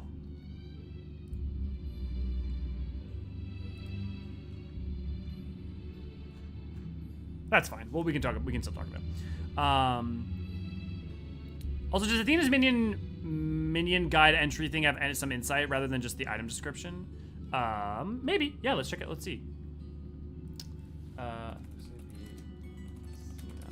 Let me try non-Garland tools, because Garland tools might have been...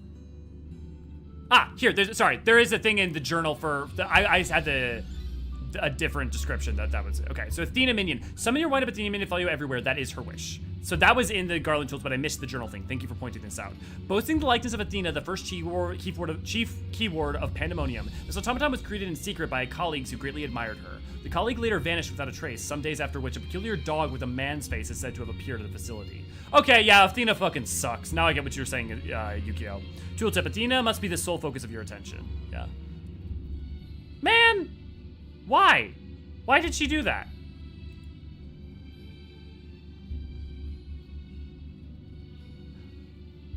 I feel like that must be hearkening to something. I wonder what. Or maybe it's just showing that she's an asshole. So Pandæmonium is basically Castlevania, DMC, and Resident Evil, and Bayonetta. There's a lot of that in there, certainly. Since it's YouTube, we're contractually obligated to say like, share, and subscribe. You literally just boop, just like the like button, just like once. And if you do it twice, do it a third time, just in case. For me, I've always really liked the concept of Ascension Apotheoses. I pretend to be Pokemon God Online for a reason. You have Arceus as your picture. Okay, so this year and the song especially really spoke to me. That makes a total sense, Alara. Yeah, with Arceus as, yeah. That's really cool. A little blue birdie told me we can find on Twitter. Yes, where we post hilarious stuff. Except there's actually a few similarities between Zodiark and Themis' form. Yeah, you guys were pointing them back up.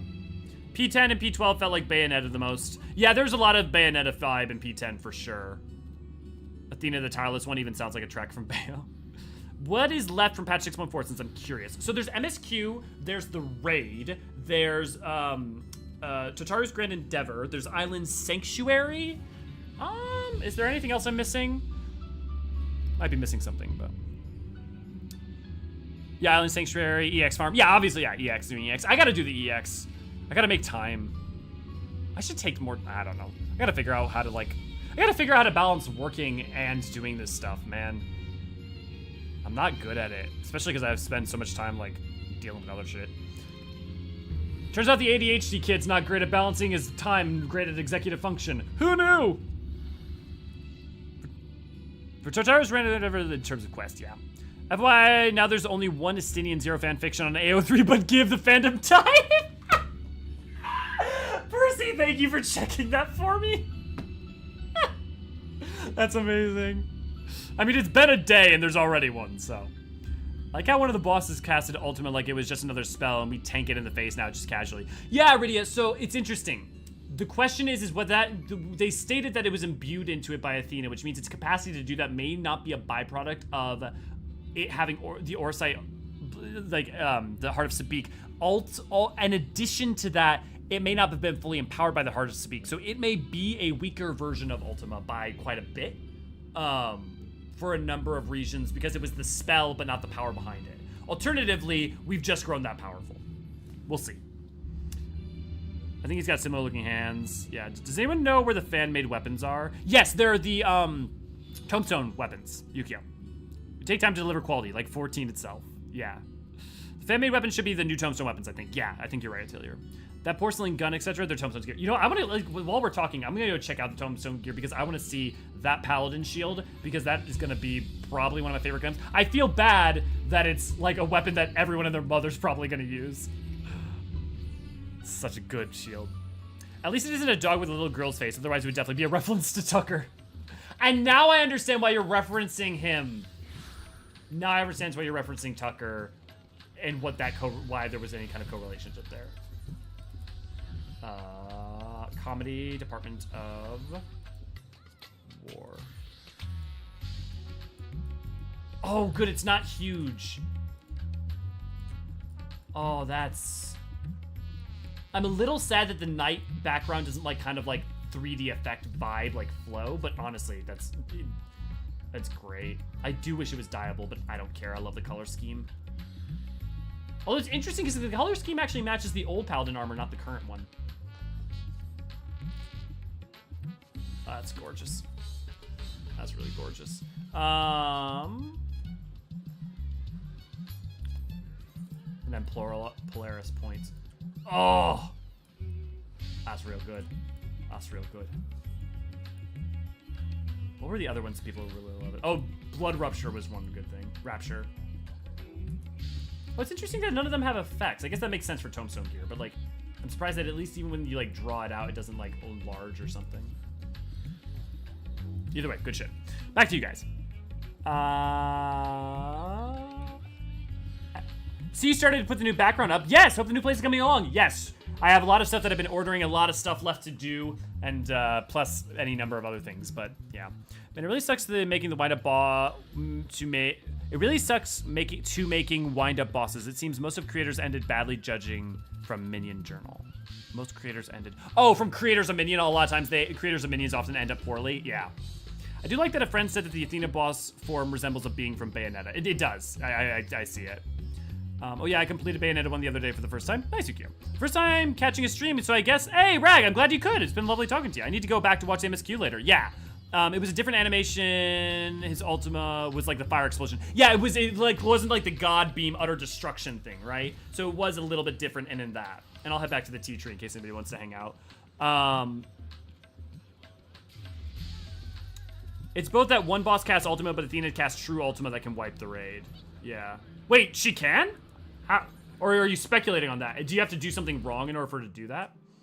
Yes, I want that Ast fan-made weapons. Star Globe so pretty. Yeah. So for those of you who don't know who are new, in case you're new to the community, a lot of times when we're meeting up or like talking or hanging out or going to do content together, we hang out here at the tea tree. I'm curious on how the Savage was. Her second phase would look. How her second phase Savage would look, since it would be more like godlike, eldritch, kind of surely true. You know, Giovanni, that's so funny. You must. I don't know if you joined it a little bit later. I said the exact same thing about an hour ago or so, which is like, yeah, I would wonder if it would go more pure god form or more a foul form, like the truth of her insides. Totally, I could see it going either way. Black Mage 1 looks really cool too. The Warrior Tombstone weapons. The Warrior Tombstone, see, really, I feel like it's a little too modern to be Bloodborne, but what it looks like is it came out of, like, one of the fan-made weapons from, like, Monster Hunter. I totally can imagine there being a hammer skin for that from Monster Hunter. I want my War Pizza Cutter. What sort of pizza cutters are you using? Just because it's a round whirligig saw. I mean, again, Bloodborne does have a round whirligig saw, too, so fair point on the Bloodborne. But the Gunbreaker and the Black Mage weapons, yeah. Time for me to go to sleep. Have a good one, Percy Chen. Good night, Dreamwell. Athena casts the Theo's Ultima as part of her ad phase. Okay, perfect, thank you. So true Ultima, thank you. Thanks, Pavel. Athena reminds me of Madame Butterfly or Madame Styx. Yeah, Madame Styx, John's demoness, she made a pact with Giovanni, yeah. If you don't kill the ads in time, it wipes the raid. Ah, right, so when she's doing that cast. Right. Good catch, guys. I also really like the interpretation of Athena's form as a moth masquerading as a butterfly. Makes sense with the wings. Yeah, okay, I actually have not eaten yet or done and taken any time today. I'm also overheating because this new room I have is hot. It's a lot hotter in New Hampshire than it was in, over back in Minnesota. But, and it's the air conditioning is very loud, so I can't turn it on during stream. But, we'll continue to get all that stuff set up. Friendly reminder, tomorrow me and Naniri will be playing FF4, probably. Right now, I may need to be taking more time for myself. I frankly, I've been a little under the weather, and I also want to get more videos done, and because of the move and everything, I just haven't. I'm trying to find a work-life balance that works for me, and I'm still working on it. But I'm hoping that tomorrow should be FF4. I should also be doing Chris with Work to Game, talking about WoW and Final Fantasy 14. If you want to go watch that. If you want to watch me and Neri play Final Fantasy 4, it's very relevant for a lot of the patch content, let's just say, for 14.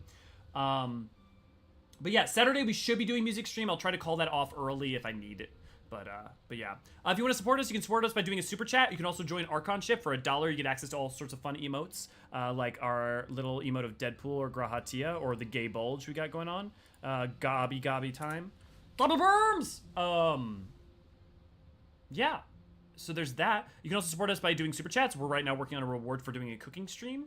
So do cooking from the Eorzean archive, the encyclopedia, the Final Fantasy 14 cookbook, basically on stream. you can also support us by going over to patreon.com. Give us a couple dollars. It goes a long ways to supporting the channel. Get fun little goodies for that. But yeah. Take care. Yeah, totally. Glad you find it comfortable, Giovanni. It's good to relax. Final Fantasy XIV is honestly the most LGBT-friendly community I've ever found. I do hope that it stays this same since other fandoms are so dangerous. Yeah, you know, I think the reality is that it really is. I think partly for a lot of reasons. There's a lot of things that invite a lot of LGBTQ plus people into it for like oddities and also ability to like express oneself. I think that's part of it, but many other reasons besides. I wouldn't expect it would change much. I mean, it really hasn't necessarily in the intervening years. But you know, there's always pockets of every community that isn't always great. So just because there are some people who don't, you know, maybe don't give them as much support as warranted, it doesn't necessarily mean that it's everyone, or also that maybe someone who is trying to mean well does poorly in conveying it. From Pit to the Seven Hells to the Pinnacle of the Heaven lines, duplicating what La Habrea said. Yeah, which server is sitting on? We are on Crystal Curl. If I finish my dinner, I also wouldn't mind doing more dungeon runs or raid runs. So I will do at LFG if that is the case over in the Discord. So if you want to join me for that, that would be we'd be starting that in like maybe an hour. We'll see. But yeah, that's in case anybody's on. We are on Crystal Curl. Crystal Curl. You're more than welcome to join us. Also, I stream every Monday and Tuesday the MSQ. We're currently in the middle of 6.0. So if you want to join us for that, feel free to as well. Good night, Elio. Yeah, good night to you too, Yukio. Glad you find it comfortable, Giovanni. It's good to relax in. Totally, Rag. Take care of yourself, Elio. Health is important. Thank you, Lynn. I am bad at taking it easy. I am really bad at taking it easy, and I also feel like if I take it easy with YouTube, I don't put out a ton of videos already, and it's like I worry that, you know, the channel will die if we don't put out videos and that sort of thing. So that's always a problem, that you know, internal insecurity.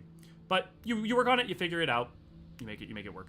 Yeah, have a good, yeah, we'll do, there are programs that would remove the air conditioning noise so you don't die as you play. So that works really well for, like, noise gates and stuff work well. The problem is that it doesn't solve the problem particularly. One, it either doesn't solve the problem of, it blocks out other things that I want it to catch, or it still catches it when I speak.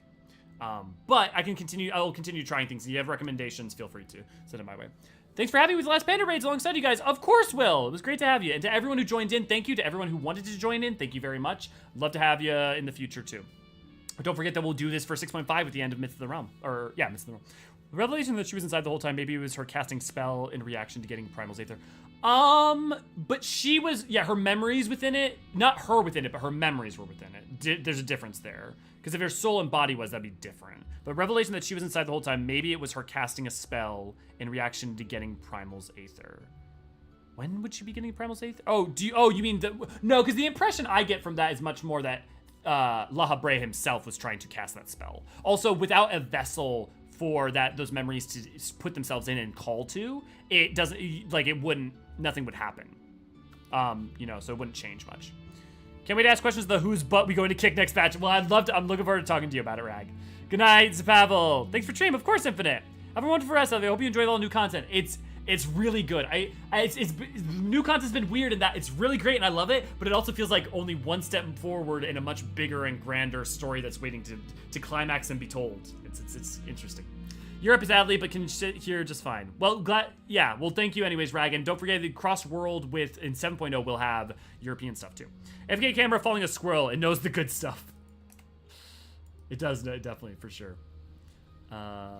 Goodbye, Elio. Night, Lynn. Yeah, it'll be fun to see maybe a fan-made Assi in true form or OC. Also, a question I find interesting, what happens if the Warrior of Light was used as a core to a primal? With our Blessing of Light and Echo, in theory, we would be able to do that like Ysael did with Shiva.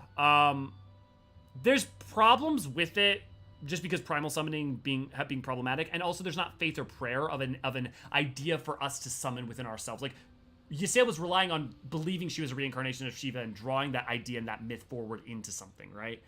We don't have that as an individual. But enough lore talk. I'm gonna go eat. I hope you all have a wonderful, wonderful evening. I will see you guys later, hopefully sooner than expected. I've been Elio Forsteron. Have a great night, everybody. Cheers. Oh, there's Kat. Let me send friend request.